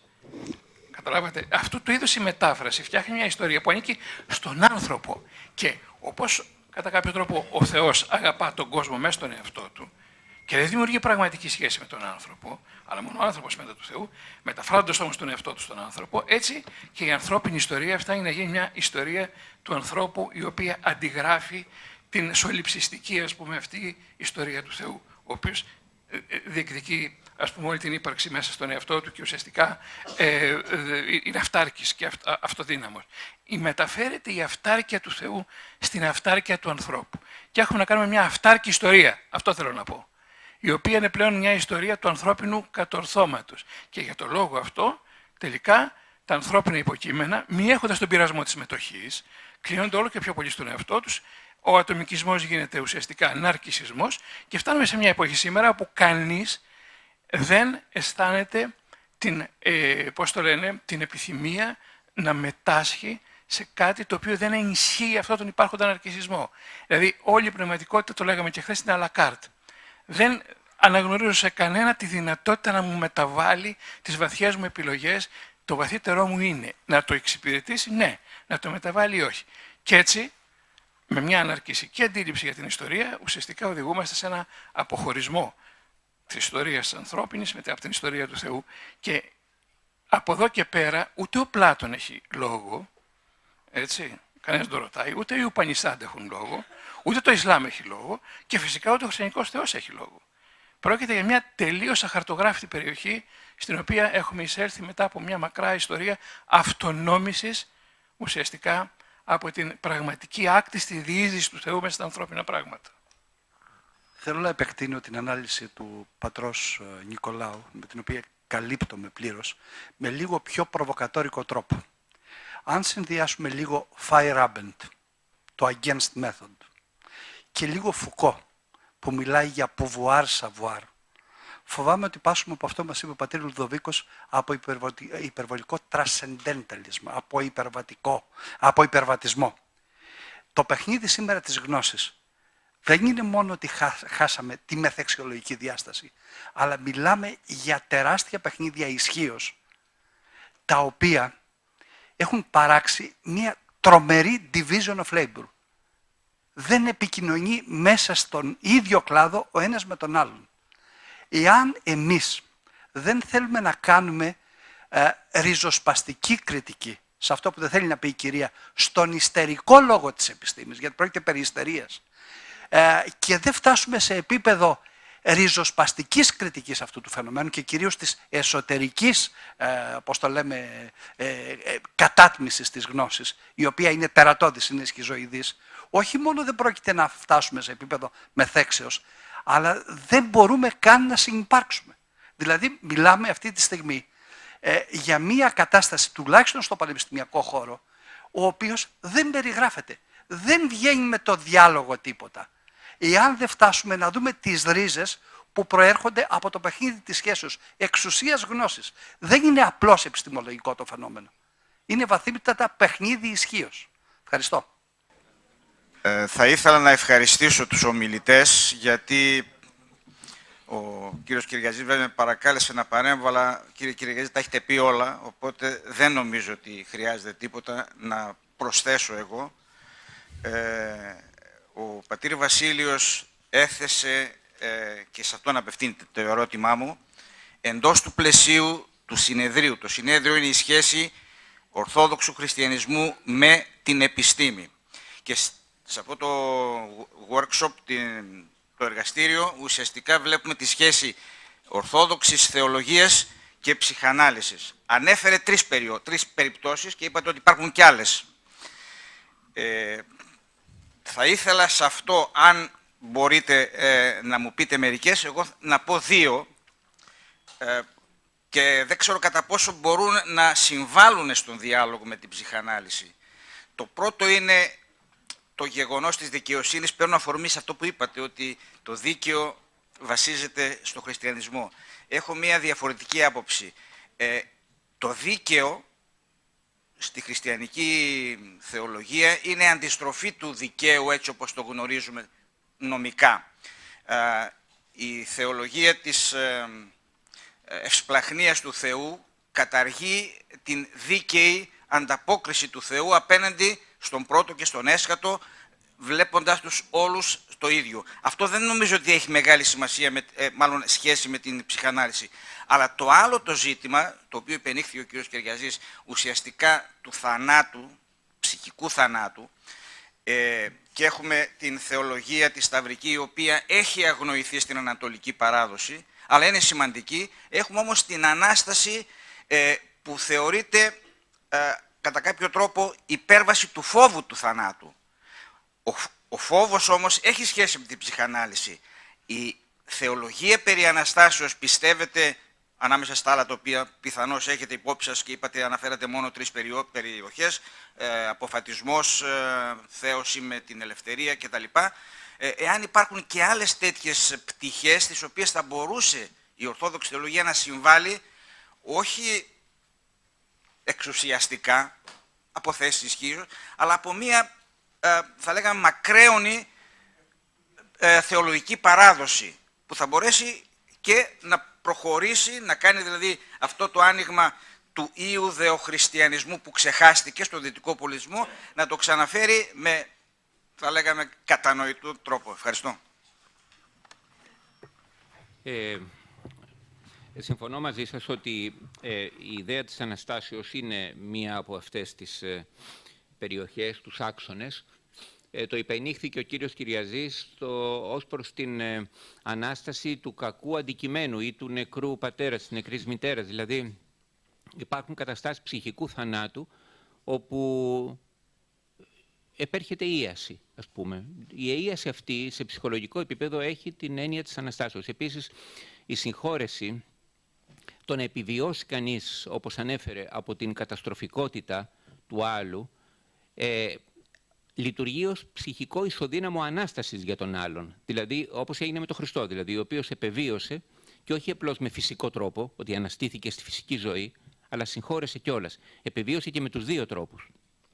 Αυτό προσλαμβάνεται από τον ψυχισμό του επιτιθέμενου δυνητικά ως εμπειρία ανάστασης, την οποία και αυτός μπορεί να μετάσχει, δηλαδή του παρέχει ελπίδα και του ανοίγει έναν δρόμο. Όσο για τη δικαιοσύνη που είπατε, συμφωνώ απολύτως. Η έννοια της δικαιοσύνης στο χριστιανισμό είναι εντελώς διαφορετική από την κοσμική δικαιοσύνη.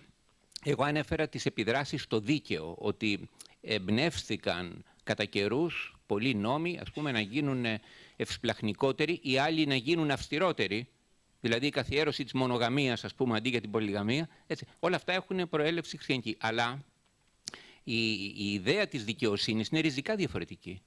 Θα το θυμηθούμε σε λίγες μέρες, που λέει το κατά Ματθαίον ότι ο Ιωσήφ, όταν διαπίστωσε την εγκυμοσύνη της Μαρίας, λέει, πριν ενημερωθεί από τον άγγελο, σκεφτόταν τι τρόπο θα βρει να τη φυγαδεύσει, να μην τιμωρηθεί.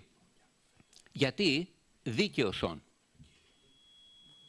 Δηλαδή, θα της χάριζε την τιμωρία, θα την έσωζε, θα παρανομούσε δηλαδή απέναντι στο μοσαϊκό όνομα, επειδή ήταν δίκαιος. Αυτό είναι εντελώς άλλο. Μια και μιλήσαμε για θάνατο. Αν έχω καταλάβει καλά στην ψυχοανάλυση, μια βασική έννοια είναι η ορμή του θανάτου, που είναι μάλλον εγγενής στον άνθρωπο. Ακούμε εδώ αυτό το «α, μη θέλω, ποιώ», ή πώς θα μπορούσαμε να διαβάσουμε αυτή την ορμή του θανάτου σε σχέση με έναν άνθρωπο ο οποίος είναι κατ' εικόνα και καθ' ομοίωση του Θεού. Θα ήθελα ένα σχόλιο πάνω σε αυτό. Ευχαριστώ. Δεν είμαι θεολόγος, θα μας τα πούνε οι θεολόγοι αυτά, αλλά μπορώ να σας απαντήσω ψυχαναλυτικά. Η ερώτηση, αν είναι σε μένα, να απαντήσω. Αν είναι στον πατέρα Βασίλειο, ο πατήρ Βασίλειος. Για τους δύο. Θεωρώ ότι είναι πολύ σπουδαία εξέλιξη στην ψυχαναλυτική θεωρία η πρόταση του Φέρμπερν, ο οποίος είπε ακριβώς αυτό. Ότι δεν μπορούμε να καταλάβουμε σε ψυχικό επίπεδο το θάνατο έτσι πως τον καταλαβαίνουμε στο σώμα. Γιατί το επιχείρημα του Φρόιντ ήταν ότι όταν γεννηθεί ένας άνθρωπος, σιγά σιγά αρχίζει να πεθαίνει. Λίγο και πεθαίνει στο τέλος. Έτσι γίνεται και με την ψυχή. Υπάρχει λοιπόν ένα ένστικτο θανάτου. Αυτό δημιουργεί ένα πολύ μεγάλο θεωρητικό και κλινικό πρόβλημα. Δηλαδή, αν έχουμε να κάνουμε με έναν ασθενή που είναι, ας πούμε, στη σιζοειδή παρανοειδή θέση, πολλό δε μάλλον, εάν είναι delusional, είναι δηλαδή σε ψυχωτικό επίπεδο, δεν έχουμε καμιά ελπίδα, διότι είναι το ένστικτο το οποίο έχει πάρει τέτοιες τροπές, το ένστικτο του ζώου έχει πάρει τέτοιες τροπές στο ψυχικό που δεν αναντρέπονται, δεν γυρίζουν. Πρώτη λοιπόν κίνηση ήταν, θέλω να σας πω ότι ο Φέρμπερν είχε θεολογική παιδεία, ήταν πρώτα θεολόγος και μετά έγινε ψυχαναλυτής. Και τα γράφει αυτά με σούντος του Δευτέρου Παγκοσμίου Πολέμου. Το 1942, όταν η Ευρώπη τρελαινόταν, ας πούμε, στην καταστροφή. Υπεστήριξε την άποψη, αυτός πρώτος, με δύο ιδέες που ακούστηκαν το πρωί και από άλλους ομιλητές, ότι πρώτον, είναι αντιδραστικό το κακό και δεύτερον, ότι το κεντρικό θέμα δεν είναι η ικανοποίηση, αλλά είναι το αντικείμενο καθεαυτό. Αυτό έφερε μια λογική, δημιούργησε μια ολόκληρη σχολή. Αυτή που αργότερα ονομάστηκε αντικειμενοτρόπος σχέσεων. Ο Γουίνικοτ όταν μπήκε σε αυτό το σημείο, ευθύς εξ αρχής εστερνίστηκε την ιδέα του Φέρμπερν, αλλά δεν μπορούσε να τη στηρίξει θεωρητικά. Είπε λοιπόν αυτό που μας είπε ο πατήρ Βασίλειος, ότι το παιδί, το βρέφος, αυθόρμητα κλωτσάει ή κάνει μια ζουμιά παίζοντας. Και είναι το νόημα που το σημαντικό πρόσωπο προσδίδει στην κίνησή του. Και έτσι αρχίζει το κακό. Αυτή ήταν η αρχική του ιδέα. Αλλά λίγο πριν πεθάνει, εκεί που ανέτρεψε πραγματικά το φροηδικό δόγμα εντελώς, ήτανε όταν έγραψε εκείνο το περίφημο άρθρο και μετά από ένα χρόνο πέθανε. Και δεν ξέρω τι σημασιολογία έχει αυτό, δηλαδή είναι σαν να ήταν, ας πούμε, κάτι που μας αφήνει, ας πούμε, σαν μια κληρονομιά. Όταν είπε ότι έχω έναν τρόπο πώς να λύσω τις ναρκισσιστικές σχέσεις με το αντικείμενο. Αυτά που τόσο ωραία ο πατήρ Νικόλαος μας περιέγραψε ως ναρκισσιστικό φαινόμενο. Πώς να το λύσω αυτό?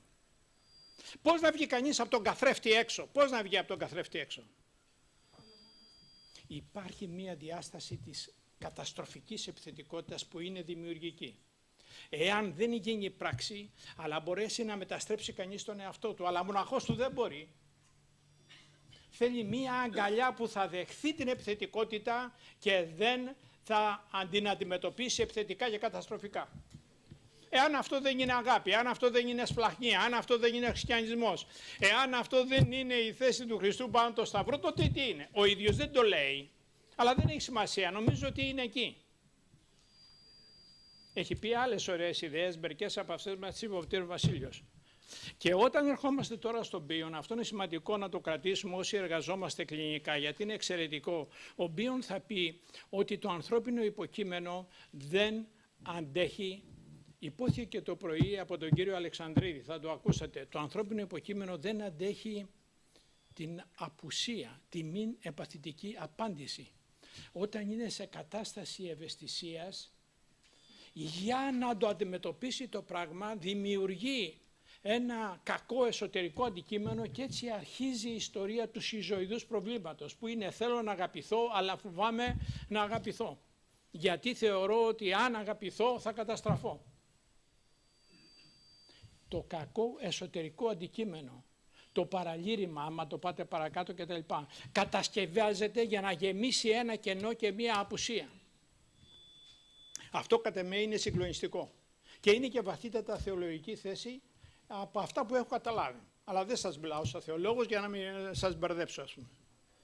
Δηλαδή ότι το κακό δεν έχει οντολογική βάση, αλλά είναι ένα ψεύδος, αυτό που σας είπα, και γίνεται ζωτικό ψεύδος. Γιατί για το ανθρώπινο υποκείμενο, κάτι το οποίο πιστεύουμε και λατρεύουμε, κατά έναν τρόπο γίνεται αρχή και υπόστασης και μας διαμορφώνει. Αν είναι καλό, αν είναι κακό. Θέλω να εκφράσω τη συμπάθειά μου για τον Κύριο εκεί, για αυτά που μας είπε προηγουμένως, και θα ήθελα να σας απευθύνω ένα λόγο, αλλά λίγο διαφορετικό από το πνεύμα που μιλήσατε. Και ταυτοχρόνως να βαθύνω το ερώτημα αυτό το οποίο μου θέσατε. Και το οποίο νομίζω ότι αν κατανοηθεί και μπορέσουμε να το αναλάβουμε προσωπικά ο καθένας μας, νομίζω ότι κάποια μεταστροφή μπορεί να γίνει. Στην ομηρική σκέψη, ο Θεός και ο άνθρωπος ήταν μαζί. Οι ήρωες γινόντουσαν οι μύθοι. Οι θεοί ήταν σαν τους ανθρώπους, είχαν πάθη. Δεν υπήρχε, σε όρους ψυχαναλυτικούς, αυτό η ψυχανάλυση μας το προσφέρει σήμερα να το καταλάβουμε, δεν υπήρχε διάκριση μεταξύ του εγώ και του ιδεώδους εγώ. Γι' αυτό και οι βασιλιάδες, όταν γινόντουσαν οι βασιλιάδες, θυμηθείτε τον Φίλιππο τον δεύτερο, τον πατέρα του Αλεξάνδρου, θυμηθείτε τον Αλέξανδρο στην Περσία, μόλις ανεβαίναν στον θρόνο, θυμηθείτε τους Ρωμαίους αυτοκράτορας, εχρίωτο θεοί. Και το πίστευαν αυτό. Όταν ήρθε ο χριστιανισμός, έθεσε το θέμα ότι ο Θεός είναι άγνωστος, δεν τον ξέρουμε, τον καταλαβαίνουμε από τις ενέργειές του, και έχουμε τους Αγίους, οι οποίοι όμως δεν είναι μύθοι ούτε θεοί. Είναι σε αυτόν τον δρόμο. Και πρωτίστη αξία είναι η ταπείνωση και η διάκριση μεταξύ πού είμαι και πού θέλω να πάω. Λοιπόν, εμείς οι Έλληνες δεν έχουμε το χαρακτηριστικό ότι ο καθένας μας είναι ό,τι δηλώσει. Λοιπόν, έχουμε μια παθολογία κεντρική. Είτε είμαστε άρχοντες της πόλεως, είτε είμαστε άρχοντες της εκκλησίας, είτε είμαστε άρχοντες του ιατρείου, είτε είμαστε άρχοντες δεν ξέρω εγώ πού, να συγχαίουμε ποιος είναι ο Θεός και ποιος είναι ο πιστός. Αυτό κατ' εμέ είναι ένα τεράστιο θέμα. Είναι ασυνείδητο, ενεργούμε ως εάν. Είναι αυτό που ο πατήρ Βασίλειος έχει τόσο ωραία αναπτύξει σε ένα βιβλίο του και στις διαλέξεις του, ανάμεσα στον ψευδή και στον ηλιθή εαυτό.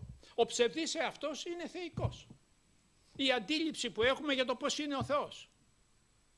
Νομίζω ότι αυτό, αγαπητέ μου κύριε, εξηγεί κατά βάθος, είναι ένας λόγος βέβαια, δεν είναι ο μοναδικός λόγος. Είναι και αυτή η τρέλα της εξουσίας που μας μίλησε προηγουμένως, αυτή η παράνοια, όπου εκ μέρους του Θεού και με βάση ας πούμε το φαλικό, αρσενικό, καταστροφικό ιδεώδες, γιατί μόνο έτσι μπορεί να κυριαρχήσει κανείς στον κόσμο, παίζουν οι μεγάλες δυνάμεις και τα μίντια και δεν ξέρω εγώ ποιοι και τα λοιπά. Λοιπόν, είναι ένα πρόβλημα αυτό πολύ μεγάλο, αλλά κατά βάθος. Εγώ θα συμφωνούσα με τον πατέρα Νικόλαο, παρότι δεν τον καταλαβαίνω, πρέπει να πω σε όλα όσα μας λέει. Λοιπόν, αλλά θα συμφωνούσα ότι εδώ υπάρχει μία τρέλα εκπεφρασμένη ως φυσιολογία, η οποία έχει από κάτω ένα θεολογικό προβληματισμό, αν τα λέω καλά, πατέρα Νικόλαε. Λοιπόν, υπάρχει αυτό το κεντρικό πρόβλημα και αυτό είναι προσωπικό μας. Δεν είναι των άλλων, δεν είναι των Αμερικάνων, δεν είναι των Κινέζων, διότι το θέμα αυτό που κουβεντιάζουμε είναι σε όλες τις θρησκείες. Έτσι μπορεί να κατανοηθεί και ο φανταμελισμός. Δεν είναι μεν θεολογικό πρόβλημα, αλλά έχει θεολογική παθολογία μέσα, έχει θρησκευτική παθολογία. Και η μεγάλη συμφορά της ψυχανάλυσης ήταν ότι φώτισε, δεν κουβεντιάσαμε γι' αυτό, ελπίζω και είναι μια πρόταση προς οργανωτές να γίνει αυτό την επόμενη φορά, δεν κουβεντιάσαμε καθόλου την παθολογία του θρησκευτικού φαινομένου, δηλαδή τη διαστρέβλωσή του. Η ψυχανάλυση έχει καταθέσει ένα πολύ σοβαρό λόγο σε αυτό το σημείο. Και δεν είναι για πέταμα αυτός ο λόγος επειδή ο Φρόιτ ήταν άθεος. Λοιπόν, υπάρχει εδώ ένα πολύ μεγάλο θέμα. Η σύγχυση λοιπόν μεταξύ Θεού και ανθρώπου, μεταξύ εγώ και ιδεώδους εγώ, μεταξύ του είμαι και που πάω, και η σύνδεση αν αυτό το οποίο με κατέχει έχει λύση ή δεν έχει λύση διότι είναι μοίρα μου και τι να κάνω, όπως συνέβαινε στον τραγικό άνθρωπο. Ο τραγικός άνθρωπος για τον οποίο μίλησε ο πατήρ Βασίλειος είναι αυτός ο άνθρωπος. Είναι ο άνθρωπος της σφίγγας. Αλλά εγώ θέλω να πω ότι αυτός ο άνθρωπος της σφίγγας, παρόλο ότι έχουμε εξωτερικό μανδέα χριστιανικό, είναι στην καρδιά μας. Αυτό θέλω να σας καταθέσω. Αυτό είναι το θέμα για το οποίο πρέπει να στρέψουμε την προσοχή μας. Σας ευχαριστώ πάρα πολύ για την προσοχή σας. Γεια σας πάλι. Ευχαριστούμε πάρα πολύ για τις παρουσιάσεις και την ωραία συζήτηση. Θα ήθελα να κάνω μία ερώτηση στον κύριο Κυριαζή. Αναφερθήκατε όταν μιλούσατε για την θεωρία του Μπίον ότι ο Θεός δεν είναι άγνωστος αλλά είναι unknowable, δεν μπορεί δηλαδή, δεν είναι αγνωστή. Και το πρωί πάλι είχαμε πει ότι η επαφή με το Θείο είναι δυνατή όταν μπορούμε ψυχικά να αντέξουμε κάτι το οποίο δεν έχει σχήμα.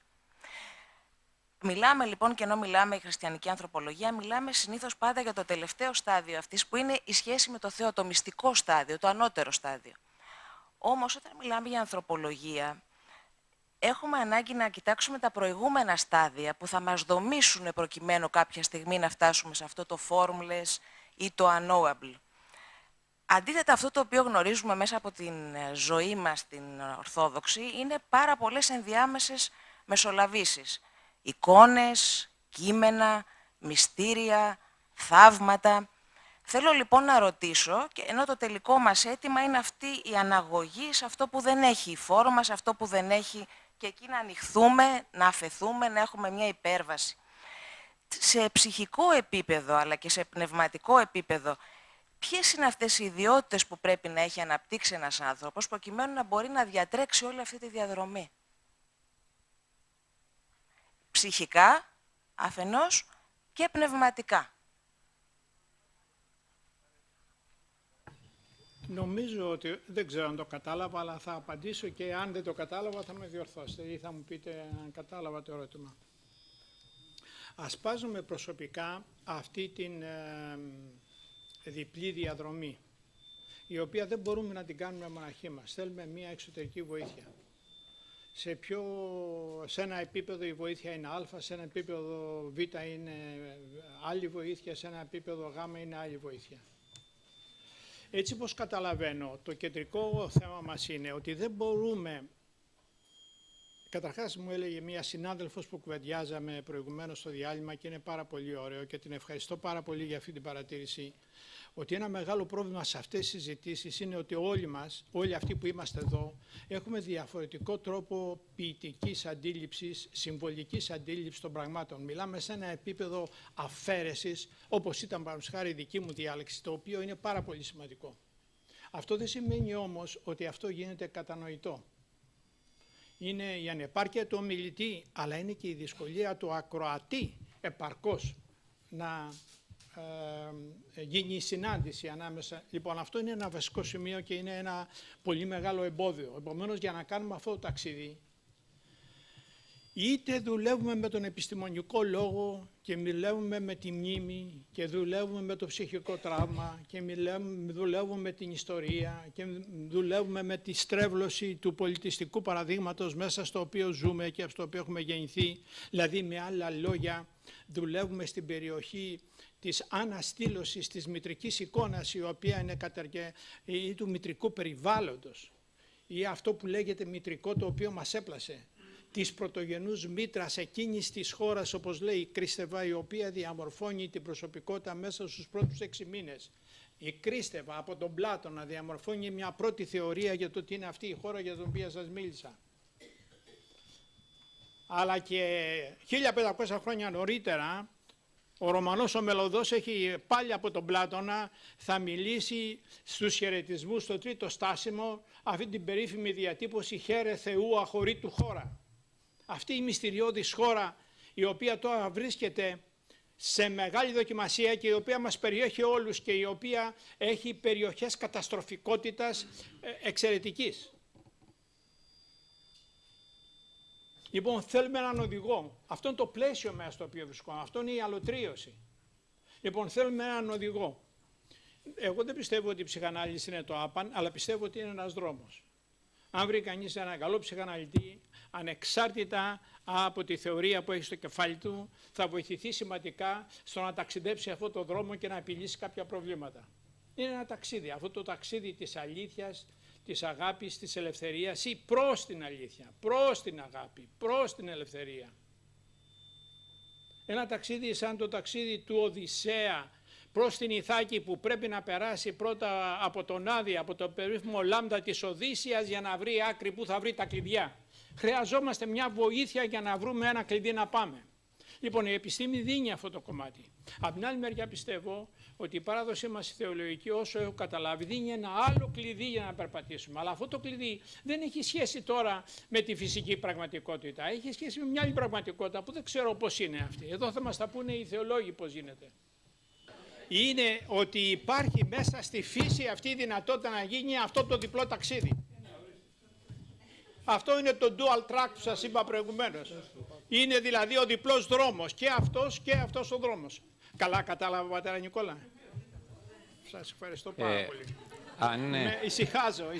Αν κατάλαβα καλά και εγώ το ερώτημα της κυρίας Δελή, ότι ήταν για τις ανθρωπολογικές προϋποθέσεις αυτής της πορείας, θα έλεγα ότι αυτό μπορεί να αποτελέσει ένα άριστο πεδίο συνεργασίας φύσης και προσώπου, που έχουμε συνηθίσει να τα βλέπουμε αντιτιθέμενα. Δηλαδή υπάρχουν άνθρωποι οι οποίοι δεν είναι υπεύθυνοι οι ίδιοι, αλλά βγαίνουν στον κόσμο με μία πάρα πολύ ταλαιπωρημένη και μπερδεμένη προσωπική φύση. Έτσι, είτε από τον εγκέφαλό τους, είτε από τους γονείς που είχαν, από τις πρώιμες εμπειρίες της ζωής κτλ. Αυτοί οι άνθρωποι, κάποιοι από αυτούς, εάν το θέλουν, χρησιμοποιούν το γνωμικό τους θέλημα, δηλαδή την προαίρεσή τους, για να κάνουν αυτές τις υπερβάσεις και να μπουν σε αυτό το ταξίδι της αλήθειας και της αγάπης και της αγιότητας, αν το δούμε και εκκλησιαστικά. Υπάρχει άλλη ομάδα ανθρώπων, οι οποίοι είναι πρικισμένοι ιδιαίτερα από τη φύση τους. Όχι βέβαια ως προς τις διανοητικές ικανότητες, αλλά ως προς τον αληθή εαυτό τους. Δηλαδή έχουν αυτό το εφόδιο, ας πούμε, με το οποίο μειώνονται, δηλαδή γίνονται πολύ λίγα και μικρά τα εμπόδια στη σχέση τους με το Θεό. Άλλους πρημοδοτεί η φύση τους και άλλους πρημοδοτεί η προαίρεσή τους. Μάλιστα υπάρχει και μια αναφορά στην κλίμακα του Ιωάννη του Σιναήτη που λέει ότι μερικοί άνθρωποι, λέει, δεν ξέρω για ποιο λόγο, τους είναι πιο εύκολες ορισμένες αρετές. Δηλαδή τους είναι πιο εύκολο να έχουν πίστη, να έχουν εγκράτεια, να έχουν υπομονή. Ναι. Άλλοι δεν είναι πάρα πολύ δύσκολο. Εγώ, λέει, παραδέχομαι αυτούς τους δεύτερους. Διότι αυτοί κάνουν τον αγώνα τους με αντίθετες τις προϋποθέσεις της φύσης τους. Και έχει αξία αυτό που επιτυγχάνουν, ας πούμε, παρόλο που μπορεί να φαίνεται μικρότερο. Άλλωστε ο Θεός δεν ενδιαφέρεται για φωτογραφίες, αλλά για βίντεο. Ναι, ευχαριστώ πολύ. Δεν θέλω να χαλάσω τον επίλογο, αλλά υπάρχουν δύο ερωτήσεις, γιατί υπάρχει η αγωνία της θεραπευτικής διάδας. Αρκεί η εμπερίεξη της επιθετικότητας στα πλαίσια της θεραπείας ως απάντηση στην αδυναμία της ψυχανάλυσης να αντιμετωπίσει τον αρκισισμό, που είναι μια θέση του πατρός Νικολάου και δημιουργεί πολύ προβληματισμό? Μια ερώτηση είναι αυτή. Και για τη θεραπευτική διάδα, ποια κριτήρια τελικά διασώζουν τον αποφατισμό εντός της θεραπευτικής τεχνικής? Ευχαριστώ πολύ. Εγώ είχα ένα μόνο μικρό σχόλιο στο δεύτερο. Είχα μια κοπέλα σε θεραπεία κάποτε, η οποία με εκπαίδευσε πολύ σε αυτόν τον αποφατισμό. Όταν πίστευα ότι καταλάβαινα κάτι και της το έλεγα, φαινόταν αυτή ότι συμφωνούσε, αλλά έλεγε, εντάξει, μην ξεθαρεύετε ότι τα καταλάβατε όλα. Μετά συμφωνούσε πάλι σε κάτι άλλο, ναι, αλλά μην είστε σίγουροι ότι τα καταλάβατε όλα. Δηλαδή είχε αυτή την αγωνία ότι δεν θα εξαντλήσω, ας πούμε, σε αυτή τη διατύπωση το μυστήριό της. Εγώ έτσι το προσλάμβανα. Επειδή ο χρόνος έχει τελειώσει, τα ερωτήματά μου είναι πολύ σπουδαία. Νιώθω ότι υπάρχει ένα αίτημα για μια εμβάθυνση σε αυτή την περιοχή που είπα της θεραπείας. Είχα λοιπόν να κάνω μια πρόταση προς τους οργανωτές και η κυρία Δελή είναι οργανώτρια και key person στην πρωτοβουλία αυτή, ότι μπορούμε να προχωρήσουμε προς αυτό το σημείο μια επόμενη φορά, εάν μπορέσουμε να συναντηθούμε, το οποίο έχει σαν θέμα αυτό που αρέσει στον πατέρα Νικόλαο, σώμα στην ψυχανάλυση και την Ορθοδοξία, ή αυτό που αρέσει σε μένα περισσότερο, ο έρωτας και το σώμα στην Ορθοδοξία και στην ψυχανάλυση. Εκεί νομίζω θα μπορέσουμε να επιχειρήσουμε να απαντήσουμε στο ερώτημα το οποίο είπατε. Και οι θεολογούντες και οι ψυχαναλογούντες και οι ψοι και τα λοιπά και όλοι μας. Πρόταση. Εγώ θέλω να σας ευχαριστήσω πάρα πολύ για όλο αυτό.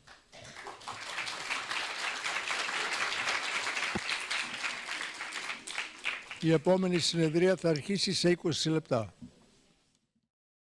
So good afternoon, and we are very pleased to be with us, and we continue to the next session and the next speaker, who is Petar Yevremovich, psychologist, psychoanalyst, professor of the Faculty of Philosophy in the University of Belgrade. He is going to speak us about modern psychoanalysis and Orthodox theology. Am I loud enough?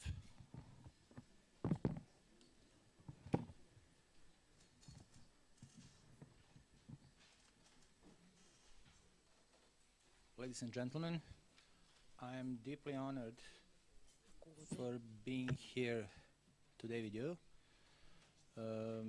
I will read you my text.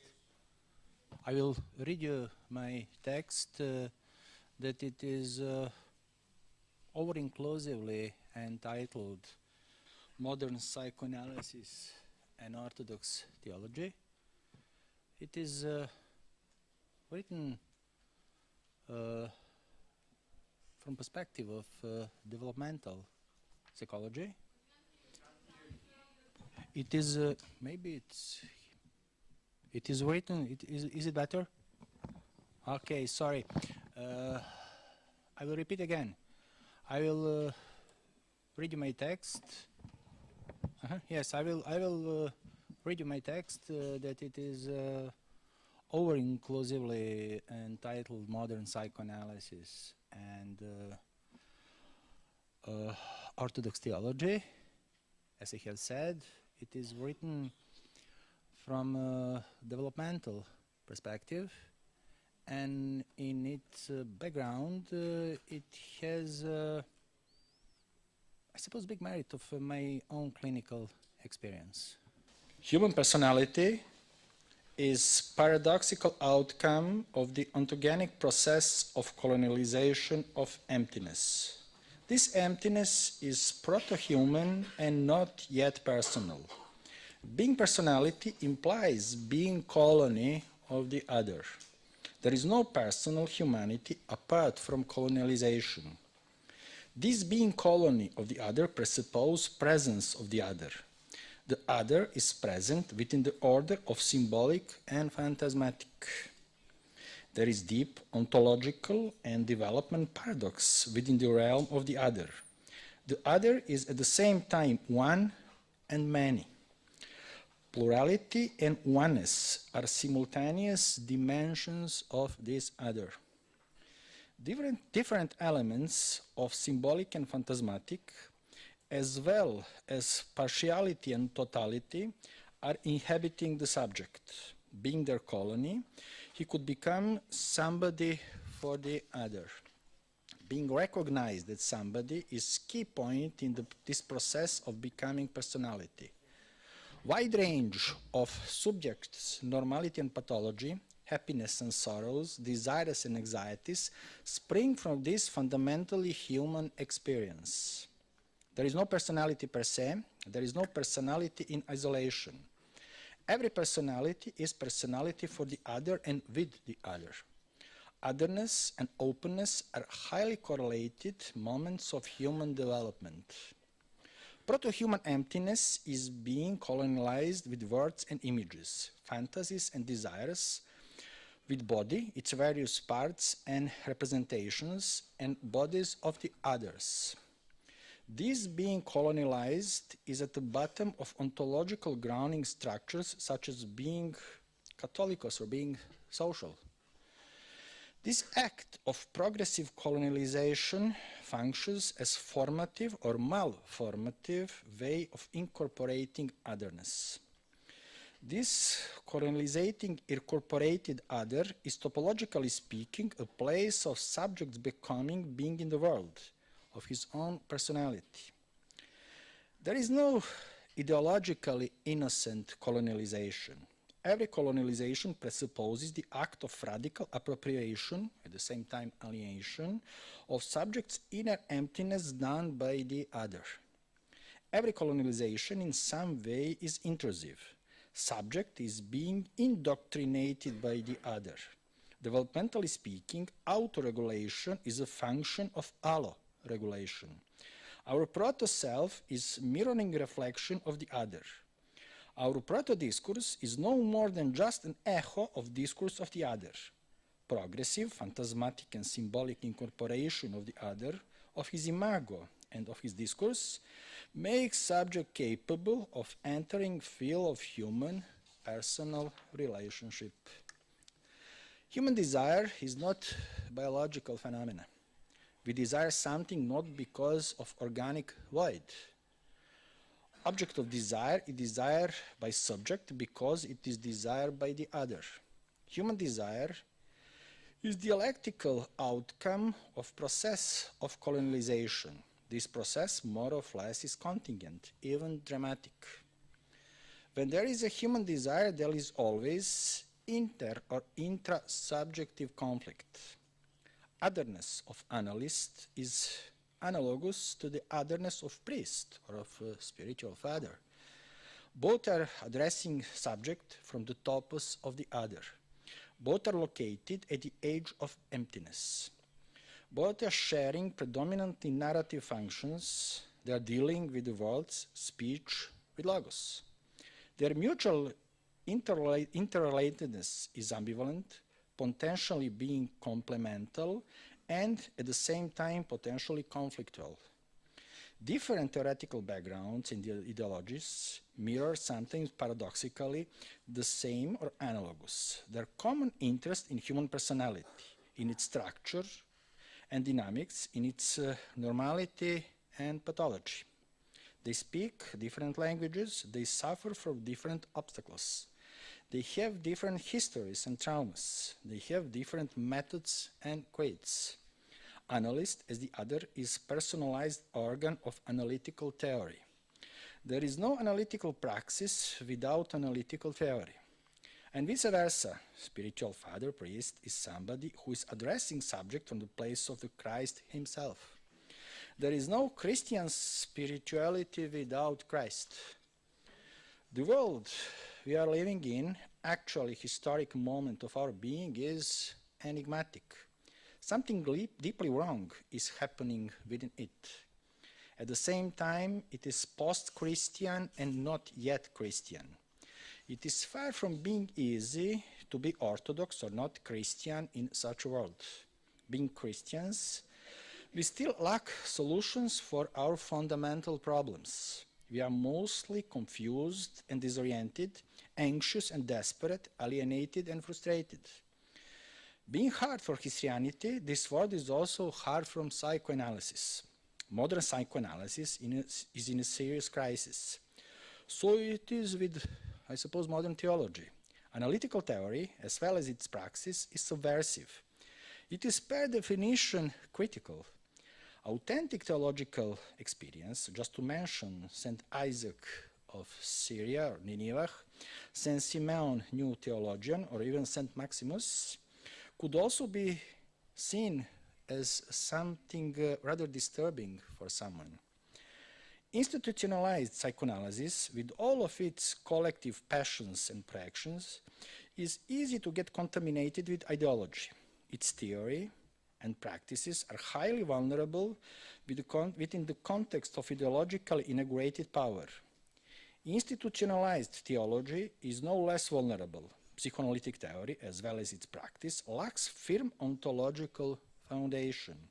These days, it is seriously affected with ongoing malignant process of global dissolution, of even annihilation, or formally undoubtful metaphysical intuitions and conceptions about humanity, especially about human personality.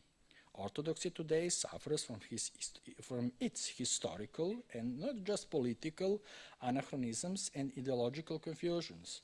It is heavily burdened with its passivity. It is almost totally lost in its idealized fictions about its own sublime past. History of ecclesial ideology could be seen as transgenerational unconscious attempt of the group of believers, or not just clerics, to control or even to annihilate subversive power of initial theological experience.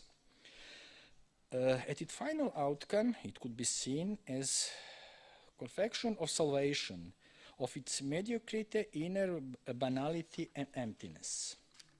There is something common for priest and for analyst.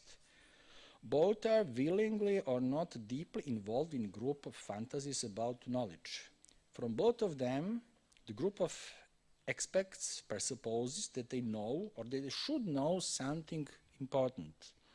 Both are willingly or not inhabiting presupposed topos of power, of certainty. Often they are seen as mediators of the power. Easily they can get involved in various kinds of mystification and obscurities. Narcissistic dimension of the power is always present as serious threat. This power of presupposed power of other, genealogically speaking, it is always coming from somewhere beyond our ordinary human understanding. Various transference phenomena can mirror various aspects of clerical, group or individual dynamics. Narcissistic idealization and psychotic phenomena, usually accompanied with neurotic structures and functions, are both cases potentially present. They are beyond our conscious reflection. We cannot think about them. They are thinking us. We cannot be their subjects. We are their tragic or comic objects. Bion is right. Paradoxically, there are thoughts that are without thinkers. They don't need thinkers to be taught. They are beyond ordinary human thinking and understanding. Being beyond our ordinary human thinking and understanding, they are necessarily hidden somewhere beyond the wall of ordinary language. They are beyond of our ordinary, just human, not divine, self-conception and self-reflection. Psychoanalysis is, or it definitely should be, more than just theoretical exercise. It is a special kind of hermeneutical praxis. Psychoanalysis is a therapeutical method and way of exploring human personality. Its main concern is hermeneutical elaboration of various possible performative outcomes within the framework of analytic dialogical situation. Human personality cannot be reduced to any kind of Cartesian or not res cogitans. There is always desire, particularly human desire, with all of its extensive carnal dimensions and parameters. Hermeneutical apprehension of discourse within the framework of analytical situation that is so specific for psychoanalysis implies radicalized hermeneutics of desire. Highest point of analytic perspective experience is subject self-conscious appropriation of tragical dimensions of his humanity, of his personality. Analytical drama of desire finds its dialectical counterpoint in theological drama of salvation. The principal question of any therapeutic doctrine, as well as genuine religious practice, is question of the truth. The question of the truth of analytic subject, and hence the truth understood in the wide sense cannot be reduced to the question of pure apodictic historicity. That is to say, causality, rationality. On the contrary, this question of truth, posed by ascetic or by analyst, implies the necessity of serious, recognizing the question of subject immanent emptiness, his deeply intimate, Heidegger would say, Sein zum Tode. The question of truth is the question of subjects of self-consciousness. Fundamentally related to this question is the question of death. Psychoanalysis is not supposed to cure man for death, nor to help him to forget about it. Psychoanalysis has indebted humanity by finding the strange of critical prudence in critical moments for civilization to remove the veil of prohibition and shame from sexuality, which has been repressed from centuries. Today, sexuality is no more repressed. It is even too much present in media. Death is repressed. Moreover, the repression is systematic, even paranoid. Speaking of that is a strict taboo. It has fallen into oblivion, and this oblivion is bad. It is bad because it does nothing to help individual in dealing with the perspective fear of death, both of someone else's death or that of our own personality. The experience of transcendent is no matter of psychoanalysis. Psychoanalysis is not religion. But then again, psychotherapy can help man in his search for transcendent.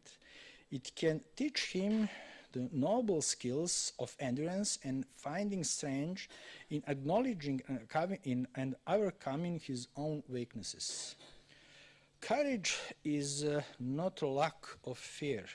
Courage is demonstrated in acknowledging and overcoming our own fears.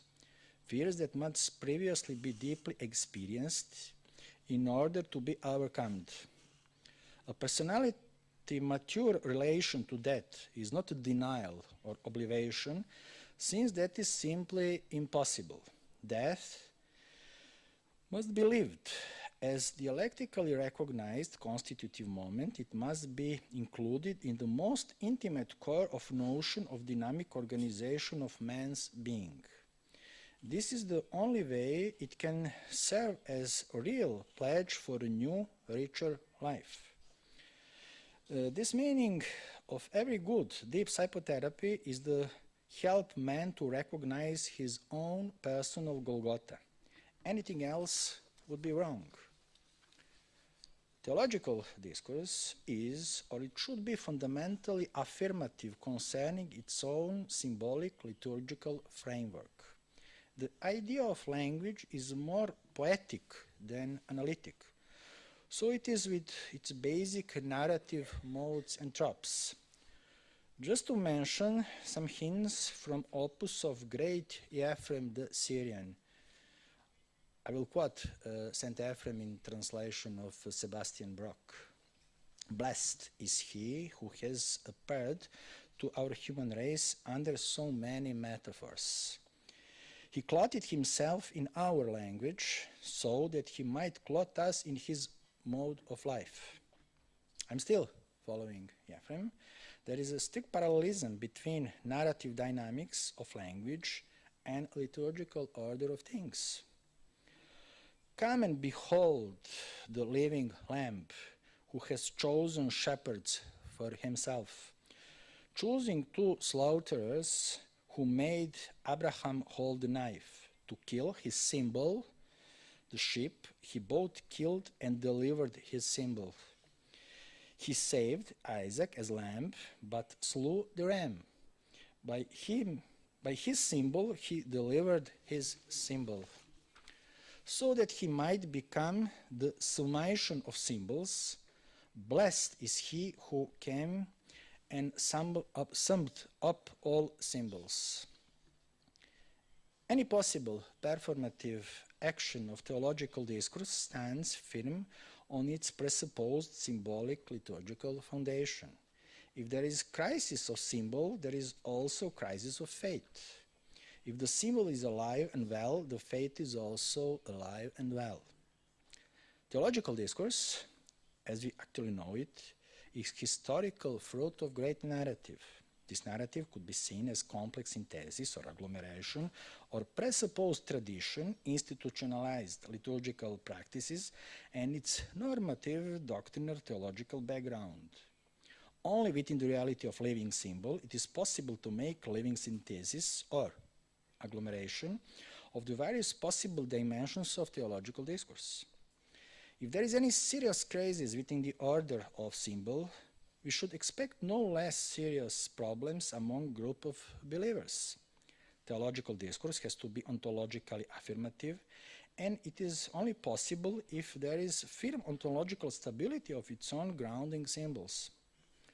Only stability of this grounding symbol, their vitality and coherence, could make historically actual dynamism of institutionalized religious practice and ritual meaningful. If they are meaningful, they can be purposeful. They can really mean something to somebody. If they lost their meaning, they became senseless. Being senseless, they are aimless. Church has its symbols and creeds. Psychoanalysis has its theories and concepts. Church is historic phenomena or group, so is it with psychoanalysis.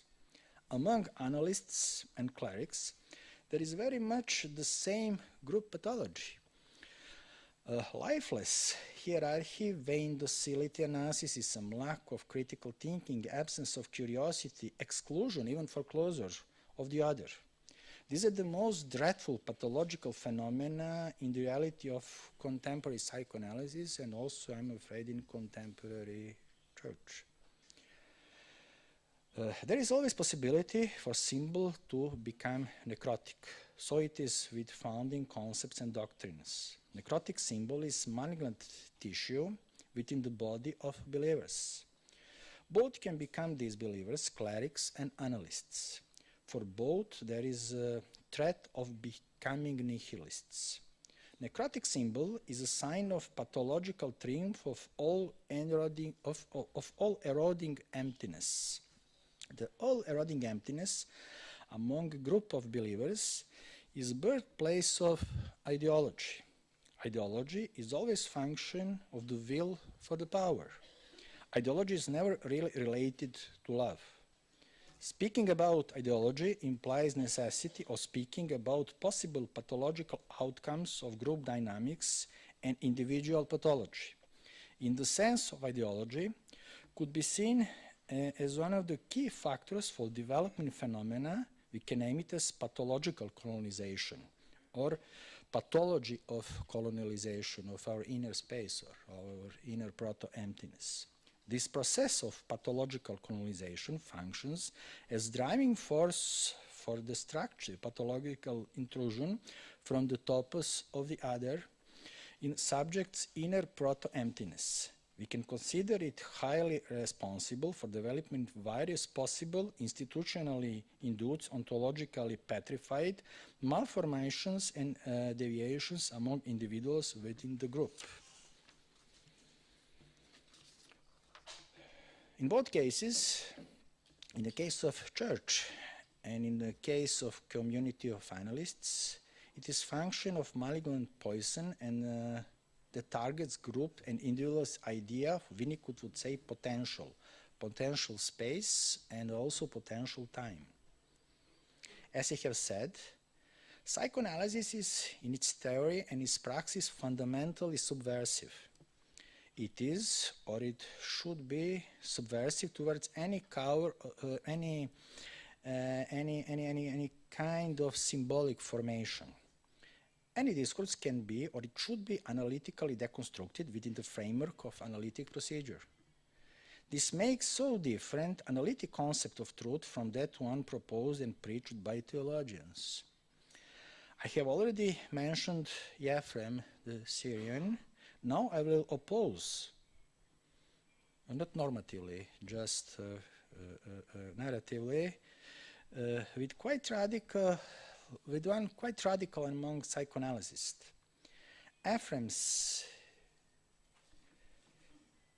dictated affirmation of a symbol will be not rhetorically deconstructed, subverted. Ephraim's radical affirmation of symbol finds its mirrored counterpoint in the act of subversion of the symbol done by psychoanalysts.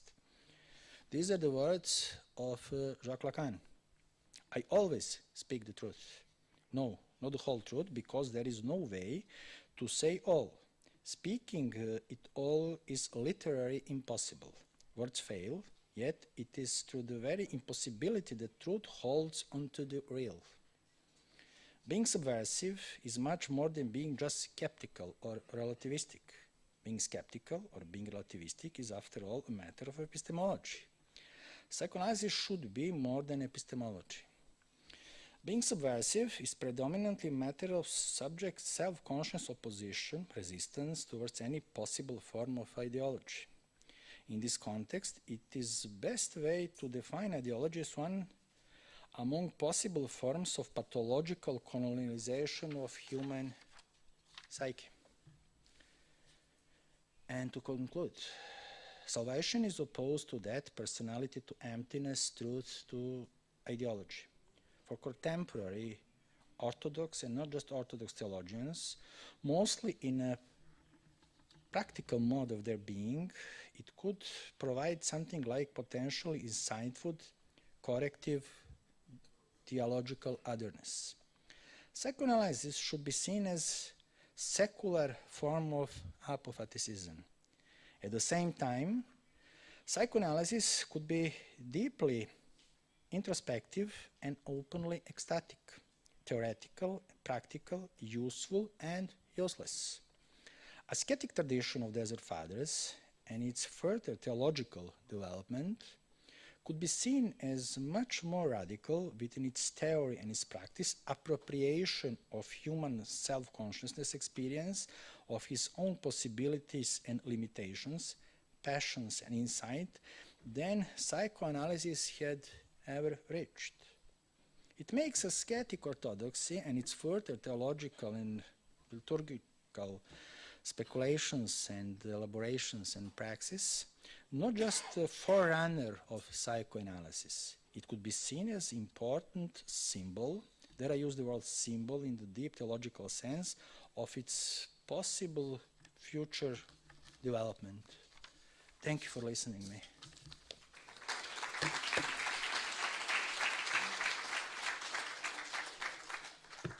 Thank you very much. And now, Dr. Konstantinos Manouilidis, psychiatrist and psychoanalyst. He will talk about clinical and pastoral similarities and difference between clergy, spirituals, and psychiatrist psychoanalysis. Okay. I want to say that it is an honor for me to speak in this very interesting conference. And thank you very much for this, the organized committee. We are discussing today the encounter of psychoanalysis and Orthodox theology because we are aware of the importance they have for people, but also because we know that the theoretical background of each field is far from the other. We understand how difficult it is for these two fields to meet if the similarities and differences that raise walls of resistance and impasse have not been elaborated, and we hope that the outcomes that already had been produced are important for the intellectual life in our country. I'm thinking of Freud's encounter with Pastor Pfister, which had some of these characteristics. Emotionally, they had very good contact. Mentally, they distanced too much.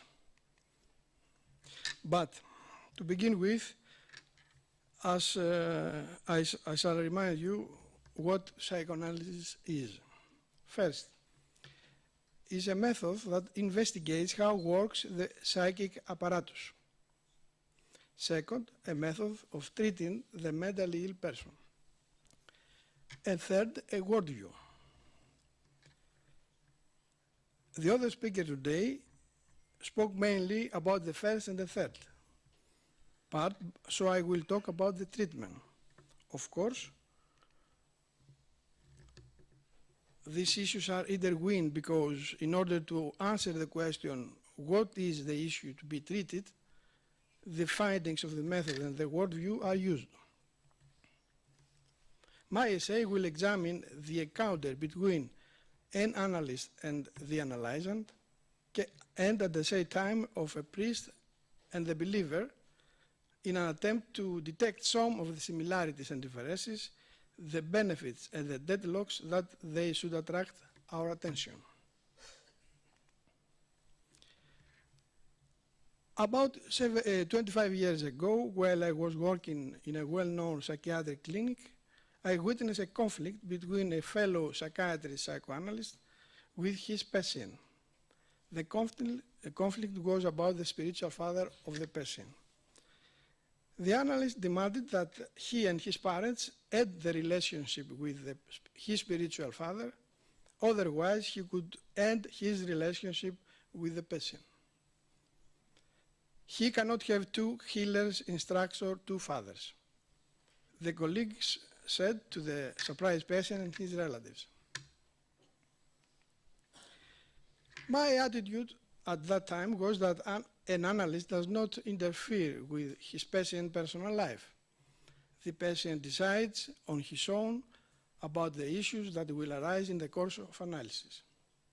For me, there were indeed many issues that arose, the climax of which was an invasion into my office without an appointment. I left the consultant room where I was in a session with Kemet and met in the living room two elderly priests. One introduced himself as the father of one of my female patients and the other as the spiritual father of the former priest. I told them, you know, I have a session now, please make an appointment and there we'll discuss what you want. Then the spiritual father angrily said, here we have a serious spiritual subject and you do not see it. A lot have changed since then, but I consider this to be serious acting out by both parties, spiritual fathers and psychoanalysts, so it has become necessary to try to define the roles, the common places, the boundaries, the differences, and above all, to describe the object of the work of the spiritual father and the analyst. So I will begin by describing what I consider to be characteristics of the work of the analyst and of the spiritual father, as far as I can, of course, about the latter, and I will deal with what the object of each one's work is. I will propose some ideas for working together or not in regard to the suffering person, and I will lay down some pathologies, psychosis, perversion, neurosis, in order to facilitate the understanding of differences in perspective. First, the psychoanalyst is a mental health specialist who can be a psychiatrist or psychologist, who treats disorders of thought or emotion, personality disorders, problems of sexual nature, obsession, inhibitions, or symptoms physical or mental. He works privately or in a public context by providing his service for a fee. In our country, psychoanalysts have been officially in place since 1977, when the first Psychoanalytic Society was founded. The Greek tradition has not been familiar to the function of the analyst, and after many years of hard resistance and controversy, has become widely accepted. The spiritual father is a clergyman who hears confessions and guides the believer for any individual, family, religious, or metaphysical needs. Usually he is a priest or a priest monk, a theologian or not, and is in the neighboring parish or in a nearby monastery, or he may be practicing in a mountain place away from the world in Issachia. In the Orthodox East, the tradition is that every believer has his spiritual father who confesses and guides him in his spiritual life. Second, the analyst has been trained and with his work realizes that he must work in a state of abstinence, temperance, and neutrality. That is, the analyst avoids satisfying the analyst's wishes or accepting roles he is trying to impose on him. He also restrains his own desires and generally directs the needs and desire into a state of restraint, but not repress, in order to transfer them to a symbolic level within the patient's speech and to enable the transfers to be explored. Additionally, the treatment is conducted within the analyst's neutrality in terms of religious, moral, or social values, and thus the course of action is not directed in terms of an ideal, so advice is avoided. The whole psychoanalytic therapy is structured to facilitate the symbolization, and through it the mentalization and the finding of the personal meaning of each analysant, regardless of the symptoms that led him to analysis.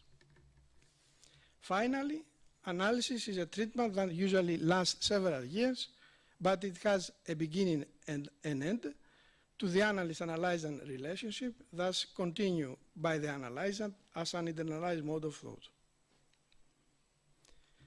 The analyst does not deal with the metaphysical problem, the nature of God, and the faith as a means of helping the sufferer. On the contrary, he analyzes the fantasy of greatness and the idealization made by the patient and attempts to understand the projection of the latter makes to divine images, unconsciously avoiding the reality of loss, burning, anxiety, and fear of death. Nevertheless, if the analyst is a believer or an atheist, is influenced by that, and usually he chooses a theory that suits him. That is a risk that needs to be considered because he endangers to project his own issues of faith onto the patient. The spiritual father works very much within himself through the sacraments and spiritual life of the church, has control on his own desire, satisfy all the needs and desires of the believer he deems necessary, and is absolutely oriented towards the ideal of serving God.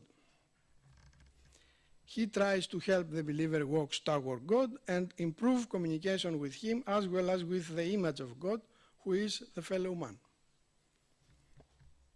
He calls spiritual life the relationship of man with God and deals with the disruption of this relationship. In the Orthodox Church, the ultimate intention is to unite with God, the theosis, and the spiritual father, especially the mystic monk, is jealously engaged in this effort, and accordingly to the grace he has received, he becomes for the faithful an elder and a guide in his life. On the other hand, however, he also deals with the social and cultural life of the believer, especially in the parish setting. He can't deal with everything, biological, psychological, social, and cultural life, believing that his work in parish helps the people in their relationship with God. In this way, some priests, as the leaders of the parish, may feel unconsciously omnipotent in their work, and thus the presence of psychologists has somewhat upset them. This is the case if they are primarily concerned with the psychological and social part of the lives of believers, not with the spiritual one, and they feel the psychologists as invaders into their fields. Finally, spiritual life requires a lasting relationship with the spiritual father throughout life. Third, the analyst has a theoretical framework and technique he uses in his work. The theoretical framework that supports the technique, regardless of the individual model that each one follows, is almost identical to everyone and is governed by the principles of psychoanalytic therapy. He suggests a person to associate freely in order to detect the unconscious dynamics. He works on the person's resistance to deepen his inner world and on the transference that is created during the session. In addition, the analyst closely follows his counter-transference, i.e. his feelings that emerge during the treatment, the thoughts and the fantasies he has, the dreams that he makes, and he also uses them in his attempt to understand the other. In other words, the analyst works on the relationship created from the beginning with the analysant, because he thinks that the truth of the person is what appears in one way or another during the session, in his speech, and with it the experience of the analytic relationship. From this overall experience, the analyst makes his assumption for the other psyche expresses his interpretations. The interpretations based on this overall interaction have led theorists to formulate the meta-psychological theory, that is the characteristics of psychoanalysis in relation to the other psychological theories. However, it is a treatment based on the anthropocentric model, a product of modernity in philosophy, and is therefore removed from the theocentric model of the pre-modern era and hence of orthodoxy. A slide about what is metapsychological theories are the theories that make at first Freud about how the psychic organ works. Freud suggests three theories. Topographical theory is conscious. The psychic organ is has three places: conscious, preconscious, and unconscious. A dynamic theory. There is I, superego, and it that are in conflict between them. And economic theory that is about of libido and the drives, the sex drive and the death drive, as you heard. New theories are the theory of inner object, Veblen, Klein, Bion, etc., self-theory, Lacan theory, etc., etc. Respectively, the spiritual father has an equipment, his own spiritual life, the tradition and the scripture as he has incorporated them, and he may or may not use the modern evolution of theology or follow the theology of the pre-modern era, which is more common. He does not emphasize the relationship developed within the believer as the central point of understanding the other, but only as a means of responding appropriately to its needs. He emphasizes the relationship with God and strives to build this relationship.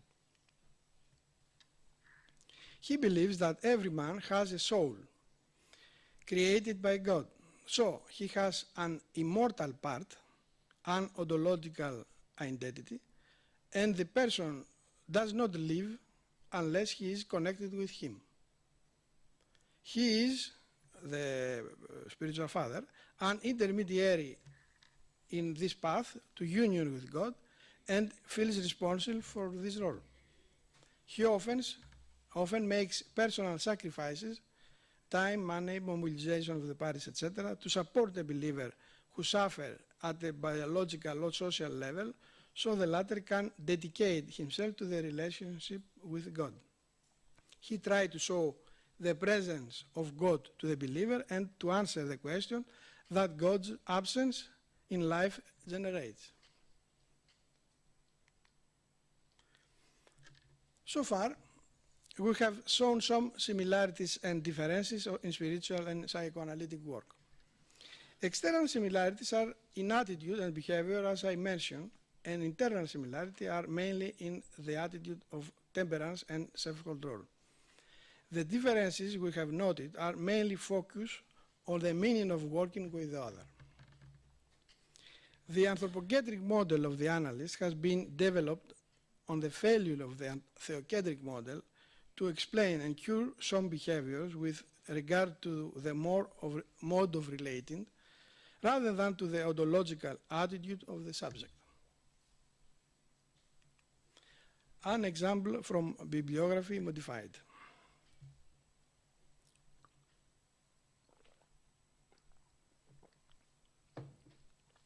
Freud had understood the first meaning of transference when he took over the patient named Anna O. This patient with multiple hysterical symptoms saw great improvement over the treatment, which then consisted of talking freely and remembering her suppressed experiences mainly with her father. But at one point, her doctor Breuer was accused by her of impregnating her. The doctor abandoned the treatment and went on a leisure trip with his wife, transferring the patient to Freud. Soon it was revealed that Anna O was not pregnant, and after a while was in love with Freud. He felt that he had a phenomenon that could explain many paradoxical behavior and called it transference. Later, he concluded that only if the transference was resolved would the symptoms disappear definitively. A priest here could say that Anna O had an intense temptation to fall in love with inappropriate people. These are two interpretations with a different prerequisite. The first one believes that something happens into the patient who does not know it and controls her to direct her sexual desire toward a forbidden person of power. The analyst hopes that if he understands this something in the unconscious, she will be able to control it and get rid of it. The second interpretation contains a category that incriminates the patient that she has moved away from God and thus allowed the temptation to dominate over her. If she confesses and finds God again, she will get rid of the sinful desire. The first interpretation refers to the way she related to powerful parental figures based on unconscious Oedipus complex. The second, to how she related to God as a concrete object. The question of today's debate could be, can these two interpretations combine or ultimately one exclude the other? Psychoanalysis would tell us here that we need to understand what is happening in the patient's relation with the priest. If she falls in love with him as well, then she needs the interpretation of the unconscious. But if the ontological interpretation is enough for her and calms her down, is it okay? Let's speak about Winnicott. Winnicott advised priests who visited him when he was ill and asked him when to refer someone for psychoanalysis. If the believer tells them paradoxical things, but they, the priest, feel they have something interesting to tell him, to which he responds, continue to advise him. If, however, he is reasonable with them and they feel bored, the priests, when they talk again and no meaning comes out, then the believer needs psychoanalysis.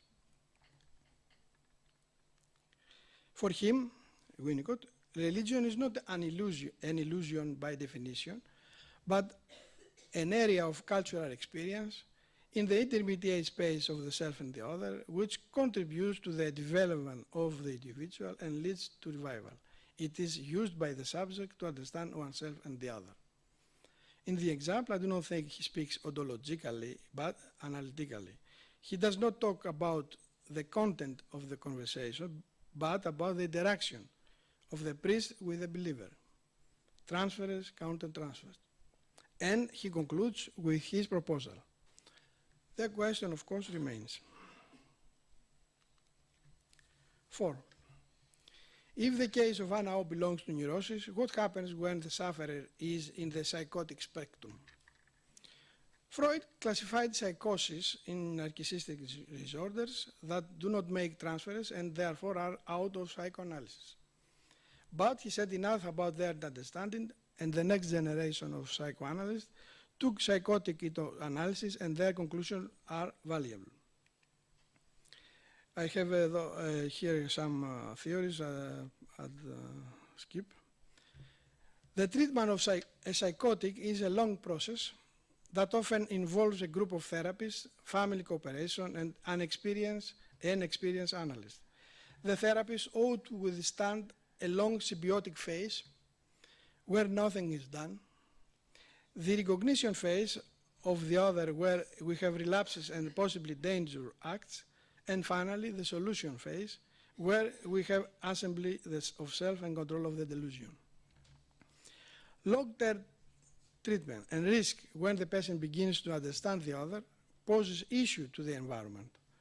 The priest can intervene by supporting the therapy, helping the patient, or interrupting it with various excuses.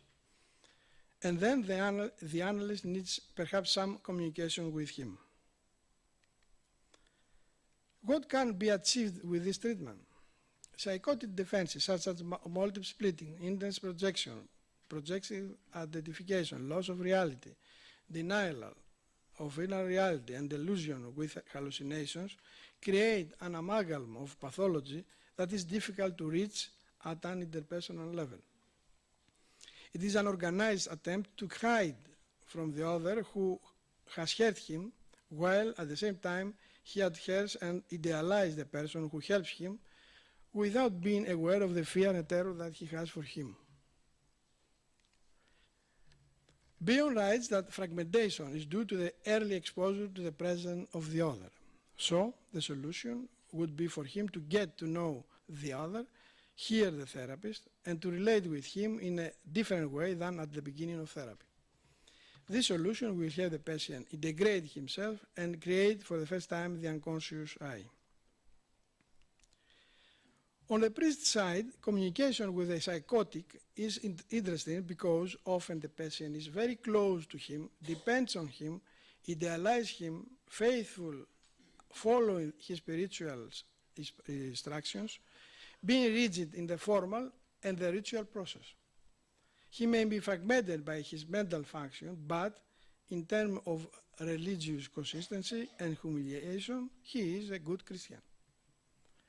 One could say that the spiritual relationship, the inner connection of the person with the spiritual and God, in regard with the human metaphysical relationship, in a mystical way, overcomes all the intermediate levels of human experience.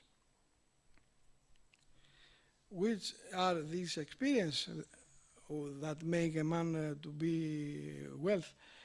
Physical well-being, self-communication with his inner world, unconscious consciousness, capacity to love and be loved, mental balance, good participation in social life and work, contribution to cultural experience. The danger here arises from some spiritual fathers who deny psychiatric and psychological help, especially if they consider as cause of the patient disrupting behavior the demon possession. In this way, they deprive these people of the possibility of a better contact with society and themselves.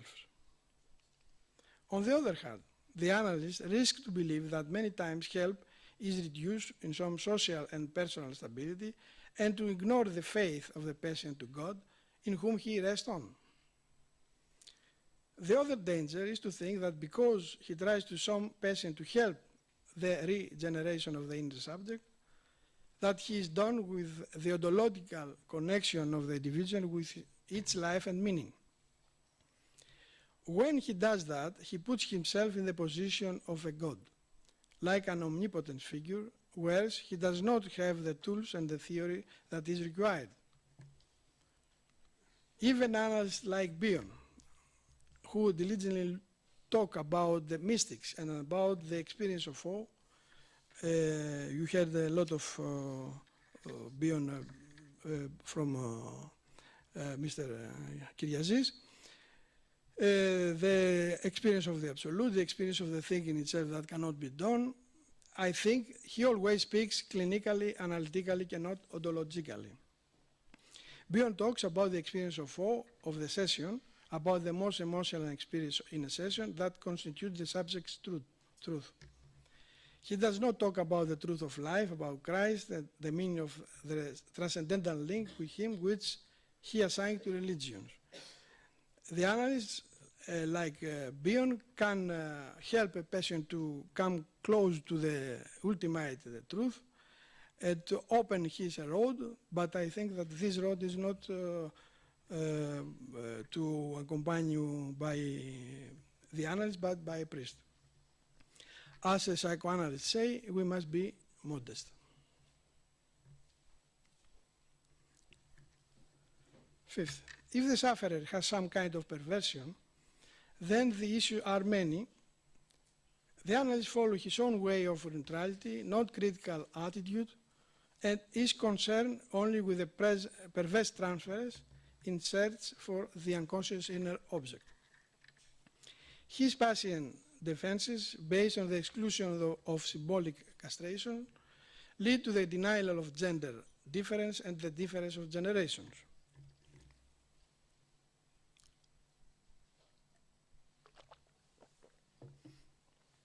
Often, the inner object in this person is the complex parental figure, the object of Androgynous, as described it in the Plato at the Symposium. He cannot accept the psychic bisexuality that is the result of identification with both parents and unconsciously chooses a new sexuality as solution in his inability to tolerate ambivalence. Analysts know that such a person does a lot of acting out, many of which may endanger him, and that this is a problem in the analysis. In my opinion, the analyst sometimes, in extreme cases, in order to influence the analytic process, underlines the need to control the acting out and does not limit himself just only to interpretations. The analyst's proposal is not moral, nor does it contain an external prohibition, although he naturally analyzes the patient's fantasies about his proposal. If the analysis proceeds, the patient could connect with his defenses and unconscious drive to be with his omnipotent object, and this may help him to resolve his obsession on sexuality and tolerate some of his psychic bisexuality. On the other hand, the spiritual father usually approaches such a person in regard of sin and the passion to be controlled, because he thinks that passion moves away from God and tries with his pedagogy to bring the person closer to God. Here he may conflict with the analyst, who does not interfere morally with the patient or who allows him to sin, etc. Vasilios Thermos can contribute with his work to raise the issue more internally within the church in our country. The matter of purity, however, is fundamental to the spiritual father, and the pervert gives him scope to act, especially if he is influenced by the device's idea of the violation of the body and the overstatement of the soul. However, the person with perversion has no access to the symbolic reason concerning the fatherly function, and he distorts it. Therefore, he experiences rejection, persecution, and absence of love in the relationship with God in the sense of a harsh superego. Some who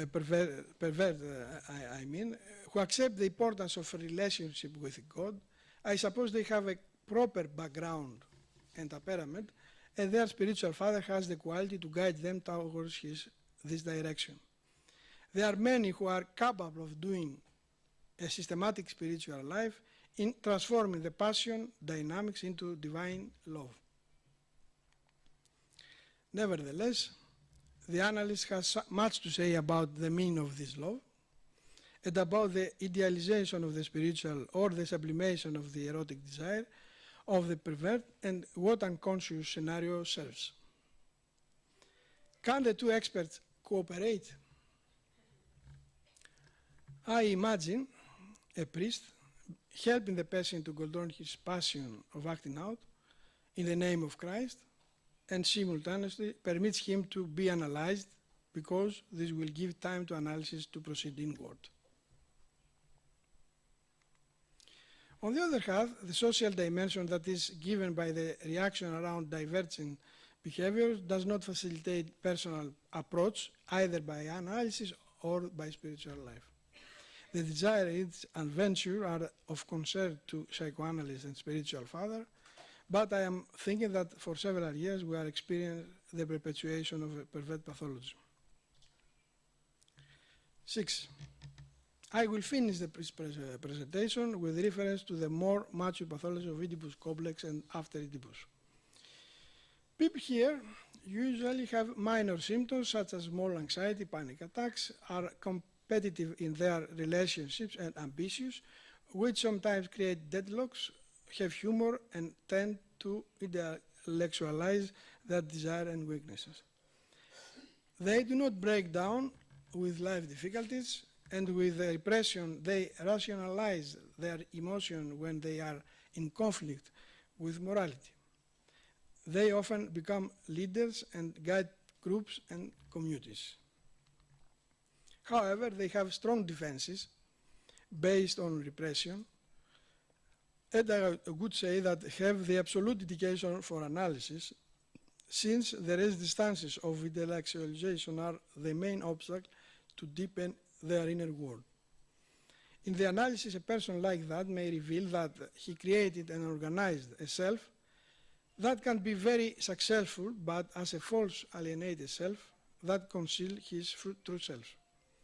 In general, contact with a deeper self and a free communication with unconscious desires and prohibitions liberates the creativity of a person, contributes to humility, and degrades oneself. However, strong psychic defenses make these people live as if there is no God, so they need only what comes from strength, knowledge, wealth, etc. They would not know that there is God if there were mystics, say Beons.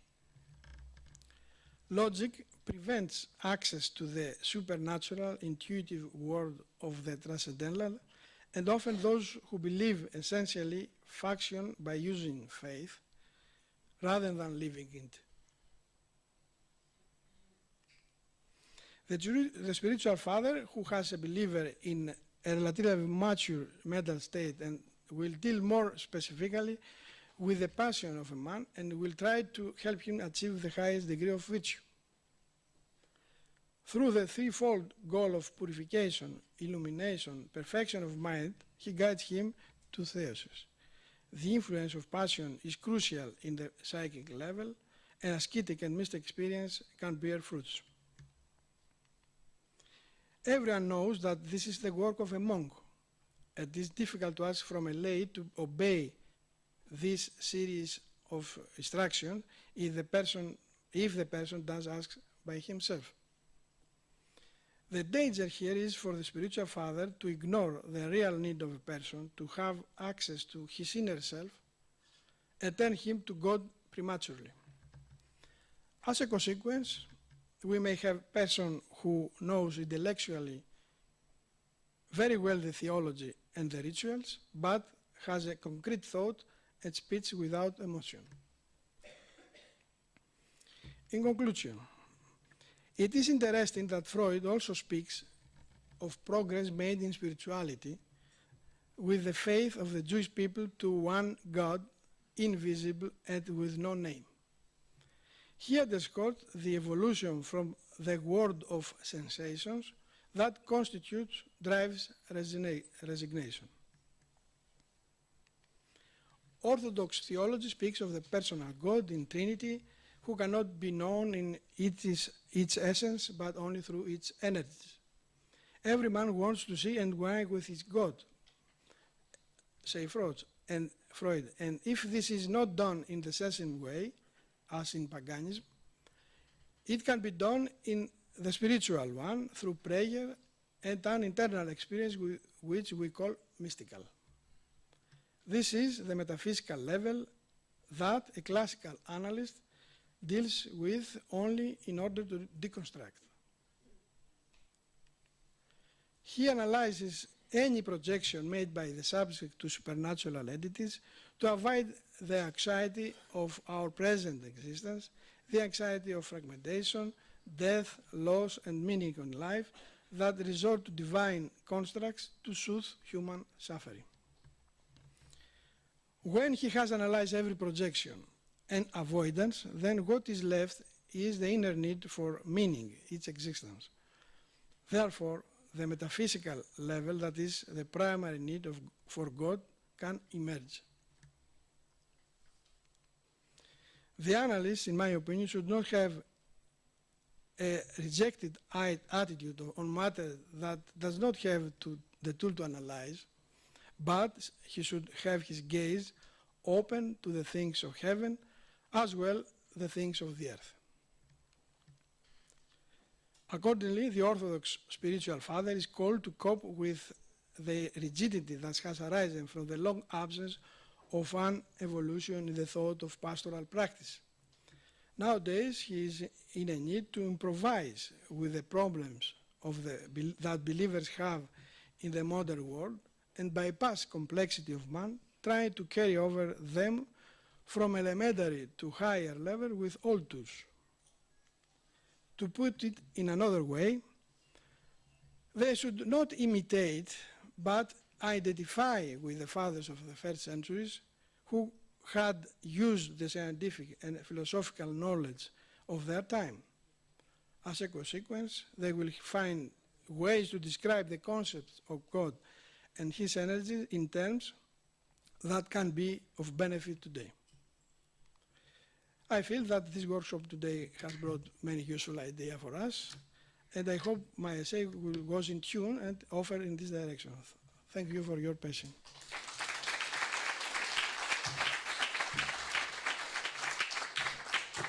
Ευχαριστούμε πάρα πολύ. Είπατε μια πολύ ωραία ιδέα, να μιλήσω ελληνικά, περισσότεροι είμαστε Έλληνες, modesty, μετριοφροσύνη. Μα το πρόβλημα, αρχίσατε με μια καταπληκτική εισαγωγή με τη συζήτηση του Φρόιντ με τον Φίστερ. Μα εκείνο που λείπει από τους ιδρυτές ψυχανάλυσης είναι αυτή η αρετή. Όταν διαβάζετε το τοτέμ και το ταμπού, φοβάμαι ότι κάνετε μια πολύ ευγενική ερμηνεία του Φρόιντ. Ο Φρόιντ, όταν λέει τοτέμ και ταμπού, κάνει ευθεία κριτική στη θρησκεία. Δεν διακρίνει τα επίπεδα. Δεν είναι Γρηγόριος ο Παλαμάς. Όταν διαβάζετε Jung, ο Jung έχει ένα πλήρες μεταφυσικό σύστημα, αλχημίες, πράγματα, θάματα. Δεν έχει καμία αίσθηση αυτό που είπατε μεθοδολογικής ουδετερότητας.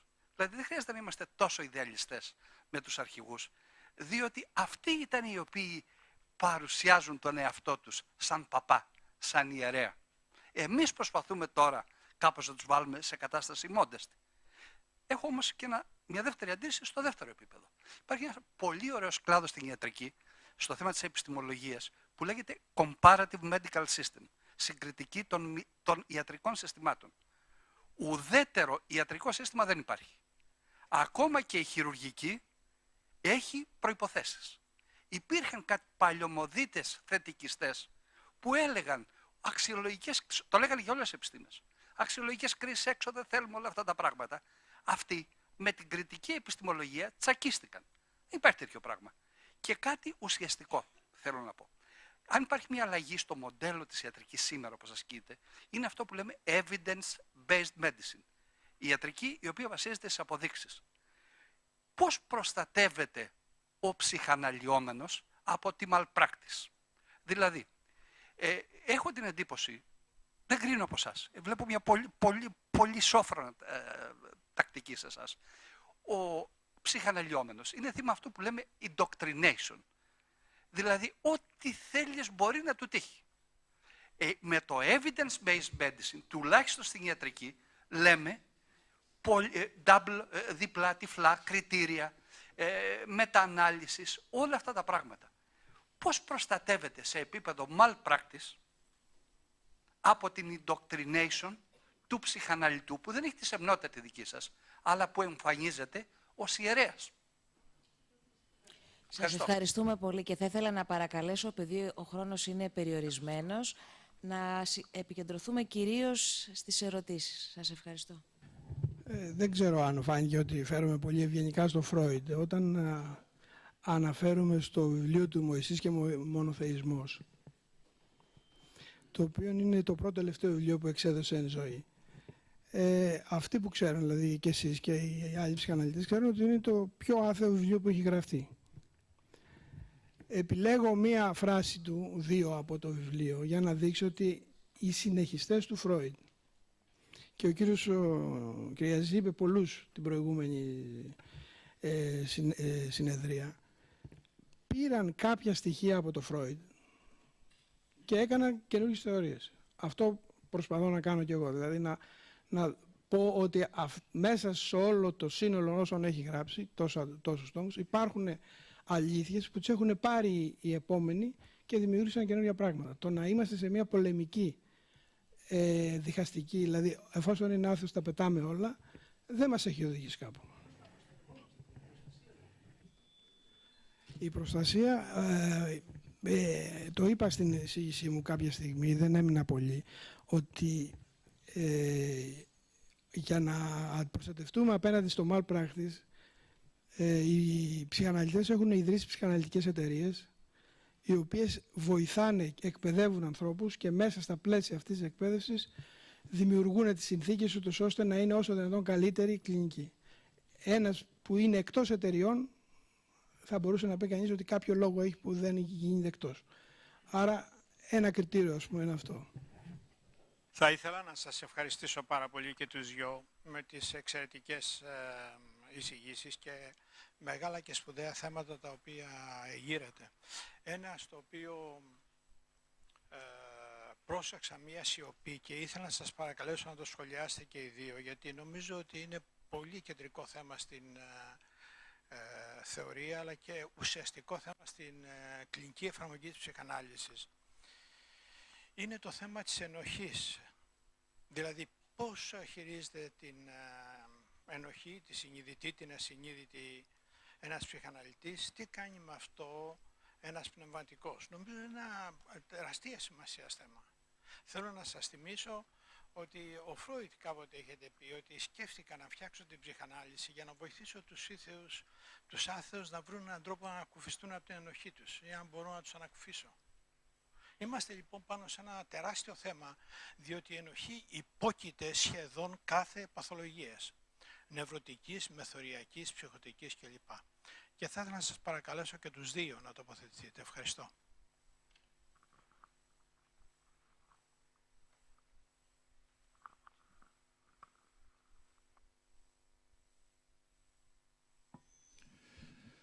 It is rather demanding and controversial task to speak about Freud, because Freud didn't have a coherent system, first of all, and Freudian thought developed not linearly. He had some breaks, and we have to admit his practical and theoretical doctrine had finished in some kind of dead end. His last theoretical outcome, his biological, mythological speculation, we can consider it as some kind of retreat, some kind of his human attempt to escape from his own situation, of his sickness, of his war, of his false apostles and also. And speaking about guilt, maybe it is in a classical Freudian psychoanalysis something that it is overestimated, because there has been a lot of reframing. Psychoanalysis is, of course, doctrine, technique of interpretation, but this kind of interpretation is not always decent. What Freud did to Sophocles, to Oedipus, it is not interpretation, honestly speaking. It doesn't have much with text, even with myth. It was just reframing and using. He treated that text, let's say in Heideggerian rhetoric, as something that is zuhandlich and furhandlich, something that could be treated as tool and material for his own purposes. And because of that, I believe that all that crusade that it is presupposed as emblematic for psychoanalysis against guilt, it is ambivalent. Freud was hero in his attempt to do something with guilt, but also he himself escaped from guilt in necessity, in kind of an anke, in his mythological speculations, in his latest books.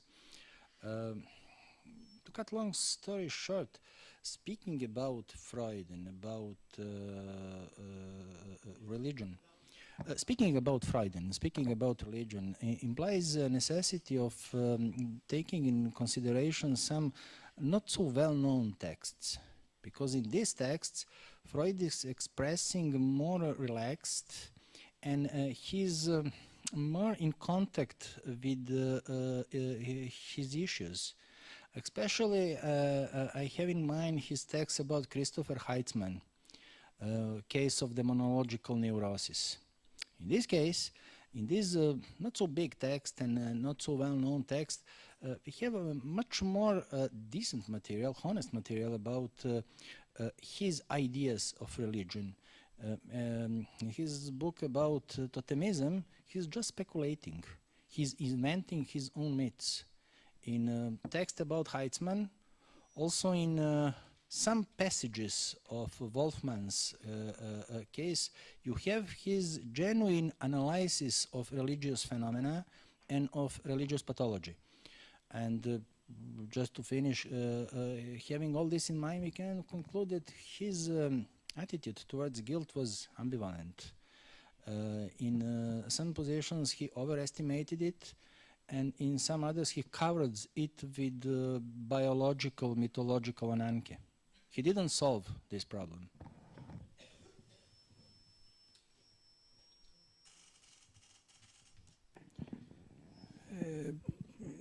Yes, η ενοχή είναι πολύ σημαντική βέβαια στην καθημερινότητά μας και στην ψυχανάλυση και στην εξομολόγηση. Ανέφερα κάποια στιγμή για την αμαρτία και ίσως από εκεί ο κύριος Κυριάζης πήρε το σημείο για να ρωτήσει. Ο ψυχαναλυτής ασχολείται με το ασυνείδητο, όπως ελέγχθη πολλές φορές σήμερα, οπότε κυρίως τον ενδιαφέρει η ασυνείδητη ενοχή. Και η σκέψη του όλων των ψυχαναλυτών και του Φρόιντ και των άλλων είναι ότι εφόσον υπάρχει ασυνείδητη ενοχή, δηλαδή υπάρχει ένα αμάρτημα εντός εισαγωγικών στο ασυνείδητο, δηλαδή έχει σχηματιστεί μια φαντασιωσική ενοχική κατάσταση, μια ασυνείδητη φαντασία που τον βγάζει ένοχο και επειδή δεν την καταλαβαίνει και δεν την ξέρει, προσπαθεί να φύγει από αυτή τη δυσφορία και εκδραματίζει πράξεις οι οποίες είναι ένοχες.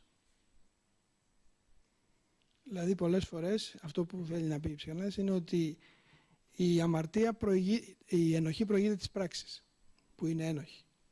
Γιατί υπάρχει κάτι στο ασυνείδητο το οποίο τον ενοχοποιεί και επειδή είναι ασυνείδητο δεν τον γνωρίζει και ως εκ τούτου δυσφορεί και δεν ξέρει τι. Είναι αυτό που λένε το περιειδεή συνείδηση και τα λοιπά που έχουν γραφτεί πολλά.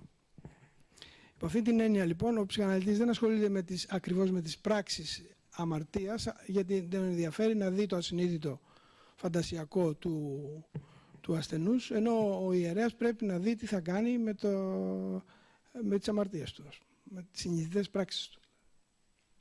Ευχαριστώ. Thank you for both your presentations. I wanted to see if I could get Dr.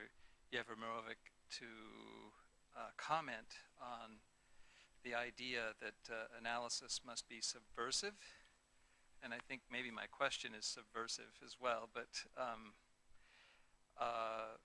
I wanted to see if I could get you to comment on why its necessity, and with in mind a particular kind of person that I think Dr. Emanuelidis has talked about near the end of his presentation.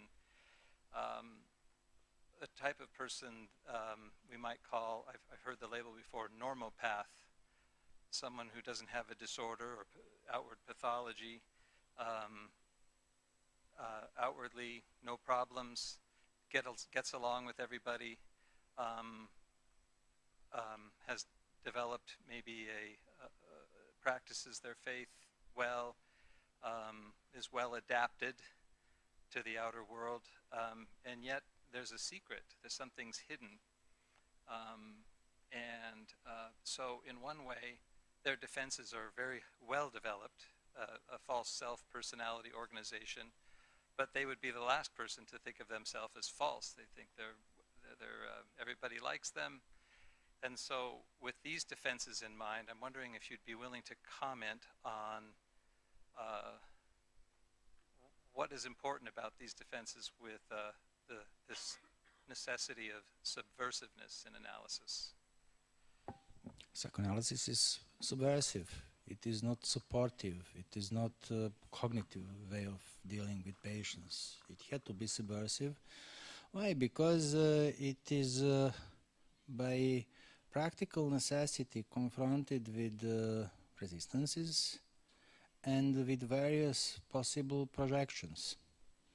Speaking about this perfectly inframed false personality, perfectly hidden pathological core, if it is possible, it really implies necessity of subversive active. Why? Because too much adaptation and too much of narcissistic mirroring can make subject successful, can make him very convincing to group. Leaders, we are talking about Bion. There is one sad thing about Freud. Freud had written a book about mass psychology, and he believed that he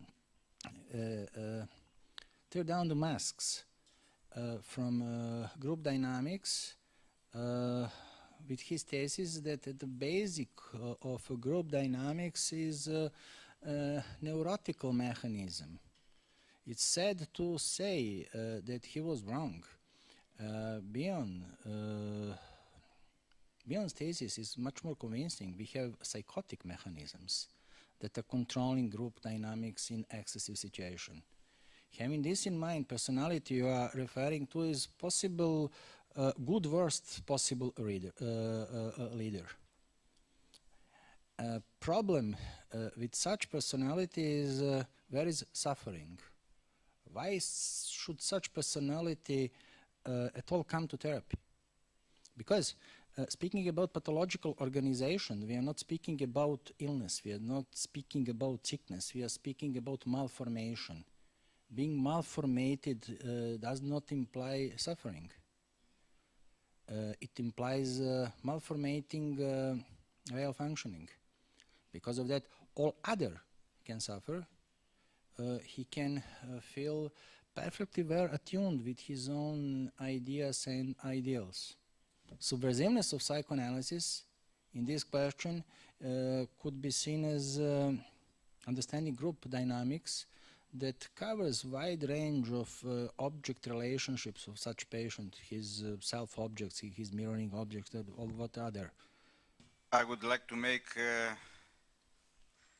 a theological analysis, and I will make a question to both the speakers. Taking into consideration that traditionally in our church, in our Orthodox Church, the sacrament of metanoia, of repentance, is an ecclesiological, an ecclesial event and not an individualistic help, although in the later years it became, through the exomologies, a help towards someone for his or her personal sins and problems. So the militant modernists can be right if they accuse that this kind of spiritual intervention to a person, it may be a defective or inappropriate way of dealing. So it is very important that what you are doing to bring into an encounter psychoanalysis and the Orthodox theology and the role of spiritual father is extremely important. Now, taking advantage from what Dr. Emanuelidis said about in his presentation, that the human sexuality is an important aspect that is being dealt by both the spiritual father and the analyst. How important is to reconsider this kind of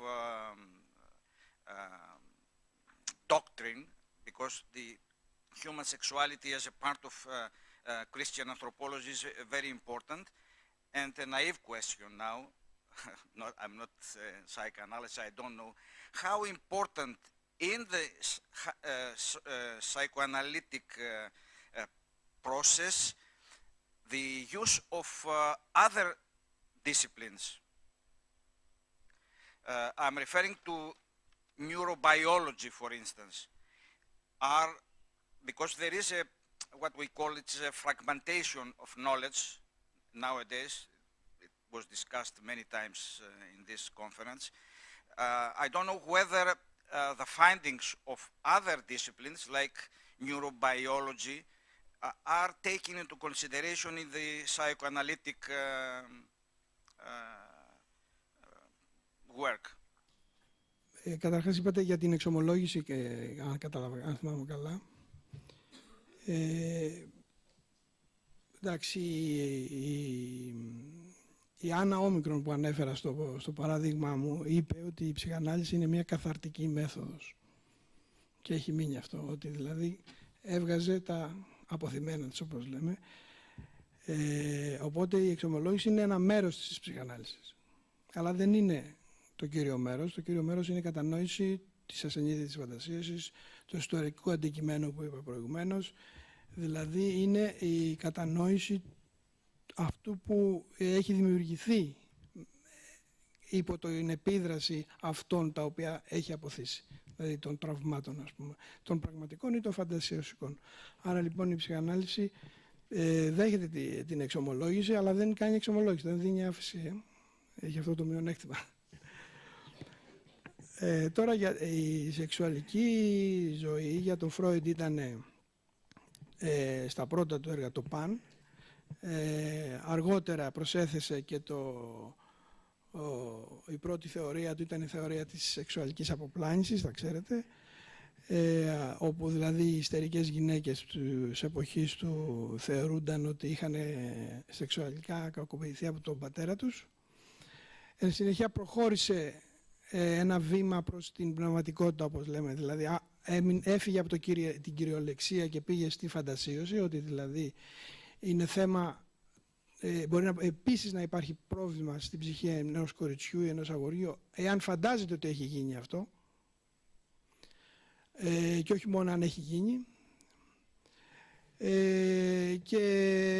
και τα λοιπά. Οπότε η σεξουαλικότητα είναι πάρα πολύ σημαντική για την ψυχανάλυση και κυρίως για το πώς κατευθύνει το άτομο. Αργότερο ο Φρόιντ προσπάθησε να βάλει μια ισορροπία βάζοντας το ένστικτο του θανάτου, όπως είπε και ο κ. Κυριαζής, το οποίο οι περισσότεροι ψυχαναλυτές δεν το δέχονται σήμερα. Υπό την έννοια ακριβώς ότι αφορά την μη ύπαρξη, αυτό που είπε ο κ. Κυριαζής, δηλαδή το ότι το κακό οφείλεται στη μη έκφραση αγάπης από το αντικείμενο, κατά κάποιο τρόπο. Η απουσία του δημιουργεί μια επιθετικότητα μέσα στην ψυχή του παιδιού. Αλλά το λέω αυτό για να πω ότι προσπαθεί να ισορροπήσει τα drives, τις ενορμήσεις, που ήταν η πρώτη θεωρία του Φρόιντ.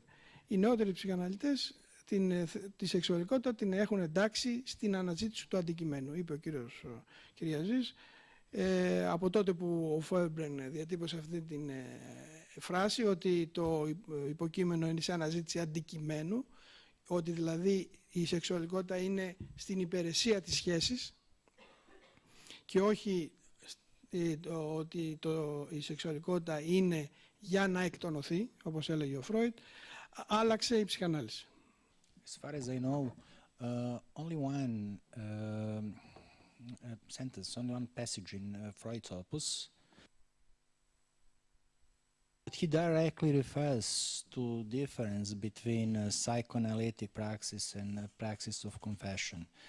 And in this passage you can see how he naive was. Okay, he was Protestant,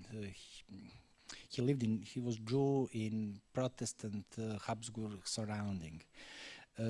His idea was that during confession you have to confess sins that you are aware of.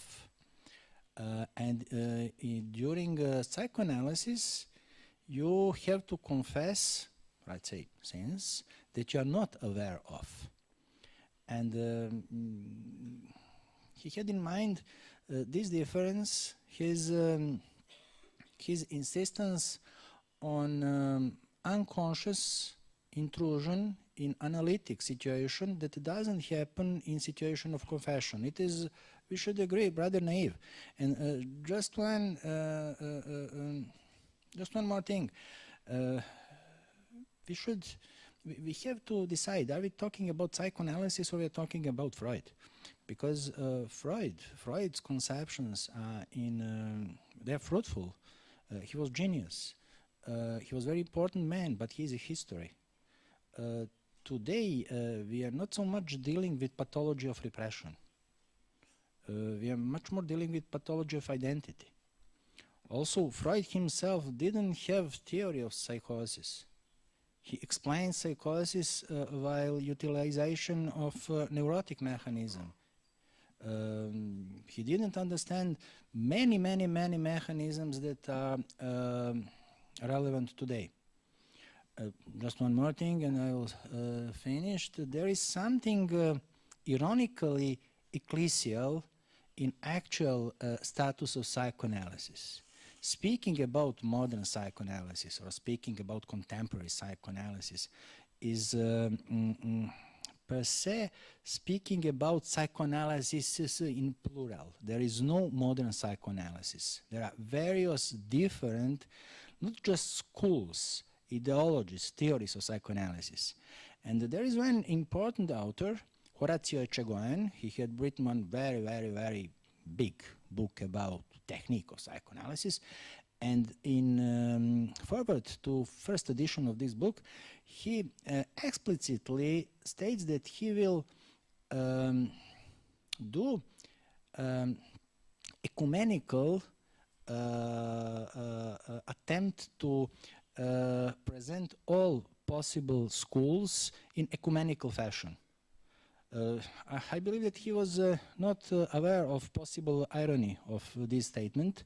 He just wanted to be politically correct. But there is no thing like modern psychoanalysis. It is plurality. And we are always oscillating between nostalgic, romantic references to Freud, and also we can easily get dizzy while confronted with these very often illogical and mutually exclusive variants of modern psychoanalysis. Because of that, I have told you that psychoanalysis is in deep crisis. Her identity is under serious threat. This world is a not fruitful field for developing psychoanalysis. Αναφέρομαι στην εισηγήση του κυρίου Μανουηλίδη, που ανέφερε πολύ ωραία τα όρια ευθύνης και του ψυχαναλυτή και του πνευματικού. Όμως με απασχολεί πιο πολύ και θα ήθελα να ακούσω, δεν ξέρω αν είναι τις παρούσεις, για τα όρια του ψυχαναλυτή ή ψυχοθεραπευτή με πνευματικότητα. Γιατί αυτό είναι το ζητούμενο για μένα. Θεωρώ ότι απόλυτη ουδετερότητα δεν υπάρχει και ότι κάποια στιγμή αυτό περνάει και στον ασθενή, αν υπάρχει. Το ερώτημα μου είναι, δικαιούται και μπορεί να λειτουργήσει υπέρ της θεραπείας η πνευματική, το πνευματικό background και του ψυχαναλυτή. Διότι θεωρώ ότι από ένα σημείο και έπειτα περνάει και από τις δύο πλευρές. Και βεβαίως και ο ασθενής το μυρίζεται αυτό, αν υπάρχει. Αν υπάρχει, είναι θετικό για την ολοκληρωμένη θεραπεία. Αν δεν υπάρχει όμως, μήπως είναι αυτό που ανέφερε και ο φίλος εκεί, το περιορισμένο, το περιοριστικό του ψυχαναλυτή, του ψυχοθεραπευτή, να οδηγήσει τον ασθενή παραπέρα. Η πίστη του στο επέκεινα, σε αυτό το χώρο, ωραιότατα σήμερα καθευτής και πολλές πλευρές, αυτός ο χώρος υπάρχει και λειτουργεί και δικαιούται να τον έχει και να τον βιώνει και ο ψυχαναλυτής, ή μέσα στην ουδετερότητα αυτό είναι παγωμένο, αποκλεισμένο και άρα νεκρό ή μη υπάρχον, άρα δεν λειτουργεί στη θεραπεία. Διότι αναφέρατε κάποια σημεία και συνεργασία με το πνευματικό. Πώς θα γίνει η συνεργασία με το πνευματικό, αν δεν προϋπάρχει αυτή η παραδοχή, ας πούμε. Το λέω γιατί είναι πρόβλημά μου, γιατί θέλω να είμαι τίμιος στη θεραπεία. Αλλά δεν μπορώ να αποφύγω από ένα σημείο και έπειτα όλο αυτό το πλούτο, ο οποίος μεταβιβάζεται έτσι κι αλλιώς. Γιατί να τον αποστερήσουμε? Και μήπως είναι η στιγμή, η όριμη τώρα, εν πάση περιπτώσει, να επιτρέψουμε να λειτουργήσει και αυτός ο χώρος. Βεβαίως αντικειμενικότητα, αλλά υπάρχει απόλυτη αντικειμενικότητα. Αυτό είναι το ερώτημά μου. Ευχαριστώ. Πολύ κέριο ερώτημα και ωραίο και σας ευχαριστώ. Ανέφερα στην εισήγηση, το προσέξατε προφανώς, ότι ο κάθε αναλυτής επηρεάζεται από την κοσμοθεωρία του. Άμα είναι πιστός, επηρεάζεται και το ίδιο και ο αθώος, και αυτό πρέπει να προσεχθεί. Αλλά πόσο να προσεχθεί, αυτό λέτε, ας πούμε, πόσο να προσεχθεί, και η απάντηση είναι ότι κάποια στιγμή, όπως είπατε, το μυρίζεται, ακόμα και αν δεν το ξέρει, γιατί συνήθως το ξέρει εξ αρχής, έρχεται σε κατασύσταση, ας πούμε. Δεν χτυπάει την πόρτα του πρώτου που θα βρει στο δρόμο ψυχαναλυτή για να μπει μέσα.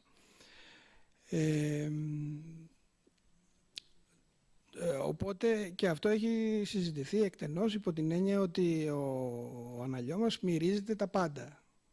Αναφέρεται ένα παράδειγμα στη βιβλιογραφία, όπου του λέει του ψυχαναλυτή ο ψυχαναλιώμας, καλά, εσύ είσαι ρεπουμπλικάνος.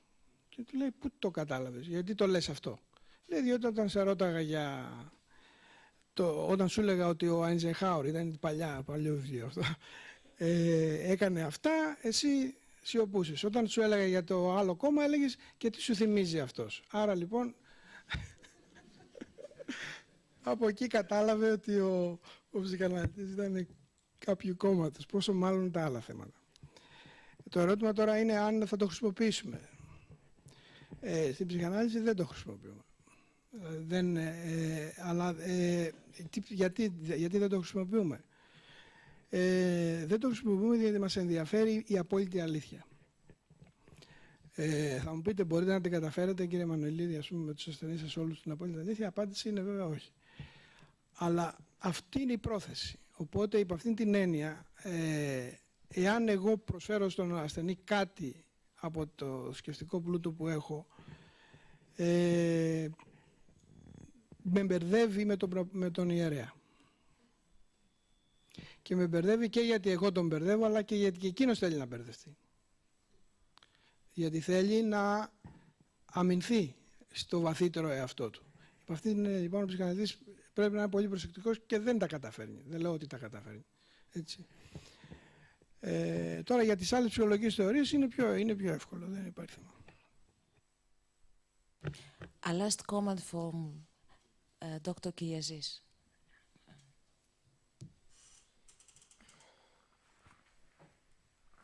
Ήθελα να συνδεθώ με την ερώτηση του καθηγητού Βασιλιάδη, ένα βήμα πίσω από το σημείο που είμαστε, αλλά γενικά θέλω να πω ότι τίθεται πολύ μεγάλα θέματα που θα θέλαμε, νομίζω, 3-4 μέρες για να τα καταπιάσουμε. Αυτά που έβαλε ο φίλος μου, ο κύριος Γεβρέμοβιτς, είναι πολύ δύσκολα και πολύπλοκα.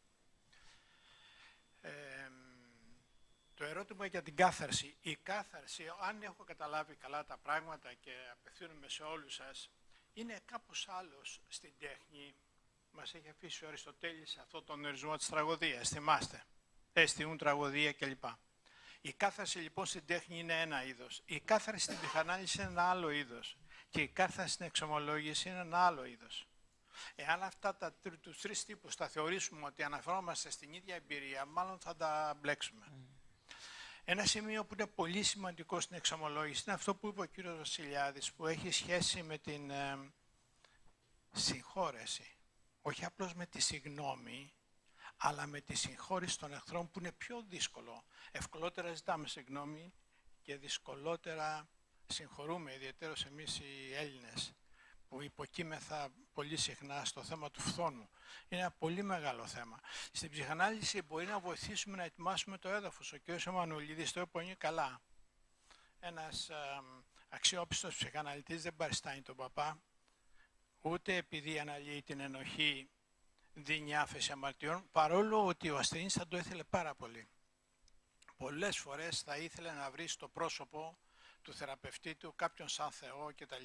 Το αρχέτυπο Χριστός είναι ένα κεντρικό πρόβλημα της ψυχαναλυτικής εργασίας και εξαιρετικά πολύπλοκο και ευαίσθητο σε διάφορες πτυχές του. Μόνο μερικές απόψε πτυχές θίξαμε. Και άπτεται αυτής της προβληματικής. Όσον αφορά τώρα το ερώτημα ενός φίλου από το βάθος που λέει αν είναι εφικτή η συνεργασία, είναι εφικτή η συνεργασία, αλλά θέλω να του θυμίσω ότι πολλές φορές και οι ιερείς αποτυγχάνουν. Δεν είναι μόνο οι ψυχαναλυτές. Και οι δάσκαλοι αποτυγχάνουν. Και οι πολιτικοί αποτυγχάνουν. Δηλαδή οι ιερείς δεν είναι έξω από το παιχνίδι της δικής τους περιπέτειας με τα πάθη τους. Νομίζω το να το αποδεχθούμε αυτό και όλοι μας, ο καθένας μας στον τομέα του, το λέω αυτό και για τους δασκάλους, αγαπητέ Πίτερ, στο πανεπιστήμιο, αλλά και στο γυμνάσιο και στο δημοτικό, όπως αποτυγχάνουν και οι γονείς. Λοιπόν, είμαστε μέσα στην ανθρώπινη κατάσταση και νομίζω ότι είναι πάρα πολύ σημαντικό να γίνει διάκριση για τι είδους κάθαρση μιλάμε. Και μην ξεχνάμε ότι στην πνευματική ζωή μιλάμε για πνευματική αναγέννηση. Αυτό τώρα σημαίνει άλλα μεγάλα θέματα. Ας πούμε την άλλη φορά θα τα κουβεντιάσουμε στο επόμενο συνέδριο. Σας ευχαριστώ. Μας βάλατε την επόμενη θεματική σιγά σιγά. Σας ευχαριστούμε πολύ για την παρουσία σας σήμερα όλη μέρα. Thank you very much for your presence και ελπίζουμε στο μέλλον να έχουμε τη δυνατότητα να οργανώσουμε κάτι παρόμοιο. Thank you very much. Ευχαριστούμε.